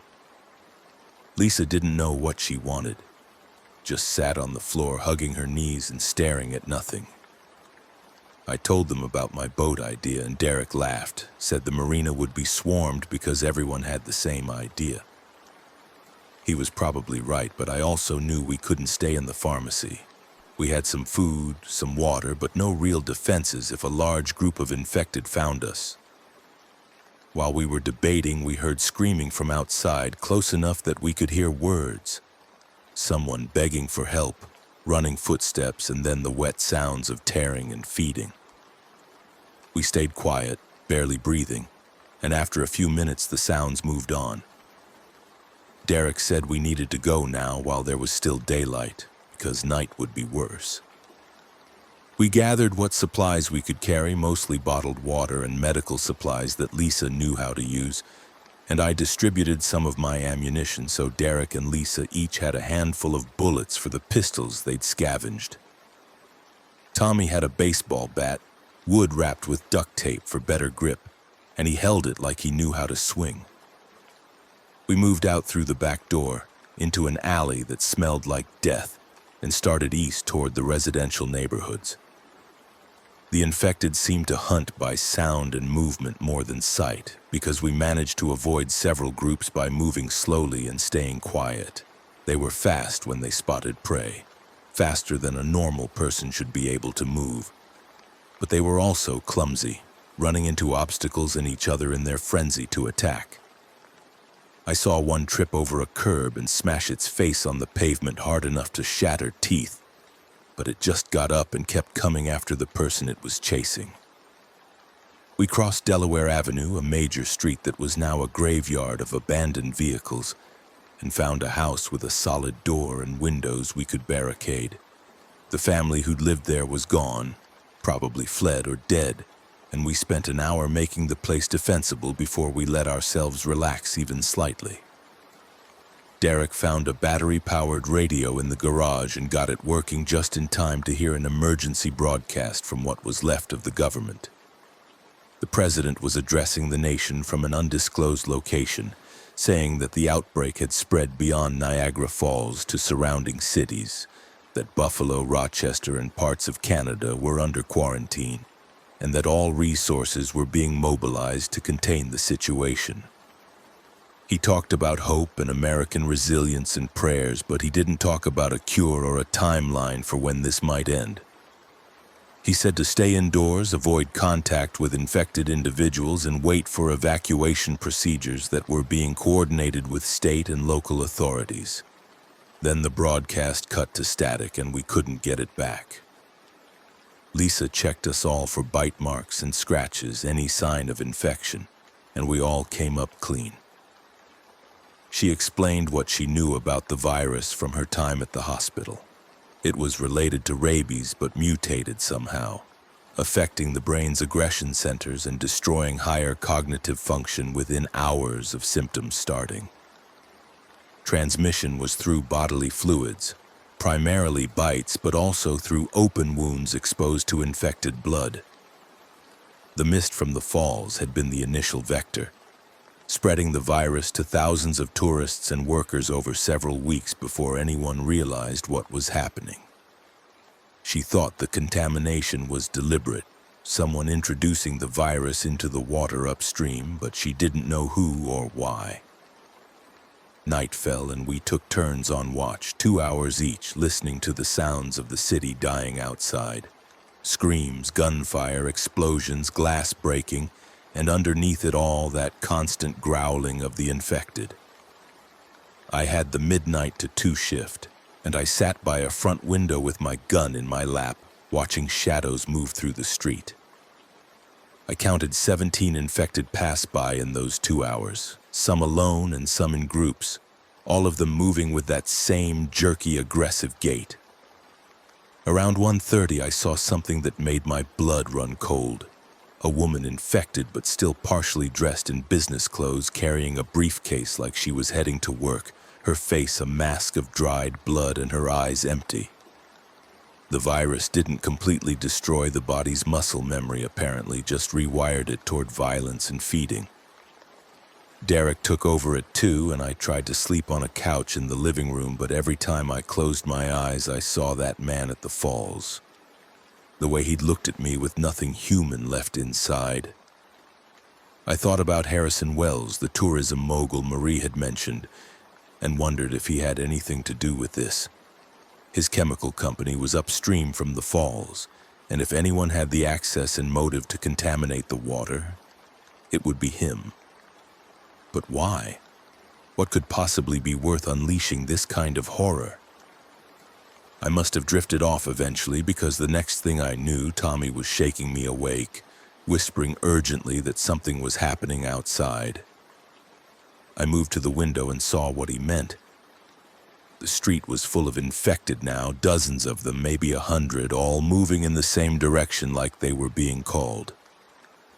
They weren't fighting or feeding, just walking with purpose, and I followed their path with my eyes to see where they were going.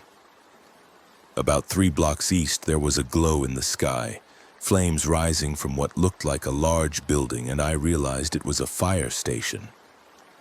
Someone must have holed up there, and the infected had surrounded it, and now they were burning it to get the survivors out. We watched as the infected crowded around the building, and then we heard the screams, high and desperate, as whoever was inside ran out of options. Derek said we needed to move again, that the horde would spread out after they finished at the fire station, and our house would be in their path. Lisa argued that we were safer staying put, that moving during the day would expose us, but Derek was adamant. He'd done 2 tours in Iraq, he said, and he knew that staying static was how you died. We packed up, took only what we could carry, and left through the back door as the eastern sky started to lighten with dawn. The streets behind the house led to a small park, and beyond that was a commercial area with strip malls and big box stores that might have supplies.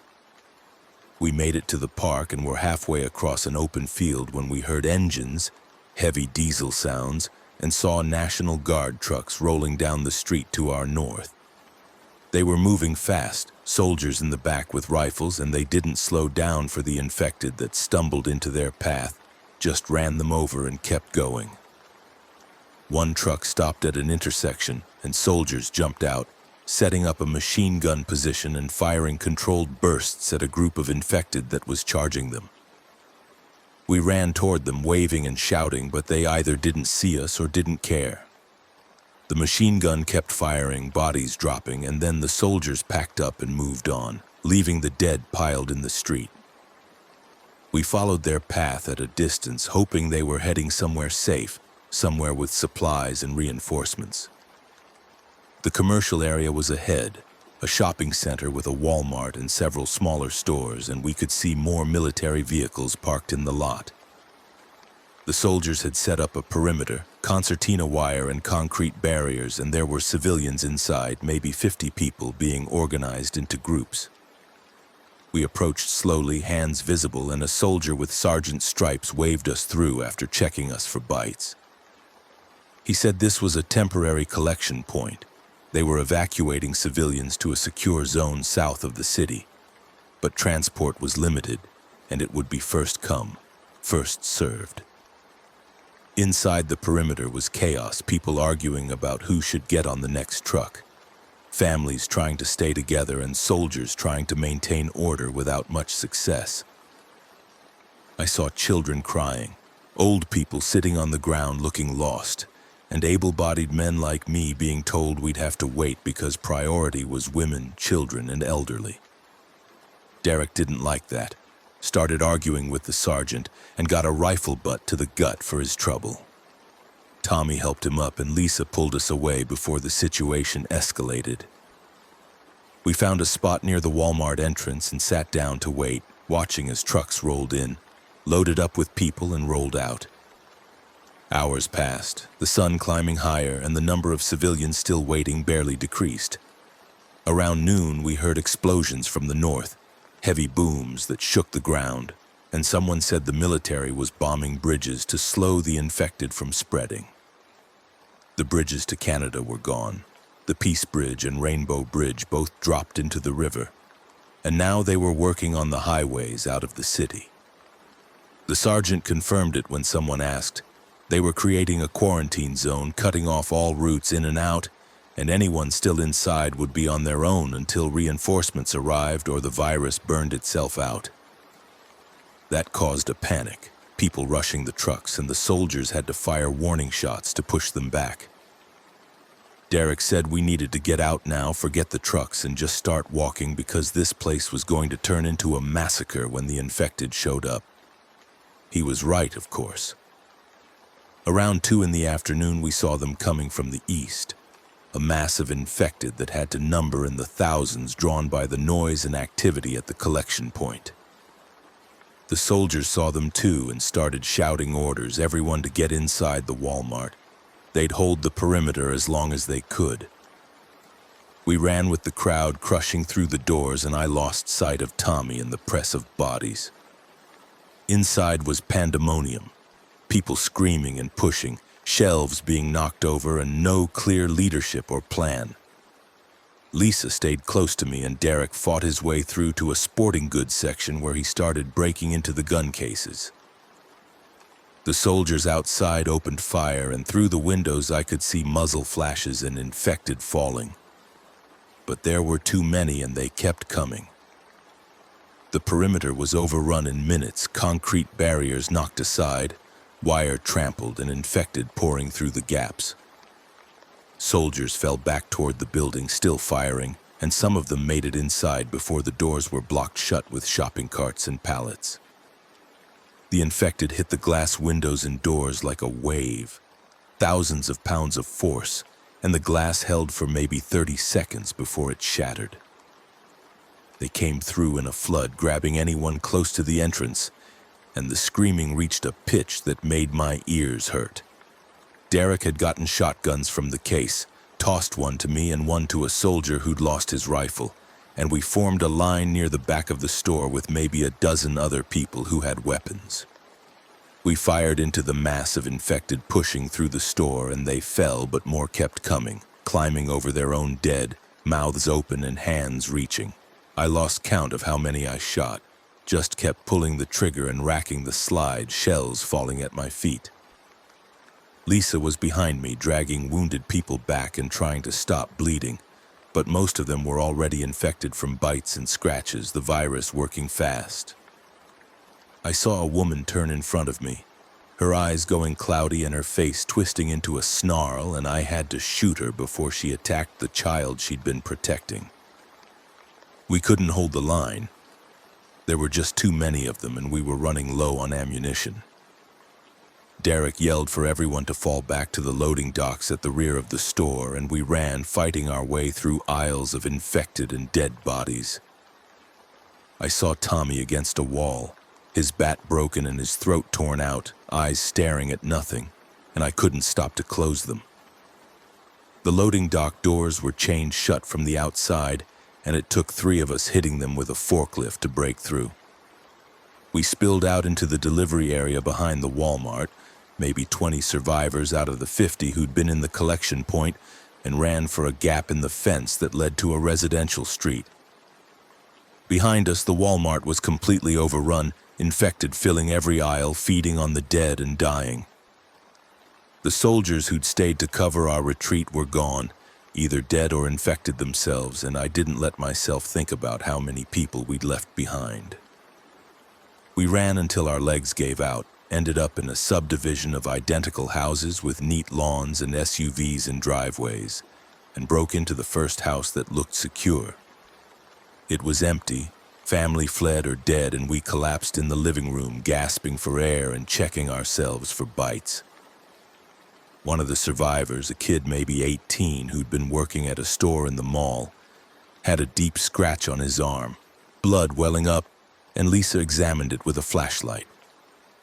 She couldn't tell if it was from infected or from broken glass during the escape, but she bandaged it anyway and told him to tell her immediately if he started feeling sick. The kid, his name was James, nodded and sat apart from the rest of us, watching his arm like it was a bomb waiting to go off. Derek counted ammunition, came up with 20 shells for the shotguns and maybe 30 rounds for the pistols. Not nearly enough if we faced another horde. A soldier who'd made it out with us, a corporal named Jackson, said the evacuation was scrapped. The military was pulling back to a defensive line outside the city, and we were on our own. Lisa asked about a cure, about CDC response, anything official, and Jackson shook his head. He'd heard on military channels that this was beyond containment. The virus had spread through the water system to cities all along the Great Lakes, Toronto and Cleveland and Detroit, all reporting cases. The government was considering extreme measures, but he didn't elaborate on what that meant. I had a pretty good idea, though. When the disease couldn't be stopped, the only option left was to stop the spread, and that meant eliminating everyone and everything in the infected zone. Nuclear, chemical, carpet bombing, whatever it took. I'd seen it done in smaller scales overseas. Villages burned to ash to prevent insurgent regrouping, and this would be the same principle on a massive scale. Night came, and we reinforced the house as best we could. Furniture against doors and windows, quiet movements, no lights. James started shivering around 8, sweat on his face, and Lisa took his temperature with a thermometer from the bathroom medicine cabinet. 104 degrees and climbing. She gave him Tylenol, but we all knew it wouldn't help. The virus didn't care about symptom management.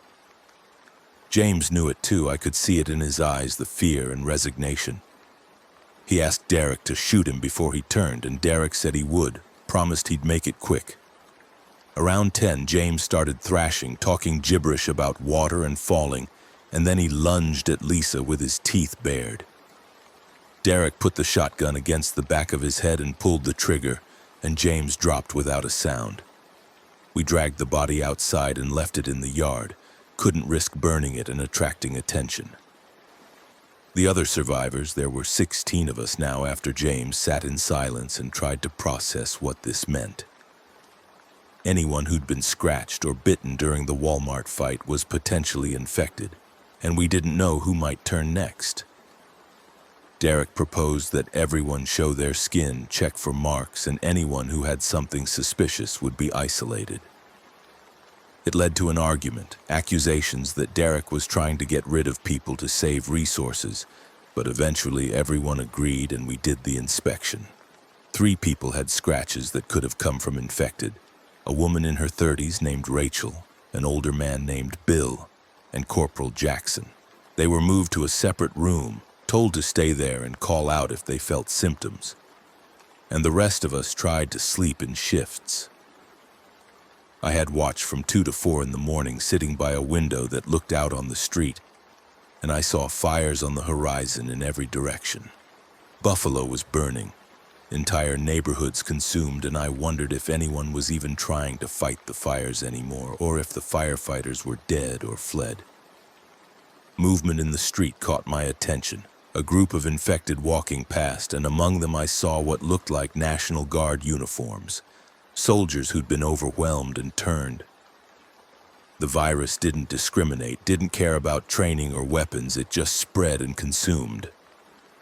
I thought about my life before this, the routine of guiding tourists, the simplicity of complaints about rained-out boat tours and overpriced gift shops, and it felt like a dream from someone else's life.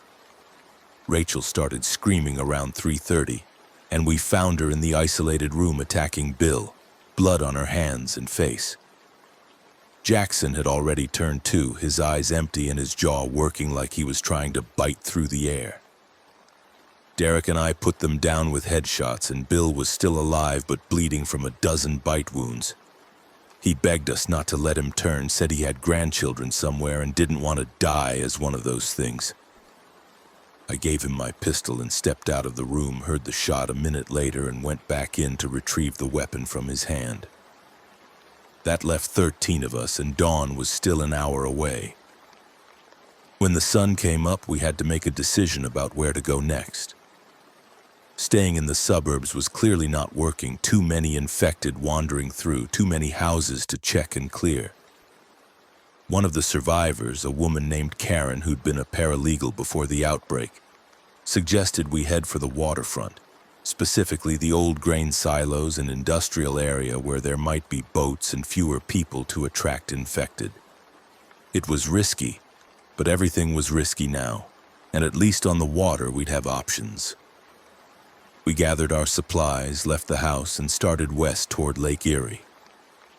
The streets were a maze of obstacles, crashed cars and bodies and debris from collapsed buildings. We moved in a tight group, weapons ready, and avoided any areas where we heard sounds of infected. Around mid-morning, we came across a barricade that hadn't been there the day before, cars and furniture piled across an intersection. And behind it, we found more survivors. A group of about 20 people who'd fortified several houses and were trying to create a safe zone. Their leader, a former cop named Martinez, said they'd been holding the area for 2 days, keeping infected out through coordinated patrols and noise discipline. He invited us to join them, strengthen numbers, but Derek was skeptical and asked how long they thought they could hold. Martinez admitted it was temporary. They were running low on food and water, but he was hoping the military would return with evacuation assets or at least supplies. I told him what Jackson had said about the military pulling back and the government considering extreme measures, and Martinez's face went pale. He asked Jackson directly, and the corporal confirmed. The official policy now was containment by any means necessary, and that likely meant sterilizing the entire area. Martinez sat down hard on the curb, and I saw several people in his group start crying. One man, older with a hunting rifle, asked what sterilizing meant, and when Jackson said it meant bombs or worse, the man walked away without another word. We stayed with Martinez's group for the rest of the day, helping reinforce the barricades and taking shifts on watch. That evening we heard explosions again, closer this time, and saw fighter jets streaking across the sky, dropping payloads on the city center. The bombing was systematic, block by block, and we could see entire buildings collapsing in clouds of dust and fire. Martinez got on a radio he'd scavenged and tried to raise any military frequency, anyone who might have information about what was happening. He got static, broken transmissions, and then finally a voice, distorted but understandable. All civilians were advised to head south on foot, cross the quarantine line at designated checkpoints, and anyone who couldn't make it would be left behind when the final phase began. No timeline, no specifics, just a warning that time was running out. Martinez made the call to evacuate immediately, leave everything but weapons and water, and try to reach the quarantine line before dark. His group split, some wanting to stay in their fortified houses and wait it out, others willing to risk the journey. Derek, Lisa, and I decided to go, along with about half of Martinez's people, maybe 15 total. We left through the southern edge of the barricade and started walking, following major roads that led away from the city center. The infected were everywhere now, not just in groups, but individuals wandering aimlessly, and we had to move fast and quiet to avoid detection. We made it about 2 miles before we ran into a checkpoint. Military vehicles and soldiers in full hazmat gear behind machine gun emplacements. They let us approach, then told us to stop at a line spray painted on the road, hands visible, no sudden movements. A soldier with a loudspeaker said they were conducting medical screening before allowing anyone to cross, standard procedure to prevent infected from slipping through. We lined up, and one by one we were called forward to a medical tent where a doctor in a hazmat suit checked us for bites and scratches and took our temperature. Anyone who showed signs of infection was turned away, told to go back into the quarantine zone, and I saw 3 people from our group fail the screening and beg to be let through anyway. The soldiers were unmoved, physically pushed them back, and when one man tried to rush the line, he was shot. I passed the screening, and so did Derek, Lisa, and most of Martinez's people, but the Corporal Jackson was turned away because his temperature was elevated. He didn't argue, just nodded and walked back toward the city, still carrying his rifle, and I never saw him again. On the other side of the checkpoint was a refugee camp, tents and portable latrines and thousands of people sitting on the ground with blank expressions. A Red Cross worker gave us bottles of water and told us to find a space anywhere. There were no assigned areas, and meals would be distributed twice a day. The camp was chaos, no organization, people everywhere, children crying, and the smell of unwashed bodies and desperation thick in the air. Derek, Lisa, Martinez, and I found a spot near the edge of the camp where we could see the checkpoint and the city beyond. Smoke rose in columns from hundreds of fires, and we could still hear explosions as the bombing continued. A man sitting nearby, a truck driver who'd escaped with his family, said he'd heard from a soldier that the final phase was coming tomorrow, that they were going to level the entire city and make sure nothing survived. I asked what he meant by final phase, and he said nuclear. A tactical strike big enough to vaporize everything within a 10-mile radius and burn everything within 20. The Niagara River, the falls, Buffalo, Niagara Falls City on both sides of the border, all of it gone. Lisa started crying, not loud but quiet tears running down her face, and I realized that for all the horror we'd seen, it hadn't seemed real until now. The virus was real, the infected were real, but the idea that an entire region would be deliberately destroyed was too big to process. Martinez asked if Canada knew, if they'd agreed to this, and the truck driver said both governments were coordinating, that Toronto was in the same situation and would receive similar treatment. It was a continental crisis now, the Great Lakes system contaminated, cities across the Midwest reporting cases, and the only way to stop it was to cut out the infected tissue and burn it clean. That night in the camp, I couldn't sleep. I kept thinking about Harrison Wells, the tourism mogul, and his chemical company upstream from the falls. If the water contamination had been deliberate, if someone had introduced the virus knowing what would happen, then Wells was the most likely candidate. He had the access, the facilities, and if Marie's gossip had been accurate, a history of disregarding environmental regulations for profit. But what profit could there be in creating a zombie outbreak? Insurance fraud on a massive scale, maybe, letting his competitors' businesses get destroyed while collecting payouts on his own. Or maybe it was simpler than that.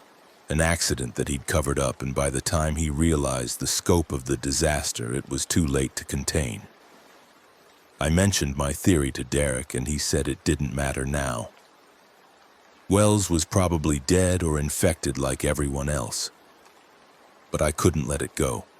If Wells was responsible, even partially, then he didn't deserve to die quickly in a nuclear blast. He deserved to face what he'd created, to be thrown to the infected and torn apart. It was a fantasy, revenge thinking that wouldn't change anything, but it gave me something to focus on besides the overwhelming helplessness. Lisa overheard us and said she'd heard rumors at the hospital before it fell, about a wealthy man airlifting himself out of Niagara Falls in a private helicopter just as the outbreak started.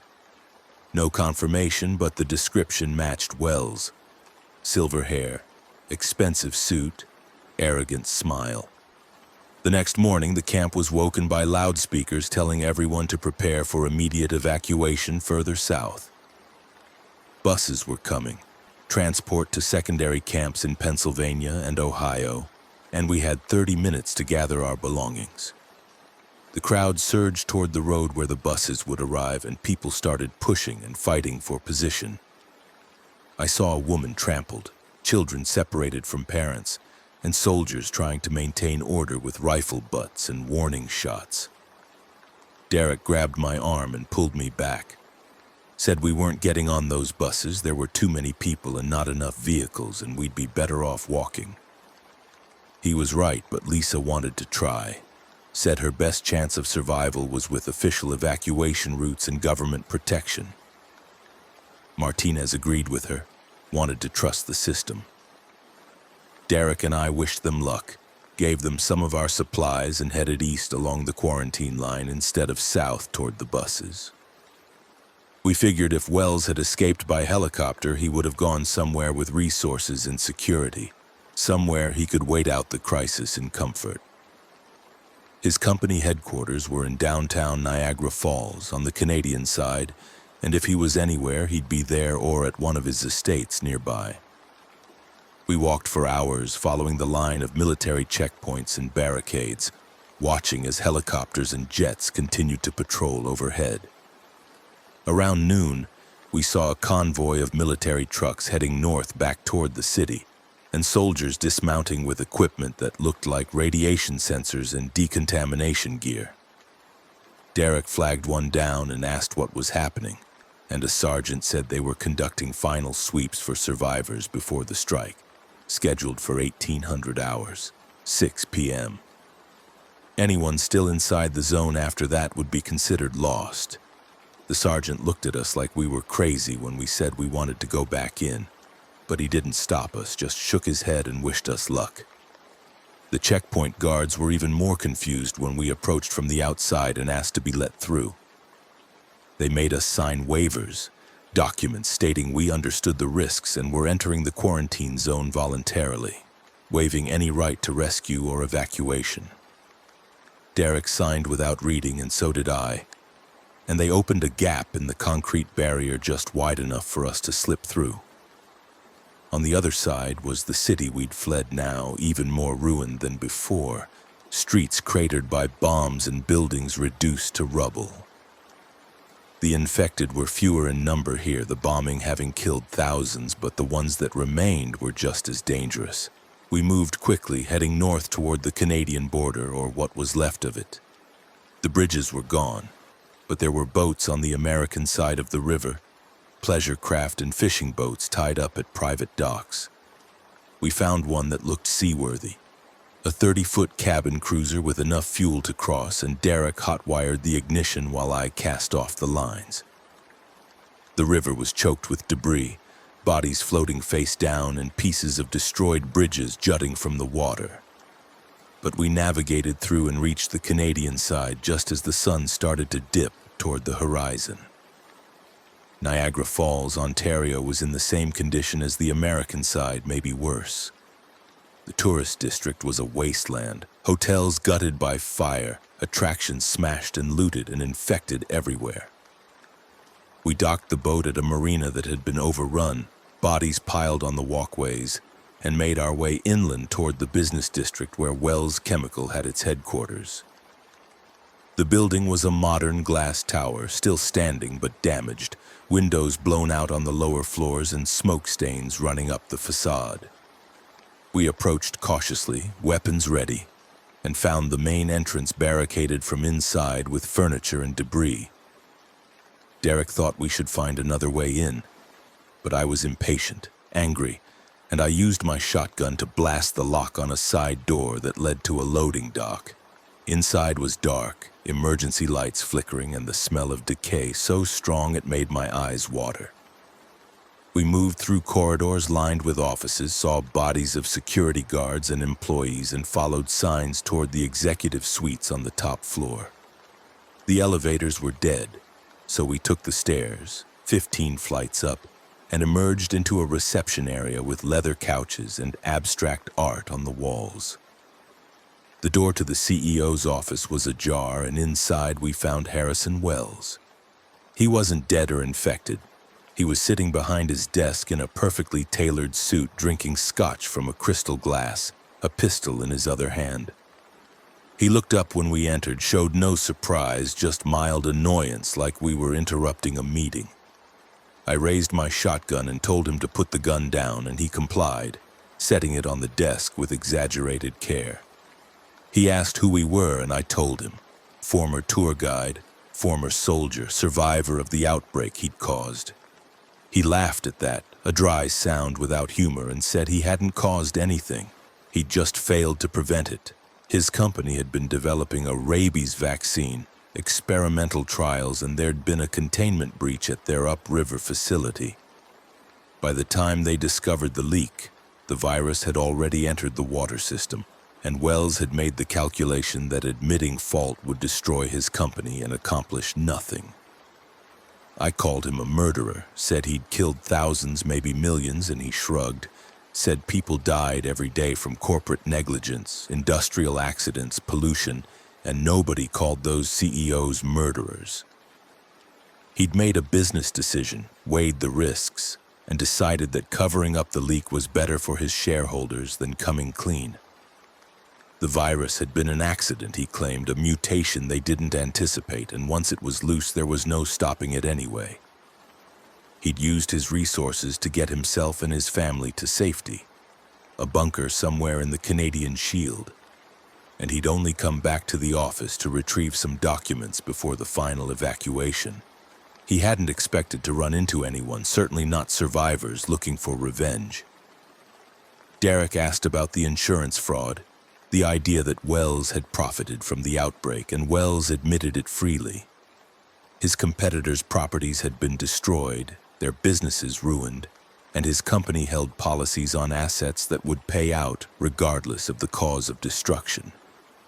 It was elegant, really, a win-win where he collected millions while appearing to be a victim of the same crisis. He'd even started planning his post-outbreak empire reconstruction projects and new tourism ventures once the area was decontaminated and reopened. The man had no shame, no guilt, just cold calculation and contempt for the people he'd killed. I wanted to shoot him right there, but Derek stopped me, said we should bring him to the military, let him face trial and justice. Wells laughed again and told us there would be no trial, no justice system left to prosecute him. In 4 hours, this entire area would be ash, and everyone in it would be dead. He raised his glass in a mock toast and drank, then picked up his pistol and pointed it at his own head. I lunged forward and knocked the gun away before he could pull the trigger, and Wells fell back into his chair, breathing hard. He said we were fools, that dying here was better than living in the world that would come after, and I told him he didn't get to choose. He was going to face what he'd created. We dragged him out of the office, through the building, and back toward the marina. He fought at first, then went passive, then started pleading, offering money and resources and whatever we wanted if we let him go. Derek ignored him, and so did I, and we forced him onto the boat at gunpoint. The sun was setting now, the sky turning orange and red, and we had maybe 2 hours before the strike. I started the engine and pointed the boat upriver toward the falls, and Wells realized where we were going. He started screaming, thrashing against the zip ties we'd used to bind his wrists, and Derek had to hit him to shut him up. The trip upriver took 30 minutes, fighting the current, the boat's engine straining. The falls were ahead, visible even in the fading light, and the roar was deafening as we got closer. The tourist areas were ruined, the observation decks collapsed, the Maid of the Mist boats sunk or smashed against the rocks. But there were infected everywhere, drawn to the falls like they'd been drawn to them in life, wandering the pathways and platforms. I steered the boat as close as I dared, cut the engine, and let it drift. Derek pulled Wells to his feet and walked him to the rail, and I stood on his other side with my shotgun. Wells was crying now, begging, saying he was sorry, that he'd made mistakes but didn't deserve this. I told him about the people I'd seen die, the tourists I'd guided who'd been infected in the mist his company had contaminated, the survivors who'd turned or been torn apart trying to escape. I told him about Tommy with his throat ripped out, about James who'd asked to be shot before he turned, about the thousands of bodies I'd seen in the streets. Wells said he understood. He'd made a terrible mistake, and if we let him live, he'd dedicate his life to making it right. Derek said there was no making it right, not for what he'd done, and pushed him toward the rail. I helped, grabbing Wells by the belt and collar, and together we lifted him over the side. He screamed, a high sound of pure terror, and then he hit the water and disappeared into the current. I watched as he surfaced, flailing, being pulled toward the edge of the falls, and then he went over. A tiny figure against the massive wall of water, falling and falling until he hit the rocks and infected below. The feeding frenzy was visible even from our distance, shapes swarming over where he'd landed, and then there was nothing left but spray and mist.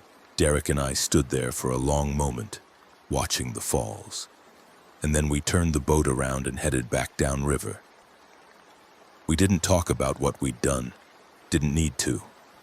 The sky to the south was lighting up with what looked like distant lightning, but I knew it was the beginning of the bombardment, missiles and bombs hitting the city in waves. We pushed the boat to its maximum speed, racing against time. and reached the Canadian shore just as the horizon erupted in fire. The tactical nuclear strike hit Buffalo first, a flash that turned night to day, and then a shockwave that knocked us off our feet even at this distance. The boat capsized, throwing us into the river, and I went under in a tangle of debris and churning water. I fought to the surface, gasped for air, and saw Derek a few yards away doing the same. We swam for shore, pulled ourselves onto a rocky beach, and turned to watch the city die. The mushroom cloud rose into the sky, kilometers tall, and the blast wave rolled across the landscape, flattening everything in its path. Buildings vaporized, trees stripped to bare stalks, the very air burning with heat that I could feel from miles away. A second flash, smaller, hit Niagara Falls, and then a third somewhere to the east, Rochester maybe. The Canadian side was next, same devastation, same total annihilation, and I realized they were sterilizing the entire region, both countries cooperating to eliminate the threat. The heat was unbearable, the air thick with ash and smoke, and Derek and I crawled inland, away from the river, trying to find shelter. We found a drainage culvert, concrete and deep enough to provide some protection, and huddled there as the world ended above us.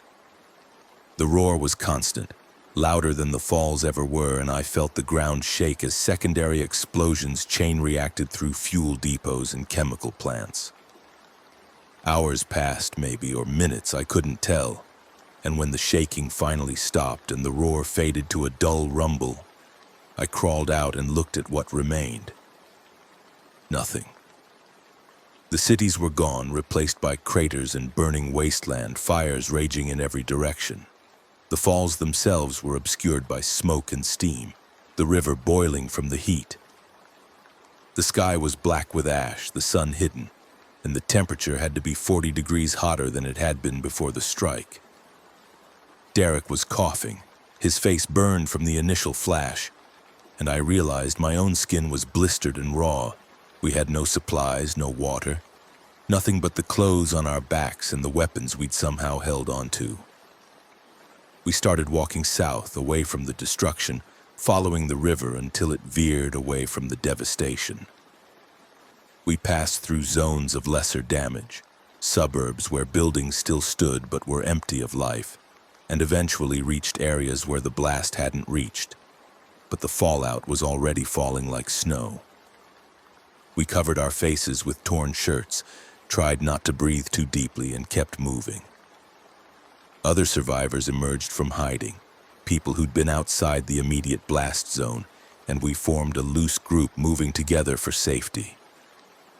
A week later, we reached a military checkpoint far to the south, soldiers in full radiation gear processing refugees and checking for contamination. Derek failed the screening, his radiation exposure too high, and they took him to a medical tent where I wasn't allowed to follow. I never saw him again, and I heard later that anyone with severe exposure was quarantined separately and given palliative care because there was no treatment. I passed the screening barely, and was sent to a camp in Ohio where I spent the next month being debriefed, examined, and interrogated about what I'd seen. The official reports confirmed what I'd suspected. The virus had spread through the Great Lakes system to 8 states and 2 provinces, millions infected, and the only containment method had been total destruction of the primary outbreak zones. Niagara Falls, Buffalo, Rochester, Toronto, and parts of Cleveland and Detroit were gone, vaporized or burning, and the death toll was estimated in the tens of millions. The virus was still active in pockets, quarantine zones set up around every major city on the lakes, and the CDC admitted there was no cure, no vaccine, nothing to prevent further spread except isolation and lethal force. The government tried to spin it as a necessary sacrifice, a terrible but unavoidable choice to save the nation, but nobody believed it. Protests erupted in every major city, riots and violence as people realized their own governments had been willing to use nuclear weapons on their own citizens. The economy collapsed, supply chains disrupted, and within 6 months, Society had fractured into a patchwork of warlord territories and government enclaves. The infected were still out there, spreading through rural areas, small towns, anywhere people gathered, and the world descended into a slow-motion apocalypse that nobody seemed able to stop. I ended up in a survivor community in southern Pennsylvania, farming and scavenging and defending against raiders and infected alike. We had electricity from generators, food from gardens and hunting, and a semblance of normal life. But it was fragile, always one attack away from collapse. At night, I dreamed about the falls, about the tourists I'd guided and the people I'd failed to save.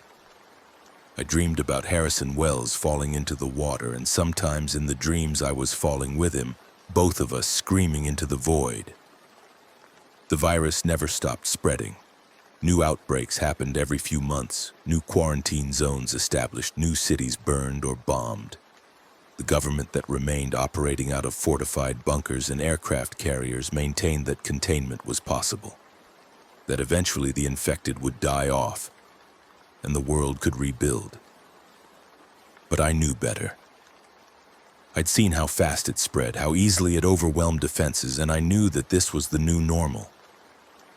Humanity had unleashed something it couldn't control, and now we lived in a world where the dead hunted the living and the living were barely holding on. Years passed, and the survivor communities grew or fell depending on leadership and luck. Some managed to thrive, establishing trade networks and mutual defense pacts, while others descended into cannibalism and warlordism. I stayed with my community, trained new members in combat and survival, and tried not to think too much about the world that had been lost. The younger generation, kids who'd been born after the outbreak or were too young to remember, didn't understand what we'd lost. To them, this was normal. The infected were just another predator to avoid, and the idea of cities with millions of people was a fairy tale. I told my story when asked about being a tour guide at Niagara Falls when the outbreak started, about the journey through Buffalo and the confrontation with Harrison Wells. Some people believed it, others thought it was exaggerated or invented for dramatic effect, and I didn't care either way. The important part was the lesson. That greed and negligence and the willingness to sacrifice others for profit had led directly to the end of civilization. Whether Wells had deliberately spread the virus or simply covered up an accident didn't matter in the end. The result was the same, and the world had paid the price. I grew old in that community, trained a generation of fighters, and watched as the infected slowly evolved, becoming slower and less aggressive as the virus burned through its host population. There were theories that it might eventually die out, starve for lack of hosts, but new infections kept occurring, people bitten or exposed to contaminated water, and the cycle continued. The Great Lakes remained toxic, off-limit zones where nothing lived but mutated fish, and the occasional infected that had somehow survived the bombings. The border between the US and Canada no longer existed, both countries fractured into dozens of smaller territories, and the idea of a unified government was abandoned. I'm writing this now, decades after the outbreak, in the faint hope that someone in the future will read it and understand what happened. The virus came from a lab accident, was spread through contaminated water at Niagara Falls, and spiraled into a global catastrophe because one man chose profit over public safety. The zombies aren't magical or supernatural, they're just victims of a virus that rewires the brain and destroys everything that makes us human. They can be killed. They're not invincible, but there are so many of them and so few of us that the balance may never shift back. The world ended not with a bang, but with 1,000 small choices, each person deciding that their own survival or profit mattered more than the greater good. We failed each other, failed the people who depended on us, and now we live in the ruins of what we destroyed. The falls still thunder on, I've heard, though nobody goes there anymore. The mist still rises, contaminated and deadly, a monument to our hubris and stupidity. And the dead still walk, hunting the living, an eternal reminder of the price we paid for our arrogance. I don't know if humanity will survive this. Some days I think we will, that we're adaptable and resilient enough to outlast even this nightmare. Other days I think we're just delaying the inevitable, that the virus will continue to spread and evolve until there's nothing left but infected and ruins. Either way, the world that existed before Niagara Falls is gone forever, and what comes next will be something new, something forged in blood and horror and the desperate struggle to survive. If you're reading this, you're probably in the same situation, hiding from infected, rationing supplies, wondering if tomorrow will be the day you turn or get torn apart. My advice is simple. Trust no one completely, stay mobile, never assume you're safe, and if you get bitten, end it yourself before you become one of them. The infected don't feel pain or fear or regret. They're just hunger and violence in human form, and there's no coming back once the virus takes hold. I've lived longer than I expected, longer than I probably deserved after everything I saw and failed to prevent. I threw Harrison Wells to his death and watched cities burn and killed more people than I can count, infected or not. And I carry that weight every day. But I'm still here, still fighting, still trying to make sure the next generation has a chance at something better than what we left them. It's not much, but it's all I have, and I'll keep doing it until the day I can't anymore. The virus won. The zombies prevailed. The world as we knew it is gone, and there's no bringing it back. All we can do now is survive, remember, and hope that someday, somehow, humanity finds a way to reclaim what was lost. But I'm not holding my breath, and neither should you. This is the world now, and we have to live in it, or die in it one day at a time until there are no more days left. The falls still thunder in my dreams, the mist still rises, and the infected still hunt. And somewhere in the ruins of Niagara Falls, Harrison Wells's bones are scattered among thousands of others, a fitting end for the man who helped bring about the apocalypse. I don't regret what I did to him, and I never will. Some sins are too great for forgiveness, and some people deserve exactly what they get.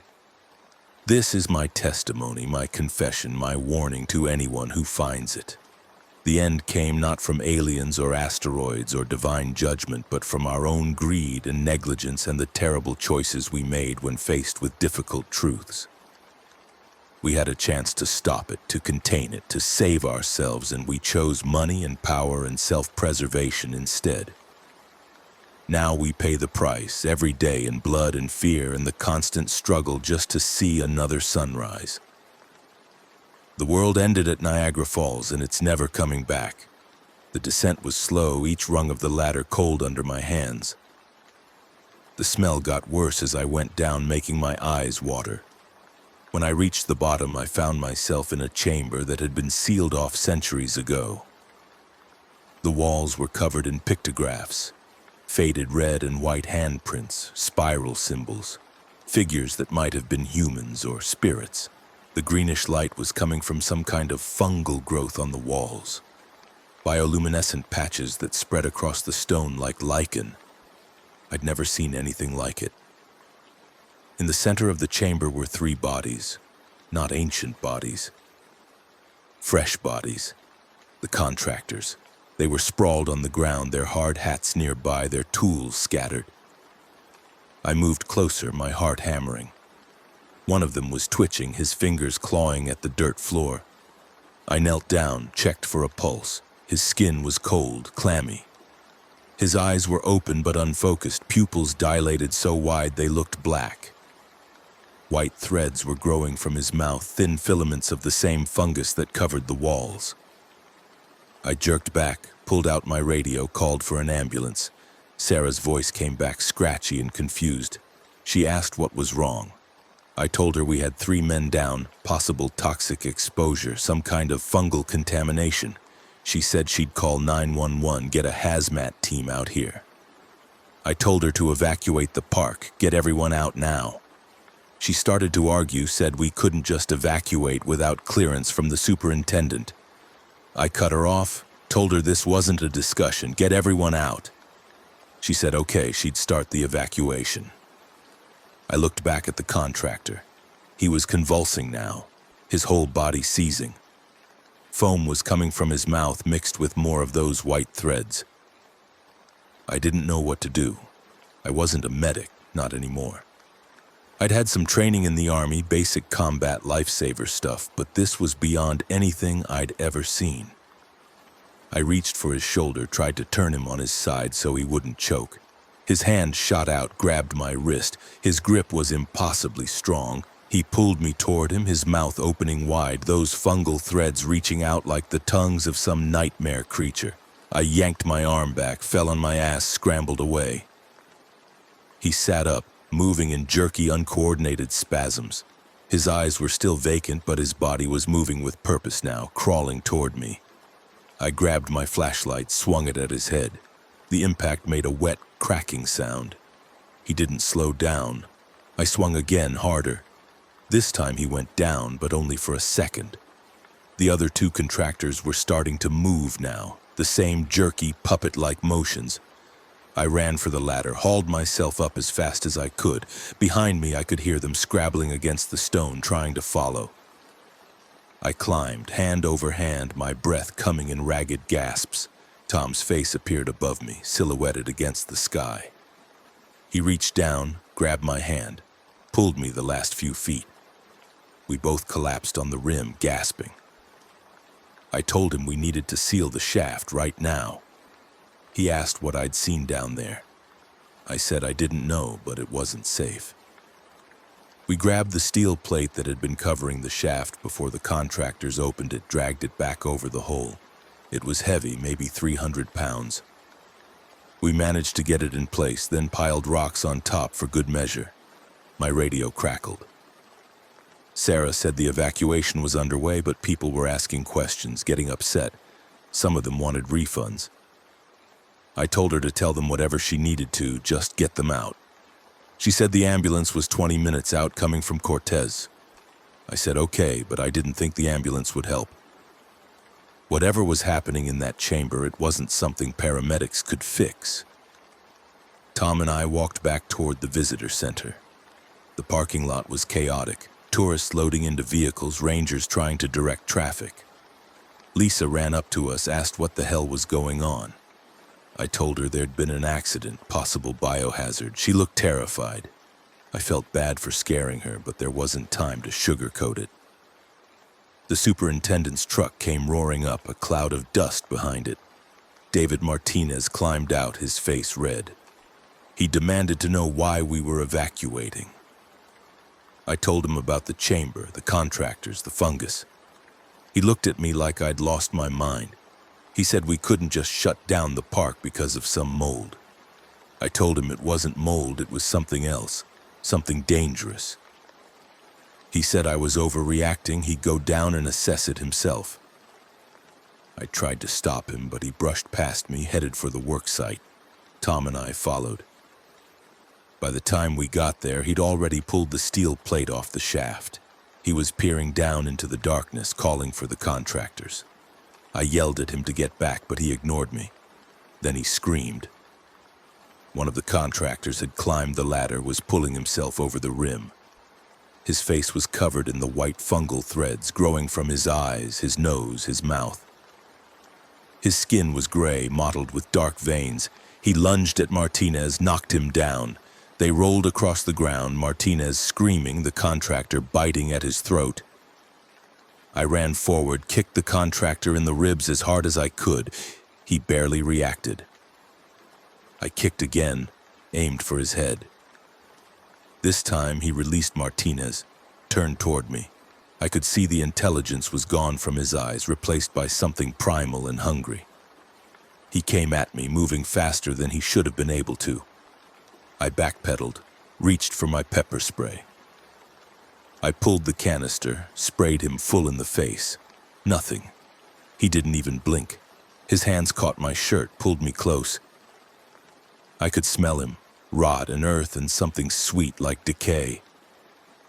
Tom hit him from behind with a rock, a chunk of sandstone the size of a football.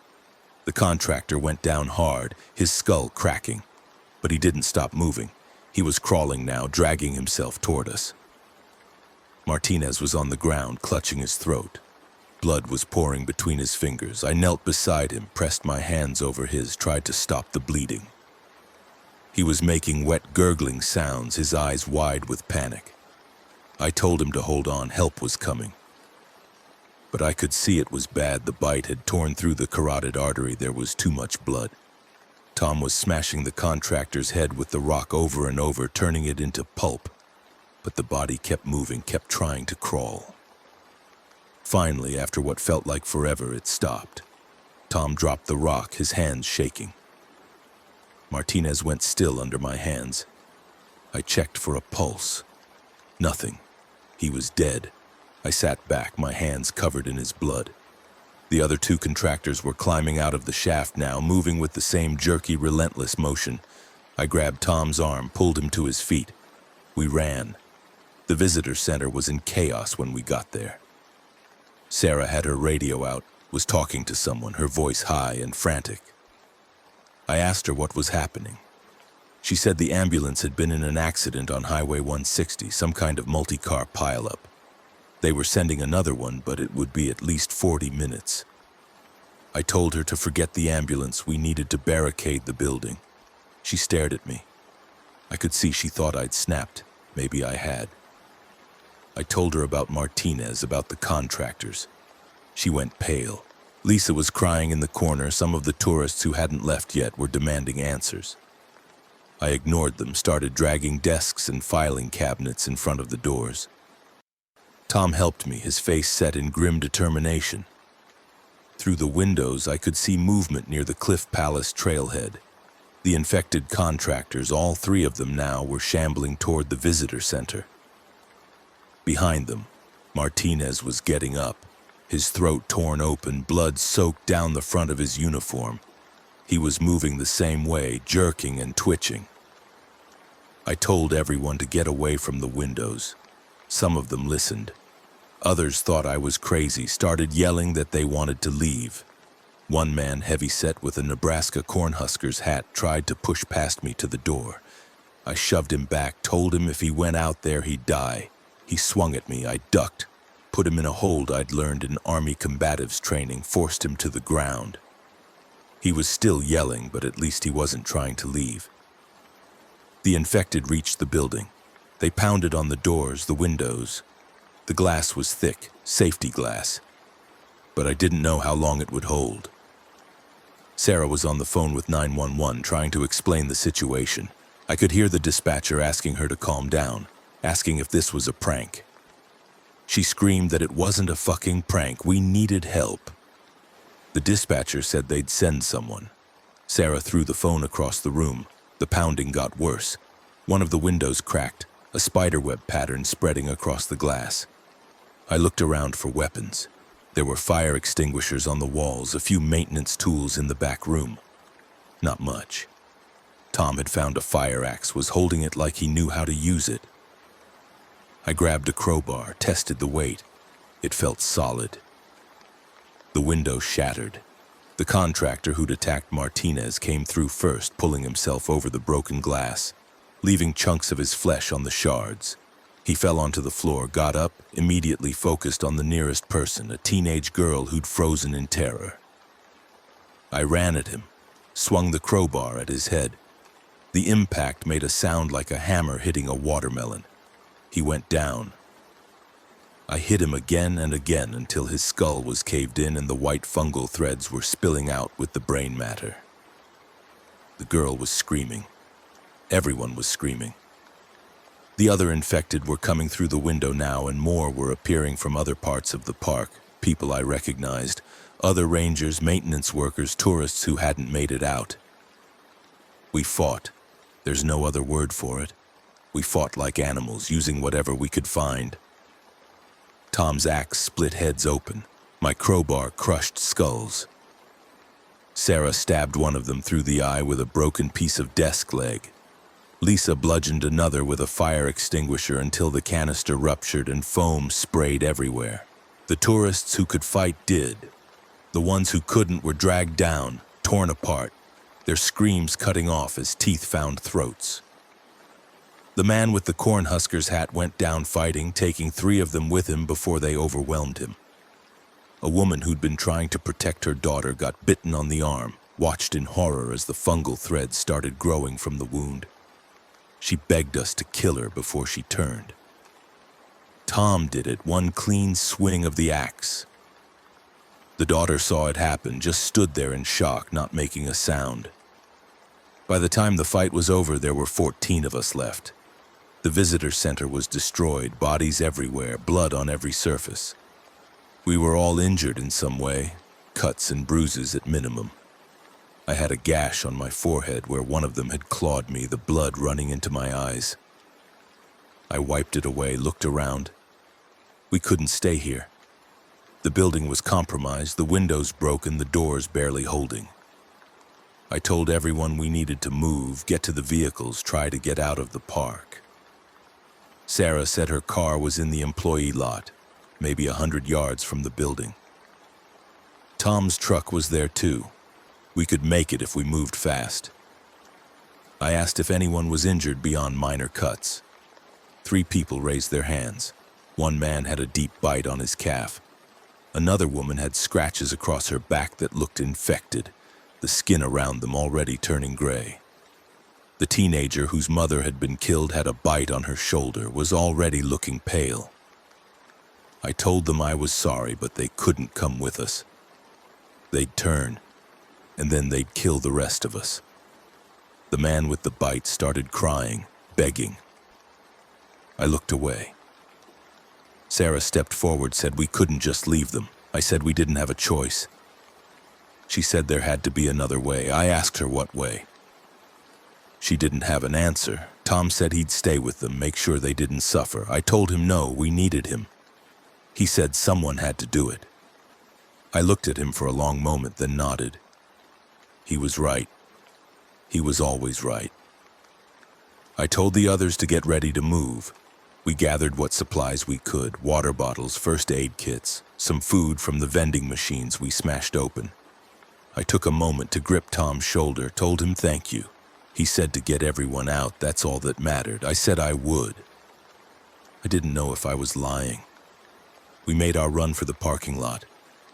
The park was overrun now, infected everywhere, coming out of the ruins, the trails, the museum building. Some of them were people who'd been dead for minutes. Others looked like they'd been dead for hours, their bodies already decaying, the fungus spreading across their skin in thick white carpets.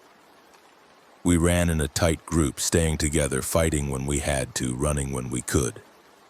2 more people went down on the way to the lot. A college kid tripped, fell, was swarmed before anyone could help him. An elderly man's heart gave out. He clutched his chest and collapsed, and we had to leave him because there was no time. Sarah reached her car first, a little Honda Civic. She unlocked it. 5 of us piled in. I ran for my truck, 3 more people following me. Lisa and 2 others went for Tom's truck, found the keys in the sun visor where he always left them. We peeled out of the lot, tires screaming, infected bouncing off the hoods and doors. The road out of the park was blocked. A tour bus had jackknifed across both lanes and infected were pouring out of it, dozens of them, maybe more. I didn't slow down, just put my foot down and aimed for the gap between the bus and the guardrail. The truck's side mirror clipped the bus, snapped off. We scraped through, sparks flying. Sarah's car made it through behind me. Lisa's truck didn't. It hit the bus at the wrong angle, spun out, flipped. I saw it tumbling in my rearview mirror, heard the crash even over the engine noise. I wanted to stop, wanted to go back for them, but there were too many infected. They swarmed the wreckage immediately. I kept driving. Sarah was honking behind me, flashing her lights. I knew what she wanted. I couldn't do it. I kept driving down the winding mountain road, away from Mesa Verde, away from the nightmare we'd left behind. We reached Highway 160 and I pulled over, my hands shaking so bad I could barely hold the wheel. Sarah pulled up next to me. She got out of her car, walked over, looked at me through my window. Her face was streaked with tears and blood. She asked why I didn't stop. I told her there was nothing we could have done. She said we didn't even try. I said trying would have gotten us killed too. She stared at me for a long moment, then walked back to her car. The people in my truck were silent, processing what had just happened. One of them, a man in his 30s with a Denver Broncos jacket, asked what we should do now. I said we should head for Cortez. It was the nearest town, maybe 5 miles down the road. We could get help there. Call the CDC or the National Guard or whoever handled biohazard outbreaks. He said, okay. That made sense. I put the truck back in gear, pulled onto the highway. The highway was chaos. Cars were abandoned in the middle of the road, some of them still running, doors hanging open. Bodies were scattered on the asphalt, some of them being torn apart by infected, others already getting up to join them. I swerved around a minivan, nearly hit a family running along the shoulder. The father was carrying a little girl. The mother was dragging a boy who couldn't have been more than 5. I slowed down, yelled at them to get in the truck bed. They hesitated. Then the father boosted the kids up and climbed in after them. The mother got in Sarah's car. We kept moving. More infected appeared, coming out of the roadside brush, shambling across the lanes. I hit one, the impact jarring, felt the truck roll over the body. There was no time to feel bad about it. Ahead I could see Cortez, the town spread out in the valley, maybe 2,000 people normally. Now it looked like a war zone. Smoke was rising from multiple buildings. Sirens were wailing. Gunfire popped in the distance, sharp cracks that echoed off the mesas. We rolled into town, and it was immediately clear that whatever had happened at Mesa Verde had already spread here. The streets were packed with people running, screaming, fighting. Infected were everywhere, attacking anything that moved. A police cruiser was on fire in the middle of Main Street, the officer inside it burning alive or already dead. I tried to drive through, but the roads were impassable, clogged with crashed vehicles and bodies. I turned down a side street, looking for a way around. Sarah followed me. We made it 2 blocks before we hit a barricade, cars and furniture piled across the road, men with guns standing behind it. They yelled at us to stop. I stopped. One of them approached, a shotgun pointed at my window. He asked if anyone was bitten. I said no. He told me to get out, show him. I got out, turned around, lifted my shirt. He checked me over, then did the same to everyone in my truck. When he got to the family in the bed, he found that the little girl had a scratch on her arm. It was already showing the signs of infection, gray veins spreading from the wound. The father was saying it wasn't a bite, it was just a scratch. She was fine. The man with the shotgun shook his head, said it didn't matter. She was infected. The father started pleading, begging them not to do it. The little girl was crying, asking what was wrong, why everyone was scared. The man with the shotgun looked at me, asked if I wanted to do it or if he should. I felt bile rise in my throat. I said I'd do it. I couldn't let a stranger kill a child, even if it had to be done. The father screamed, tried to grab his daughter. 2 of the other men held him back. I took the shotgun, my hands numb. The little girl looked up at me with huge brown eyes, tears running down her cheeks. She asked if I was going to hurt her. I said no, I was going to help her go to sleep. She asked if it would hurt. I said no. I was lying. I pulled the trigger. The sound was deafening. The little girl's head snapped back and then she was gone. The father broke free, lunged at me. I shoved the shotgun back at the man who'd given it to me, let the father hit me. He got in 3 good punches before the others pulled him off. I deserved every one of them. They let us through the barricade after that. Sarah pulled up next to me, her window down, asked if I was okay. I said I was fine. Another lie. We parked behind the barricade, got out. The area was relatively secure, a few blocks of downtown Cortez that had been walled off with vehicles and debris. There were maybe 50 people here, survivors from around town. Most of them were shell-shocked, sitting on the curbs, staring at nothing. A few were organized, trying to coordinate defenses, ration supplies. One woman was setting up a medical station in a pharmacy, treating injuries with whatever she could scavenge. I recognized her, Dr. Emily Hayes. She'd given a lecture at the park once about historical diseases. She saw me, waved me over. She said she needed help, had more injured than she could handle alone. I told her I wasn't a medic. She said she didn't care, she needed hands. I went over, started helping her clean wounds, apply bandages. Most of the injuries were minor. A few weren't. A teenage boy had been bitten on the hand, his fingers already blackening with necrosis. Emily amputated it with a kitchen knife and a bottle of whiskey for anesthesia. The boy passed out from the pain. Emily said it probably wouldn't matter, the infection seemed to spread through the bloodstream too fast. But she had to try. I worked with her for 2 hours until my hands were so covered in blood I couldn't tell whose was whose. Then the barricade was breached. The infected had been probing it, testing the weak points, and they finally found one. A gap between 2 cars where the metal had been bent just enough to squeeze through. They poured in, a flood of rotting bodies and white fungal threads. The men with guns opened fire, dropping the first wave, but there were too many. They kept coming, climbing over the bodies of the ones that fell. I grabbed a tire iron from the back of a truck, joined the fight. It was the visitor center all over again, desperate hand-to-hand combat, no time to think, just react. I caved in skulls, broke limbs, tore at fungal threads that tried to wrap around my arms. Someone was screaming my name. I turned, saw Sarah being dragged down by 3 of them. I fought my way over, smashed their heads in one by one. She was bitten on the leg, the calf muscle torn open. She looked up at me, said she was sorry. I said it wasn't her fault. She said to make it quick. I said I would. I used the tire iron. It took 2 swings. I puked afterward, couldn't help it. My body was rejecting what I'd just done, what I'd been forced to do. The barricade held, barely. We lost 15 people in the attack, including Sarah and the doctor. The survivors retreated further into the town, set up a new perimeter around the high school. It had chain-link fences, solid brick walls, could be defended more easily. We spent the rest of the day fortifying it, dragging supplies from stores, boarding up windows. By nightfall, we had maybe 30 people left alive. We took turns on watch, 2 hours on, 4 hours off.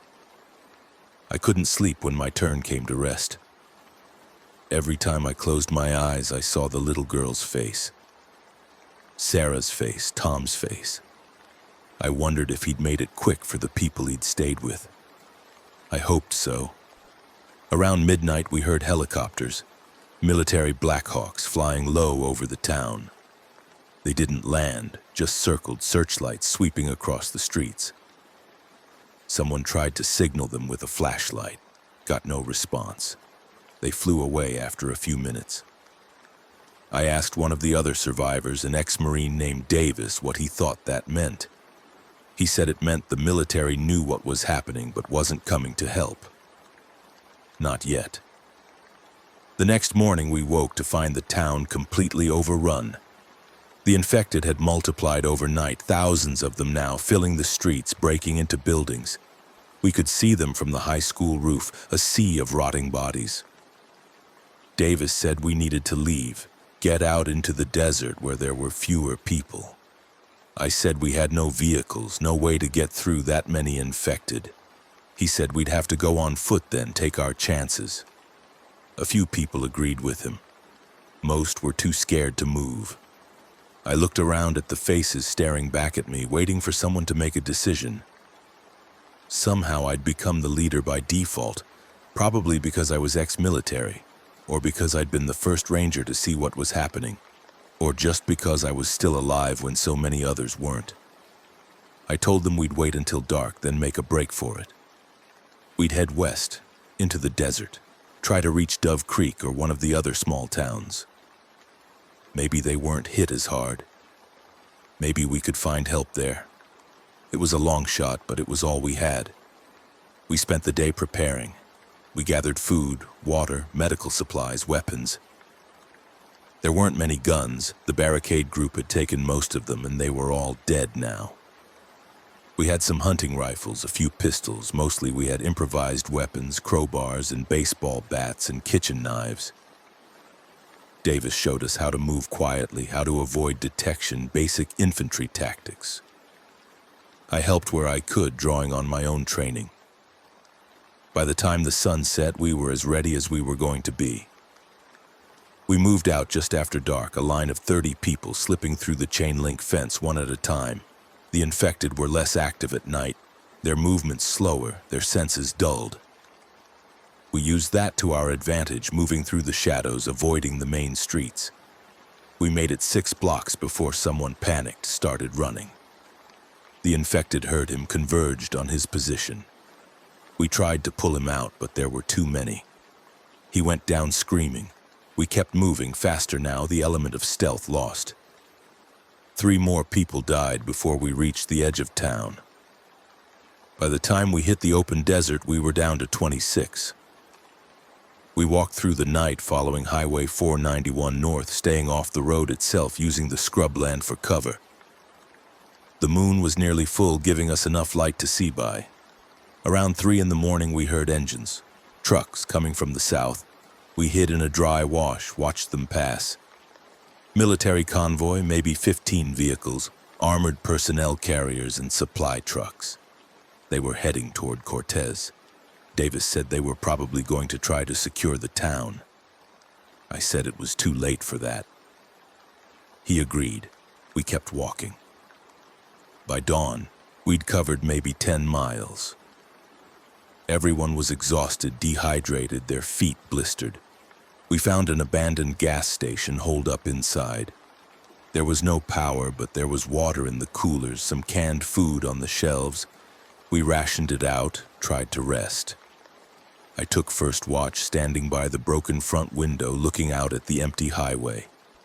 That's when I saw him, Viktor Volkov. I recognized him from briefings I'd sat through back when I was in the army, intelligence reports about smuggling operations in the Southwest. He was Russian mafia, connected to antiquities trafficking, weapons dealing, all kinds of organized crime. What the hell was he doing here? He was with a group of men, maybe 6 of them, all armed with military-grade weapons. They were loading something into a truck, crates that looked heavy. I watched them for a few minutes, trying to figure out what they were doing. Then one of the crates slipped, fell, broke open on the pavement. Inside were artifacts, pottery and tools and ceremonial objects, all from Mesa Verde. They were looting the ruins. In the middle of a fucking apocalypse, they were looting the ruins. I felt rage building in my chest, hot and acidic. Those artifacts were irreplaceable, thousands of years old, the heritage of the ancestral Puebloans.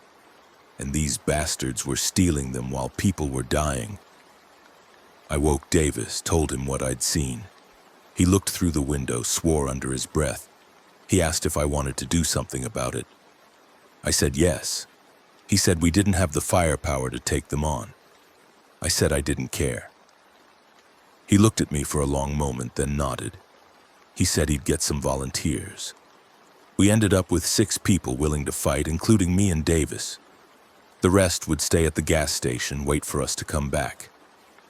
We moved out, staying low, using the desert terrain for cover.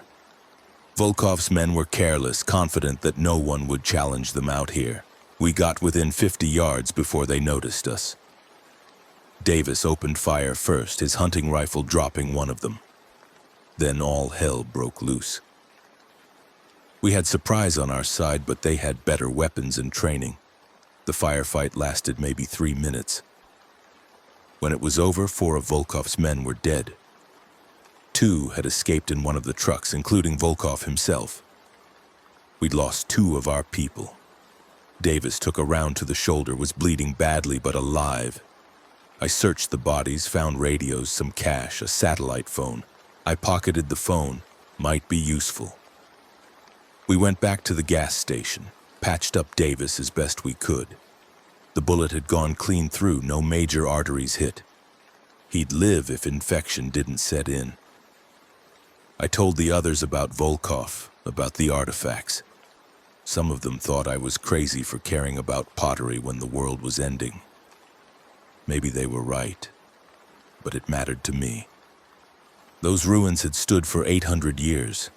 They'd survived droughts and wars and the collapse of civilizations. They deserved better than to be picked apart by scavengers. I used the satellite phone to try to call for help. The first 3 numbers I tried were disconnected. The 4th got through to a FEMA emergency line. The operator asked me to describe my situation. I told her we were in southwestern Colorado near Cortez. We had survivors, we needed evacuation. She said all resources were allocated to major population centers. Rural areas were considered low priority. I asked when we could expect help. She said she didn't know. I asked if the outbreak was contained. She hesitated, then said no. It was spreading. Fast. She said to find shelter, stay hidden, wait for further instructions. Then the line went dead. I told the group what the operator had said. A few people started crying. One woman said she wanted to go home, back to Denver. I told her Denver was probably worse than here. She said she didn't care. She'd rather die at home than out in the desert. A few others agreed with her. In the end, 8 people decided to leave, try to make it back to wherever they'd come from. I didn't try to stop them. The rest of us, 18 now, kept heading north. We traveled by night, hid during the day, avoided towns and cities. We saw evidence of the outbreak everywhere. Burned out vehicles on the highways, bodies rotting in the sun.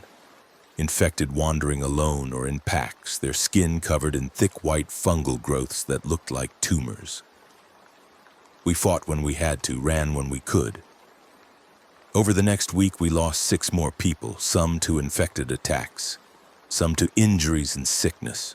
One to suicide. A middle-aged man who just couldn't take it anymore walked out into the desert one night and shot himself. We ended up in Dove Creek, population 700, now maybe 50 survivors holding out in the elementary school. They let us in, shared their supplies. The situation was the same here as everywhere else. The outbreak had spread faster than anyone could have predicted. The fungus was transmitted through bites, scratches, even airborne spores in some cases.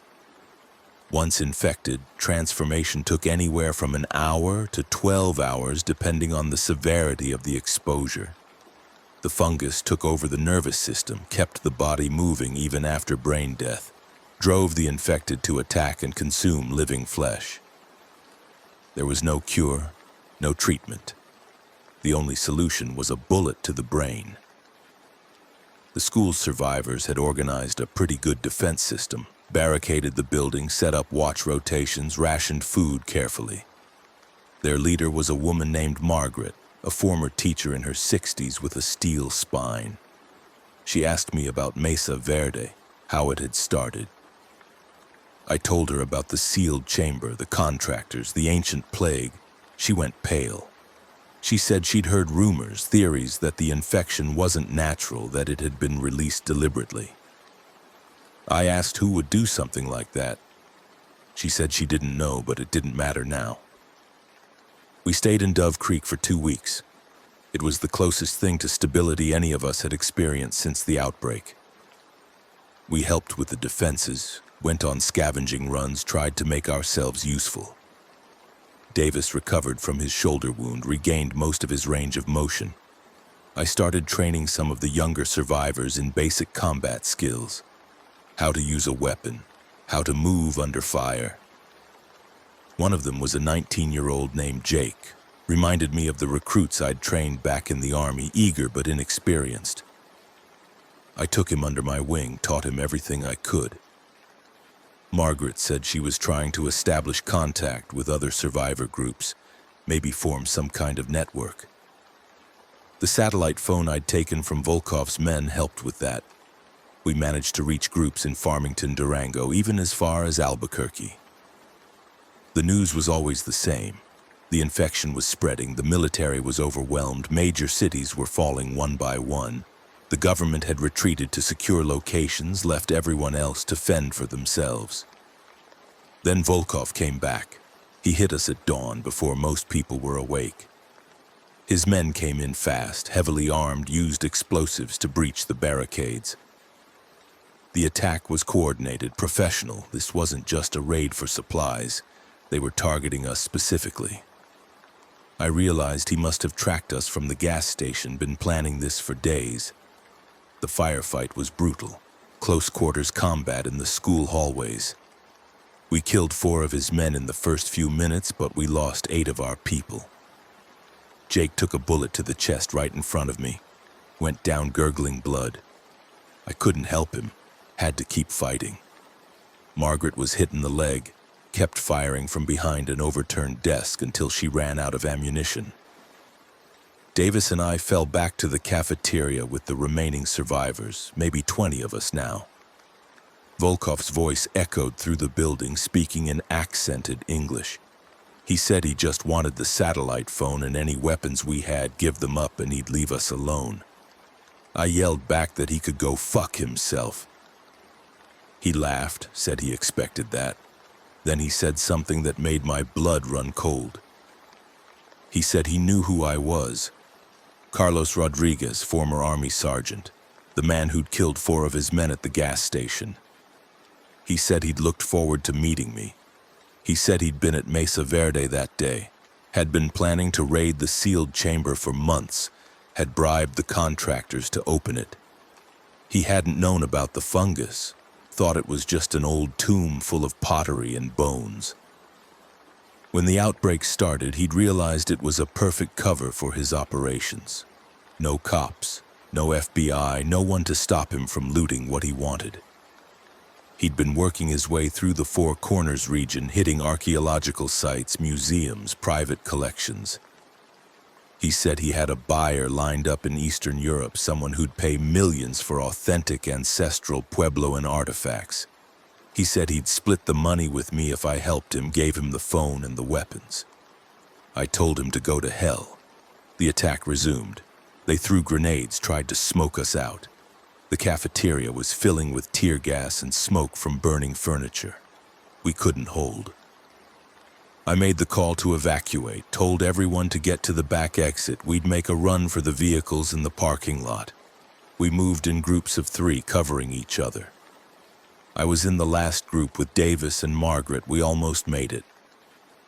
Then Volkov himself appeared, coming around the corner with an AK-47. He opened fire, the bullet stitching across the wall above our heads. We dove for cover. Davis popped up, fired twice with his pistol. One of the rounds hit Volkov in the shoulder, spun him around. He dropped the AK, pulled a handgun, kept shooting. Margaret took a round to the neck, arterial spray hitting the wall. She was dead before she hit the ground. Davis and I returned fire, forced Volkov back. We grabbed Margaret's body, couldn't just leave her, dragged her with us to the exit. Outside, the parking lot was chaos. Infected had been drawn by the noise, were swarming the area. Volkov's men were fighting them and us simultaneously. The survivors who'd made it out first were already in vehicles, engines running. I threw Margaret's body in the back of a pickup truck, climbed in with Davis. Someone else was driving, a woman named Claire. She floored it, smashed through the infected, nearly hit one of Volkov's men. Behind us, the school was burning, smoke pouring from the windows. We drove north again, no real destination, just away. We picked up stragglers along the way, other survivors fleeing the same kind of attacks. Volkov wasn't the only one taking advantage of the collapse. There were warlords and gangs everywhere, carving out little kingdoms in the ruins of civilization. We heard stories on the radio, fragments of broadcasts from military stations, ham radio operators, emergency channels. Denver was gone, overrun in less than a week. Phoenix had lasted longer, but it had fallen too. Las Vegas was a war zone. The casinos turned into fortresses, the strip running red with blood. Los Angeles was burning, the fires visible from space. The government had evacuated to aircraft carriers and secure military bases, left the mainland to die. There was talk of a nuclear option, bombing major population centers to stop the spread. Nobody knew if it was real or just rumors. We tried not to think about it, focused on survival, one day at a time. We ended up in an abandoned ranch outside Monticello, Utah, about 60 miles from Mesa Verde. There were 32 of us now, a mix of people from Cortez, Dove Creek, and other towns. We fortified the ranch house, set up gardens, tried to establish some kind of normalcy. It lasted 3 months. 3 months of relative peace, broken only by occasional infected wandering through and the constant background fear. Davis became my second in command, helped me make decisions, keep people focused. Claire turned out to be a nurse, took over medical duties.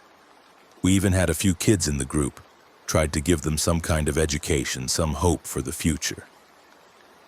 I started to think maybe we could make it, build something lasting. Then Volkov found us again. I don't know how. Maybe he had contacts, informants, people tracking survivor groups. Maybe it was just bad luck, but he found us. This time he came with an army, maybe 50 men, all armed, all experienced fighters. They hit us at night, used explosives to blow the fences, came in shooting.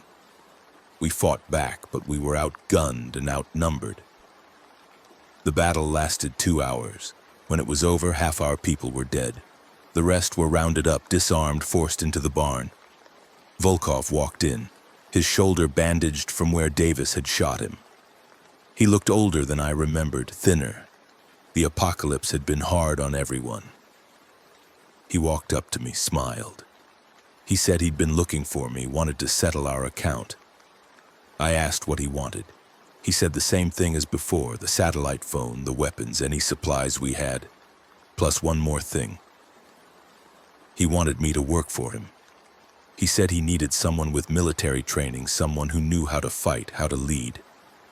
He said he was building an organization, a network of survivors who'd thrive in the new world. I could be part of it, help shape what came next. Or I could refuse and watch everyone I cared about die. I looked around at the faces in the barn. Davis, his jaw set, ready to fight. Claire, holding a little girl who'd lost her parents in the attack. The other survivors, scared but defiant. I looked back at Volkov. I said I'd do it. I'd work for him. He smiled wider, said he knew I'd make the right choice. Then he shot Davis in the head. Just like that, casual, like swatting a fly. Davis's body crumpled to the floor. Volkov said that was for shooting him at the school, said we were even now. He told his men to take our supplies, load them into the trucks. He told me to come with him, we had work to do. I followed him out of the barn, my mind numb. Claire was screaming behind me, calling me a traitor, a coward. Maybe she was right.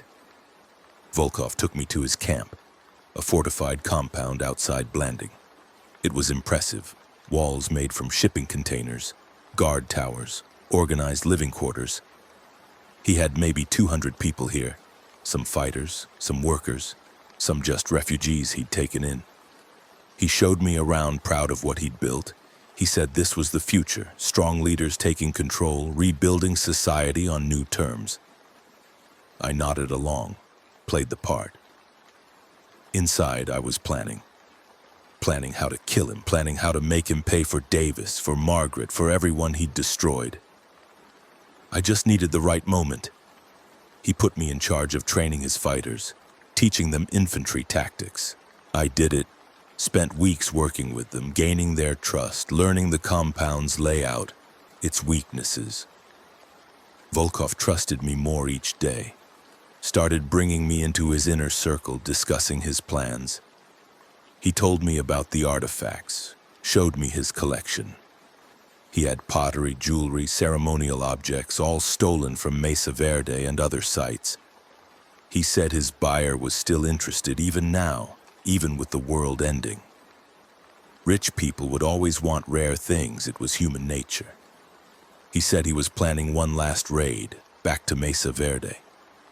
The park was completely overrun now, thousands of infected, but he'd heard rumors of a sealed vault under Cliff Palace, a chamber even deeper than the one the contractors had opened. If he could reach it, the artifacts inside would be priceless. He asked if I'd go with him, help him navigate the ruins. I said yes. Of course I said yes. It was the opportunity I'd been waiting for. A chance to get him alone, in the ruins where this all started. A chance to end it. We left a week later, a convoy of 6 trucks, 20 men, including me and Volkov. The drive to Mesa Verde took 4 hours, the roads clear of traffic now, everyone dead or infected or hiding. We reached the park entrance in the afternoon. The place was unrecognizable. The vegetation had grown wild, covering the roads and buildings. The visitor center was a burnt-out shell, the ruins swarming with infected. There were thousands of them, maybe tens of thousands, all drawn to the area by some instinct we didn't understand. Maybe the fungus itself was calling them, concentrating them here. Volkov's men set up a perimeter, used suppressed weapons to take out the infected that got too close. We waited until nightfall, then made our move. The plan was to rope down into Cliff Palace from above, avoid the main trails where the infected were thickest. Volkov, me, and 4 others made the descent. The rest stayed with the trucks, ready to extract us when we were done. The rope descent was harrowing, doing it in the dark with infected below us, their moans echoing up from the alcove. We made it down, landed in the central plaza. The ruins were worse than I'd imagined.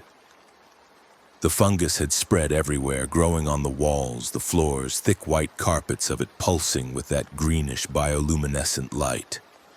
The infected here were different too, more advanced.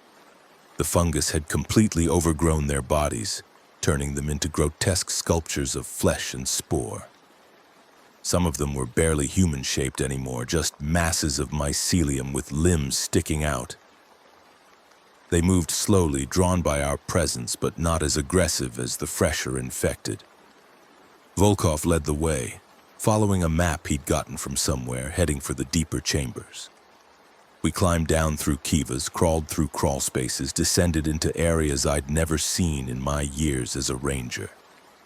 The air got thicker, harder to breathe, filled with spores that made my eyes water and my lungs burn.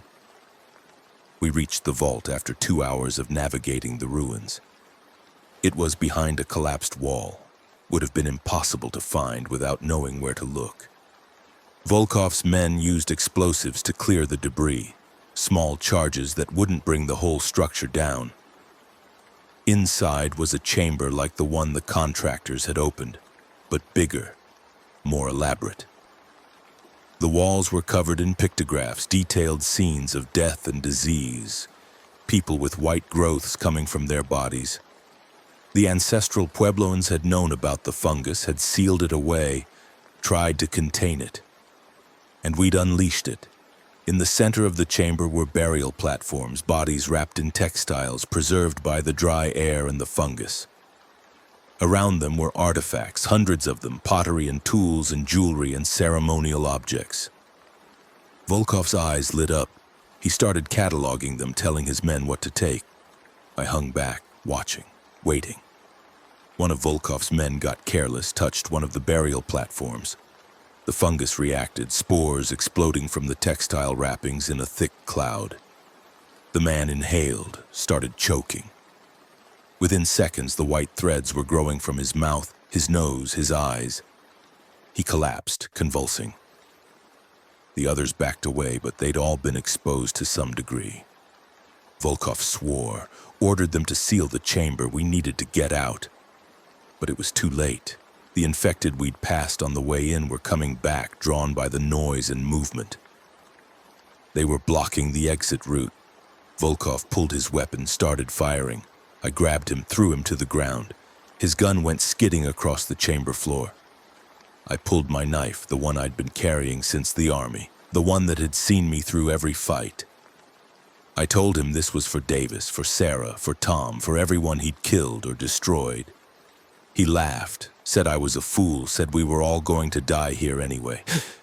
I didn't care.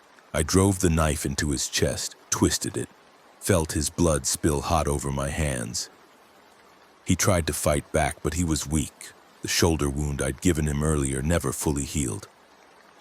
I pulled the knife out, stabbed him again and again until he stopped moving. His men were dead or dying, the infected tearing them apart, the fungal spores from the disturbed burial killing them even faster. I was infected too, I could feel it. The spores in my lungs, the burning in my throat. But I didn't care. I'd done what I came to do.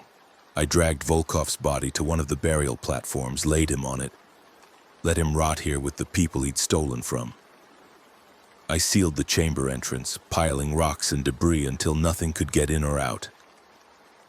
Then I started climbing, back up through the ruins, heading for the surface. The infected were everywhere, but I fought through them, my body moving on autopilot, the training and adrenaline keeping me going even as the fungus spread through my system. I made it to the surface just as the sun was rising. The convoy was gone. Volkov's men had abandoned us when we didn't come back on schedule. I stood on the mesa rim, looking out at the desert, the red rock formations glowing in the dawn light.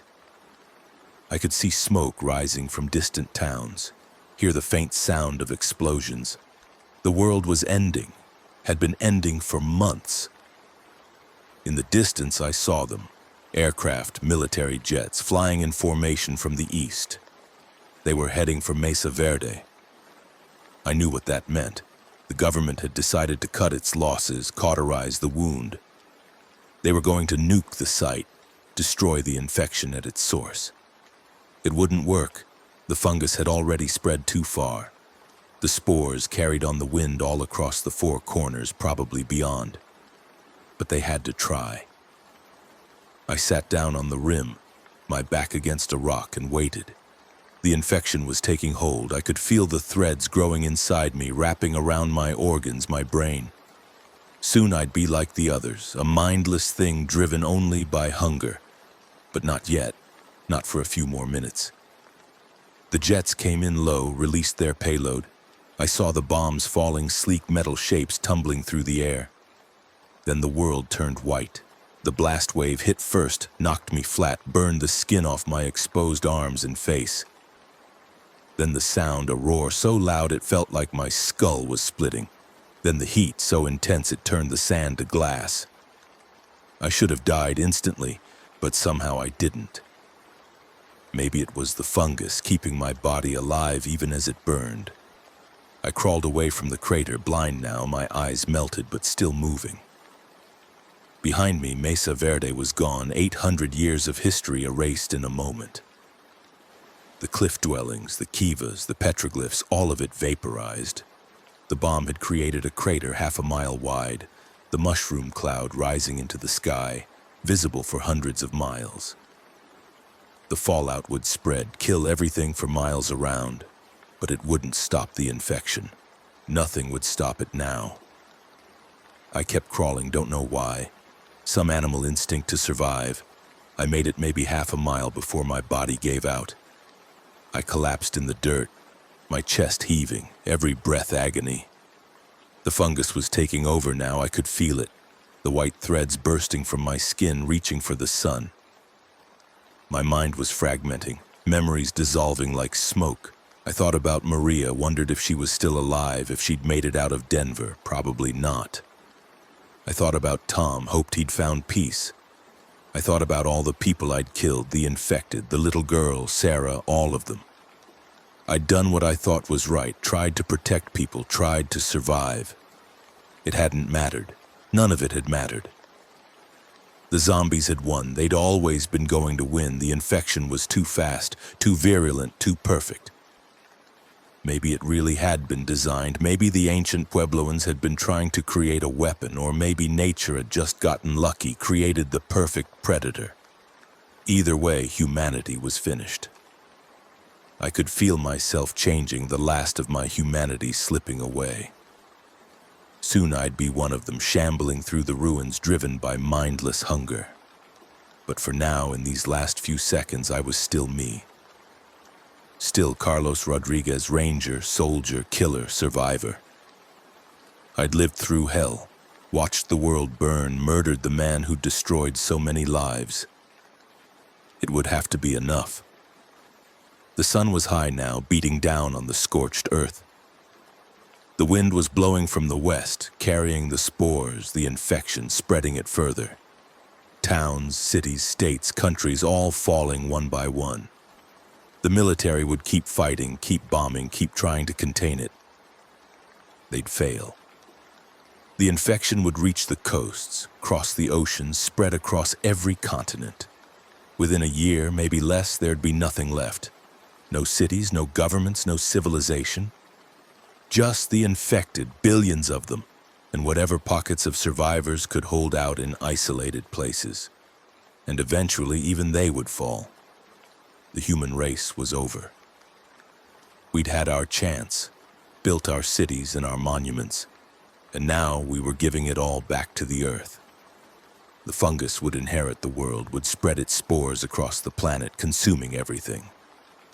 Maybe in 1,000 years or 10,000, some new species would evolve, find the ruins of our civilization, wonder what we'd been. Or maybe they wouldn't. Maybe we'd be forgotten, just another layer in the archaeological record, bones and pottery and nothing more. I felt my heart slowing, each beat weaker than the last. The pain was fading, replaced by a strange numbness. The fungus was shutting down my higher brain functions, preparing to reanimate my body for its purposes. I wondered if I'd retain any awareness, if some part of me would still be conscious, trapped inside a body I couldn't control. I hoped not. I hoped death would be final, complete. I'd seen enough horror to last 1,000 lifetimes. I was ready for it to end. The last thing I remember clearly was the smell of smoke and ash, the feel of the wind on what was left of my face, the sound of my own rasping breath. Then the darkness came, not sudden but gradual, like falling asleep after a long day. And I let it take me. Let myself slip away because there was nothing left to fight for, nothing left to save. The world was dead and soon I would be too. And that was okay. That was how it had to end. Not with hope, not with redemption, but with acceptance of the inevitable.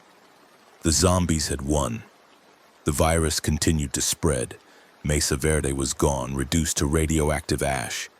And I was gone too. Just another victim in a plague that had claimed billions. In the end, we were all just dust, scattered on the wind, forgotten and unmourned. The earth would keep turning, the sun would keep shining, and the fungus would keep growing, consuming everything we'd ever been, everything we'd ever hoped to be. And there was nothing anyone could do to stop it.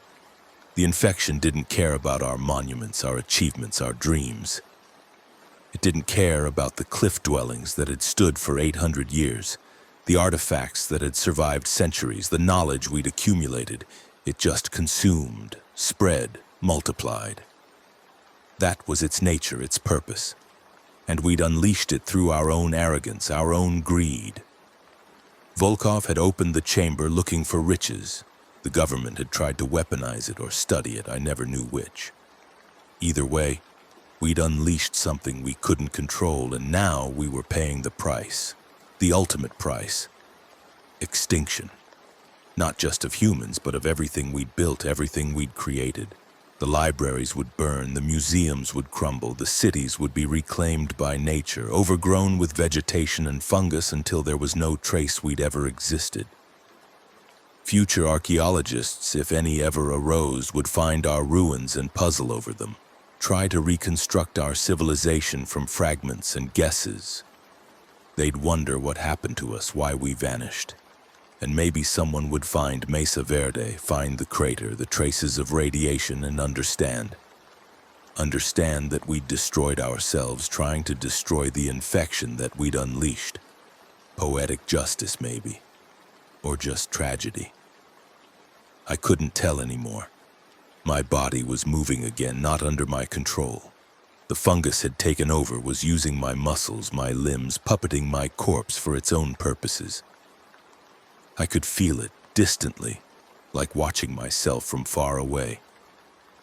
My legs were walking, my arms reaching out. There were others around me, other infected, shambling through the wasteland created by the bomb.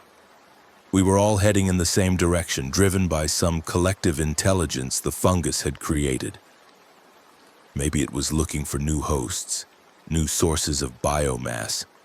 Maybe it was just spreading following its programming. I didn't know. I didn't care. The part of me that was still Carlos Rodriguez was fading fast, dissolving into the mycelial network, becoming just another node in the fungus's distributed consciousness. Soon there'd be nothing left of me at all. Just the memory of who I'd been stored in neural pathways that would soon be consumed and repurposed. I thought about the ranger talks I'd given, the tours of Cliff Palace explaining to tourists how the ancestral Puebloans had lived, how they'd built their civilization in this harsh landscape, how they'd thrived for centuries before something went wrong. I'd always told them that we didn't know what happened, why they left, where they went. But now I knew.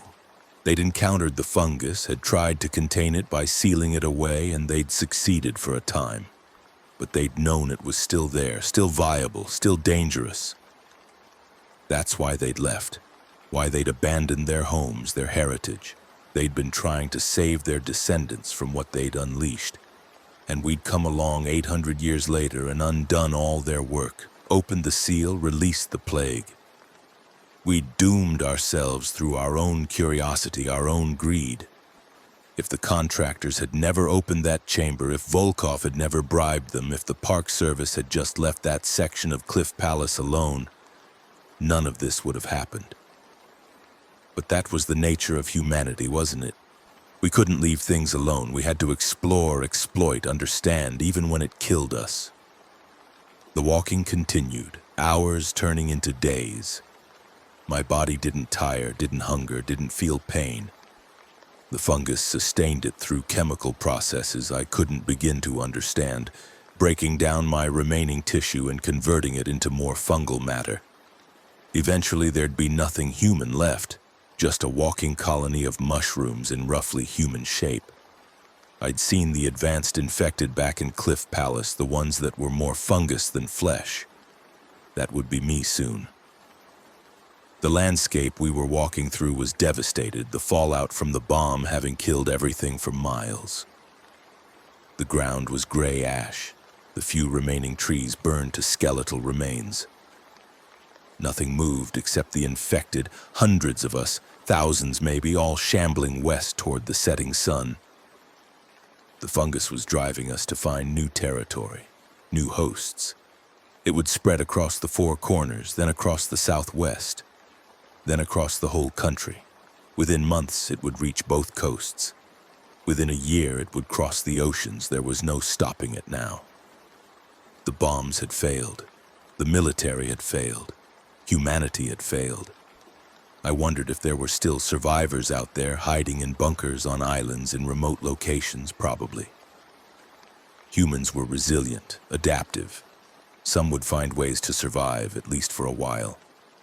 But eventually the fungus would find them too. It was patient, could lie dormant for years, centuries even, waiting for the right conditions. The spores would spread on the wind, in the water, carried by animals and weather patterns. Sooner or later they'd find every pocket of humanity and the infection would begin again. And even if some group managed to stay clean, managed to avoid exposure, what kind of life would that be? Hiding in fear, unable to trust anyone, unable to rebuild, knowing that one mistake, one moment of carelessness would doom them all. That wasn't survival. It was just prolonged dying.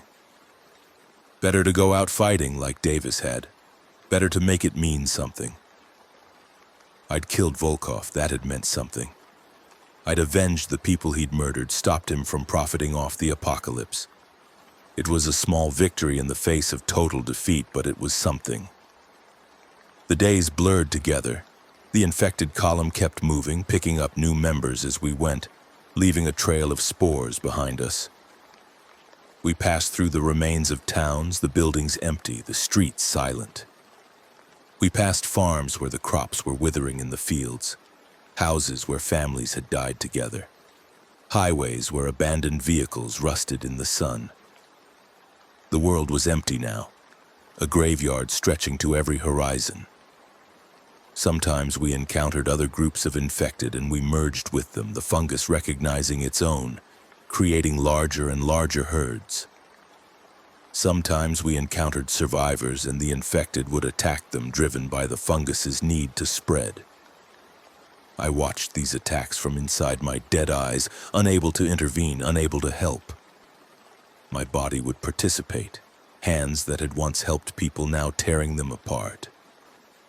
It was torture of a kind I couldn't have imagined, being conscious but powerless, watching myself commit atrocities.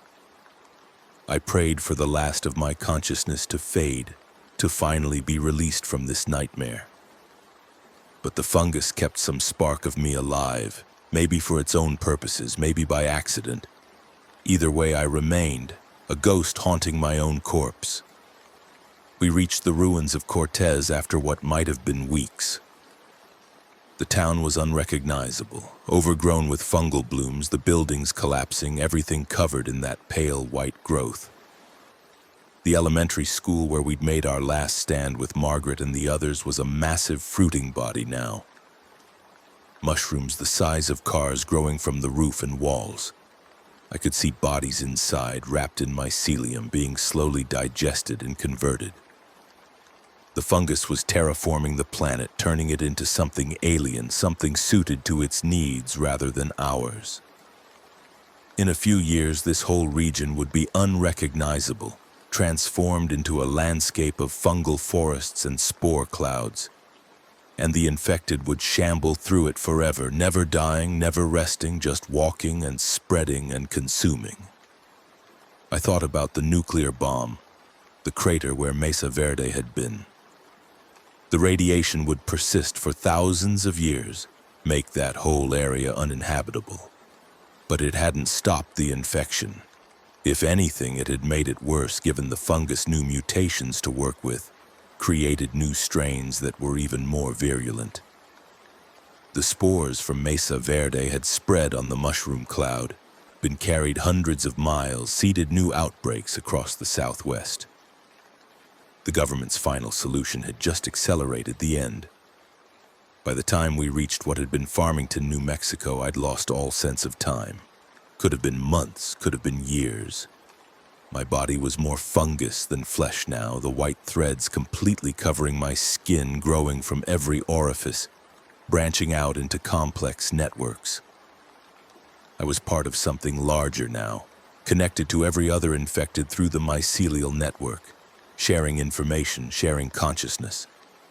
I could feel them all, millions of infected across the continent, all moving, all spreading, all serving the fungus's imperative to grow and consume. It was beautiful in its way, terrifying but beautiful, a collective consciousness unlike anything human civilization had achieved. We were individuals, but also parts of a whole, like cells in a body, like neurons in a brain. The fungus was thinking through us, using our bodies as its tools, our movements as its will. And it was winning. Every day more humans died, more were infected, more territory fell under its control.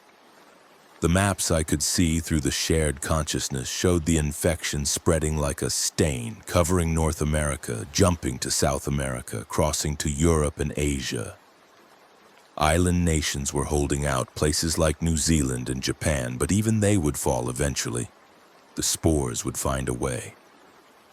I wondered if this was how the ancestral Pueblones had felt, watching their civilization crumble, knowing they'd unleashed something they couldn't stop. Had they tried to fight back, tried to find a cure? Or had they just accepted the inevitable, sealed the infected away and ran? I'd never know. Their story was lost, buried under 800 years and now buried under radioactive ash. All that remained were the pictographs in the sealed chambers. warnings that we'd ignored. Maybe that was humanity's epitaph. Warnings ignored, mistakes repeated, hubris leading to destruction. We'd thought we were special, thought we were above nature, that our technology and intelligence would protect us from any threat. But in the end, we were just meat, just biomass for something older and more patient than we could comprehend. The fungus had existed for millions of years, had survived ice ages and extinctions, had learned to wait and adapt and exploit any opportunity. We'd given it that opportunity by opening the chamber, and it had taken full advantage. Within a few years, there'd be no humans left, just infected, and then eventually even the infected would break down as the fungus finished consuming them, leaving only the fungal forests and the spores and the silence. I tried to remember what it had been like to be human, to have thoughts and feelings and desires. But those memories were fading, abstract concepts without any emotional weight. I remembered Maria's face, but couldn't remember what I'd felt for her. I remembered Tom and Sarah and Davis, but couldn't remember why I'd cared about them. The fungus was erasing me, overwriting my neural pathways with its own structures, repurposing my brain matter for its computational needs. Soon I wouldn't be Carlos Rodriguez anymore, wouldn't be anyone. I'd just be another node in the network, another processor in the distributed intelligence that was consuming the world. And maybe that was okay. Maybe that was better than being conscious, better than remembering. Because the memories were agony, the knowledge of what we'd lost, what we'd destroyed, what we'd failed to preserve. Mesa Verde was gone. The cliff dwellings were gone. The artifacts Volkov had hoarded were gone. 800 years of human heritage erased in a moment. And for what? For nothing. For the illusion of control, the belief that we could stop the infection by destroying its source. But the source was everywhere now, in the soil, in the water, in the air. It couldn't be stopped, couldn't be contained, couldn't be cured. It could only be endured until there was nothing left to endure. The infected were everywhere now, covering the landscape like locusts, stripping away the last remnants of civilization. I was part of that, my body participating in the destruction, my hands pulling down buildings, my mouth consuming the dead. The fungus had optimized us for this purpose, removing unnecessary functions, enhancing our strength and endurance, making us perfect instruments of apocalypse. We didn't sleep, didn't rest, didn't stop. We just moved and consumed and spread day after day, week after week, month after month. The seasons changed around us, summer to fall to winter, but the infection didn't slow. If anything, it accelerated, the fungus adapting to the cold, creating new strains that could survive freezing temperatures. By the time the first snow fell, the infection had reached Canada, had crossed into Mexico, had spread across the oceans to every continent. The islands were falling one by one, their isolation no protection against spores that could drift on ocean currents or be carried by infected birds. The last bastions of humanity were collapsing, overrun by the sheer numbers of infected, by the relentless pressure of the fungal expansion. I thought about the future, what the world would look like in 100 years, 1,000 years. The cities would be gone, reclaimed by the fungus, transformed into alien landscapes of towering fruiting bodies and bioluminescent forests. The oceans would be filled with floating mats of mycelium, the land covered in fungal meadows that pulsed with that eerie greenish light. And somewhere in all that, the infected would still be walking, shambling through the ruins, their bodies preserved by the fungus, unable to die, unable to rest. We'd be the ghosts of humanity, eternal monuments to our failure, wandering forever through a world we'd lost. Maybe that was fitting. Maybe that was justice. We'd destroyed so much in our time on this planet, driven so many species to extinction, poisoned the air and water, destabilized the climate. Now something was doing the same to us, and we had no defense, no recourse, no hope of survival. The earth was healing in its own way, purging the infection that was humanity, replacing us with something new. The fungus wasn't evil, it was just nature, doing what nature did, filling niches, exploiting resources, adapting and surviving. We'd thought we were above nature, outside its rules. We'd been wrong. The walking continued, my body moving without my will, part of the endless migration of the infected. We were heading west still, following some signal the fungus was broadcasting through the network, some purpose I couldn't understand. Maybe it was looking for new hosts, new biomass to consume. Maybe it was just spreading for the sake of spreading, fulfilling its biological imperative. I didn't know and couldn't ask. The part of me that could think, that could question, was almost gone now. Dissolved into the collective consciousness, my individual identity fading like morning mist. Soon there'd be nothing left. Just the network. Just the fungus. Just the endless walking and spreading and consuming. And maybe that was better. Maybe consciousness was a burden, a source of suffering. The fungus didn't suffer, didn't grieve, didn't feel loss. It just existed, pursuing its goals with mindless efficiency. There was a kind of peace in that, a release from the pain of being human, of caring about things that were already lost. I let myself slip further into the network, embracing the dissolution, welcoming the end of thought and feeling and memory. But some stubborn part of me held on, refused to let go completely. Maybe it was pride, the last vestige of human ego. Maybe it was guilt, the need to witness what I'd been part of, what I'd failed to prevent. Maybe it was just the fundamental human urge to survive, to persist, even when survival meant nothing but endless suffering.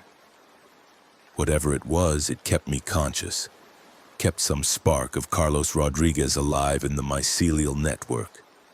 And through that spark I saw everything, felt everything, knew everything the fungus knew. I saw the infection spreading across the globe, saw cities falling, saw civilizations collapsing, saw the last pockets of humanity making their final stands. I saw the military dropping nuclear weapons on major population centers, turning New York and Los Angeles and Chicago and Houston into craters of glass and ash. I saw the resulting spore clouds carrying the infection even further, seeding new outbreaks, making everything worse. I saw the government evacuating to secure bunkers, sealing themselves away, leaving everyone else to die. I saw riots and looting and murder as society broke down completely, as people turned on each other in their desperation to survive. I saw parents killing their infected children, children killing their infected parents, entire families choosing suicide over transformation. I saw the oceans turning white with fungal blooms, the marine ecosystem collapsing as the infection spread through the water. I saw forests dying as the fungus consumed them, replaced them with its own bizarre growths. I saw animals infected and transformed, shambling versions of dogs and deer and bears, all serving the same purpose, all spreading the same plague. I saw the sky turning gray with spore clouds, the sun filtering through them weak and pale, casting everything in that same sickly greenish light. I saw the temperature dropping as the fungal growth reflected sunlight back into space, creating a global cooling effect, winter spreading across the world regardless of season. I saw glaciers advancing, snow falling in the tropics, crops failing, the last sources of food disappearing. And through it all, I saw the infected walking, billions of them now carpeting the earth. An unstoppable tide of transformation and decay. The world was ending not with a bang but with a whisper, with the soft sound of mycelial growth and the shuffle of dead feet and the endless silence of a civilization that had destroyed itself. And in that silence I finally understood. This wasn't just about the fungus, wasn't just about one pathogen getting loose. This was about humanity's fundamental flaw, our inability to leave things alone, our compulsion to exploit and control and dominate. We'd opened the chamber at Mesa Verde because we couldn't resist, because we had to know what was inside, had to take what we could use. We'd created weapons and plagues and technologies we couldn't control because we thought we were smart enough, capable enough, special enough to handle anything. We'd pushed the environment to the breaking point because we thought the resources were infinite, that there would always be more to take. And when the consequences came, when the fungus started spreading, we'd dropped nuclear weapons, destroyed our own cities, killed millions trying to stop it. We'd made everything worse through our desperate attempts to maintain control, to fight nature instead of accepting it. That was our epitaph, our final legacy. Not the great works we'd built or the knowledge we'd accumulated, but our inability to accept limits, to recognize when we'd gone too far. The ancestral Pueblones had tried to teach us that lesson, had sealed the chamber as a warning, but we hadn't listened. We never listened. The infection reached its final stage not with a dramatic climax, but with a gradual fade, like a light dimming. The last human strongholds fell one by one, overwhelmed by the sheer numbers of infected, by starvation and disease and despair. The bunkers where the government had hidden ran out of supplies, their inhabitants emerging to a world that no longer had any place for them. They were infected within hours, added to the walking dead. The island nations succumbed to spores carried on the wind, on migrating birds, on ocean currents. Within 2 years of the outbreak at Mesa Verde, there were no uninfected humans left on Earth. The last radio broadcasts went silent. The last lights went out. The last voices faded into the endless quiet of the fungal world. And the infected kept walking, kept spreading, kept transforming the planet into something alien and strange. The fungus had won, completely and totally. It had replaced humanity as the dominant form of life, had reshaped the entire biosphere to suit its needs. The Earth was white now, covered in mycelial networks and fruiting bodies pulsing with bioluminescent light, alive with the whisper of growth and transformation. And somewhere in that vast network, in the collective consciousness that spanned continents and oceans, a tiny spark of awareness remained. The last fragment of Carlos Rodriguez, witnessing the end of everything. I watched as the years passed, as the fungal transformation continued, as the last remnants of human civilization crumbled into dust. The buildings collapsed, overgrown and consumed. The vehicles rusted away, reduced to flakes of metal in the soil. The roads cracked and broke apart, buried under layers of mycelium. The dams failed, releasing floods that carved new channels through the landscape. The nuclear power plants melted down, adding radiation to the mix, creating new mutations, new variants of the fungus. But through it all, the infection persisted, adapting to every challenge, thriving in environments that would have killed any other organism. It consumed the radiation, incorporated it into its growth, created new strains that glowed with unnatural colors. It survived the nuclear winter it had created, the dropping temperatures and reduced sunlight. It waited out the glacial advances, went dormant in the frozen north, flourished in the tropical zones. It was patient, inexorable, eternal, and I was part of it, trapped in the network, unable to die, unable to escape, condemned to watch forever as the world I'd known disappeared into something unrecognizable. But in that watching, in that eternal witnessing, I found a kind of understanding, maybe even peace. The fungus wasn't evil, wasn't malicious. It was just doing what life does, surviving, adapting, reproducing. The fact that it had destroyed humanity in the process was incidental, not intentional. We were just obstacles in its way, resources to be consumed. And maybe that was the universe's judgment on us, that we were no more special than the dinosaurs or the trilobites or any other species that had gone extinct. We'd had our time, our chance to build something lasting, and we'd failed. We'd been too greedy, too short-sighted, too arrogant.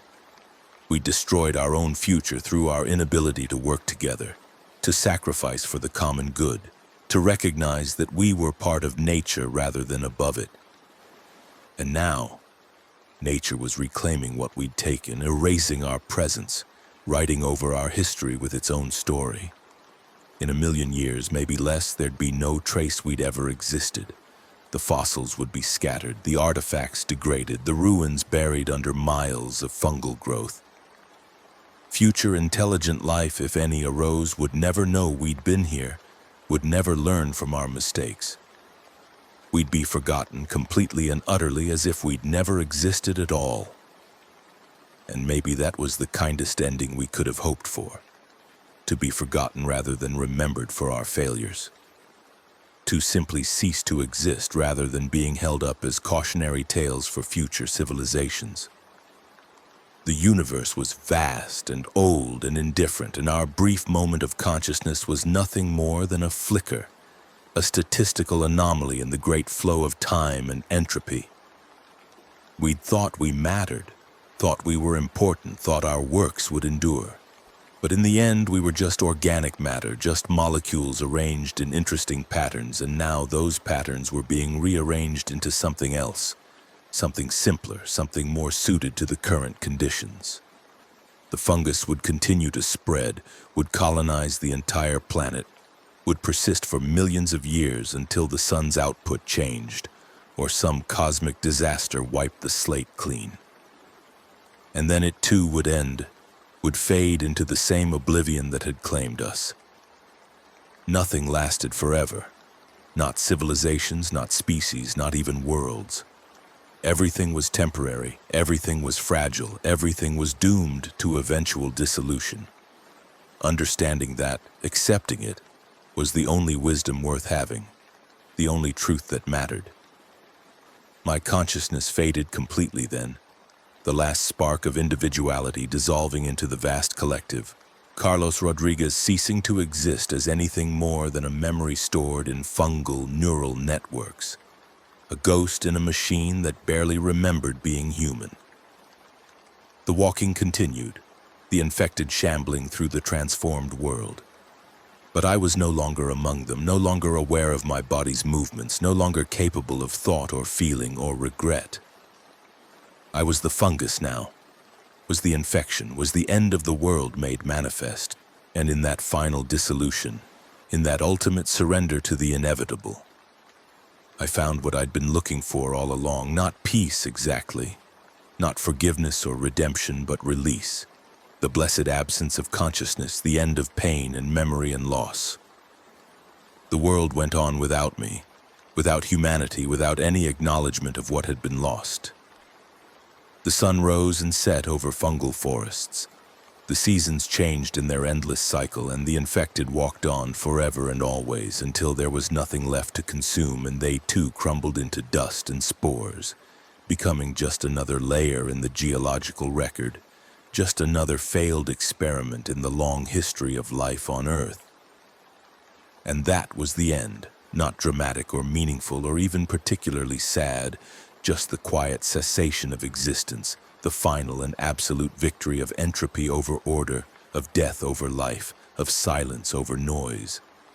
The zombies had won. The virus continued. The world was forever changed, and there was no one left to mourn what had been lost, no one left to remember what humanity had been, no one left to tell our story or learn from our mistakes or even acknowledge that we'd ever existed at all. We were gone. And soon even the memory of us would be gone, dissolved into the fungal network, transformed into nutrients for the new ecosystem, forgotten and unmissed and utterly irrelevant to whatever came next.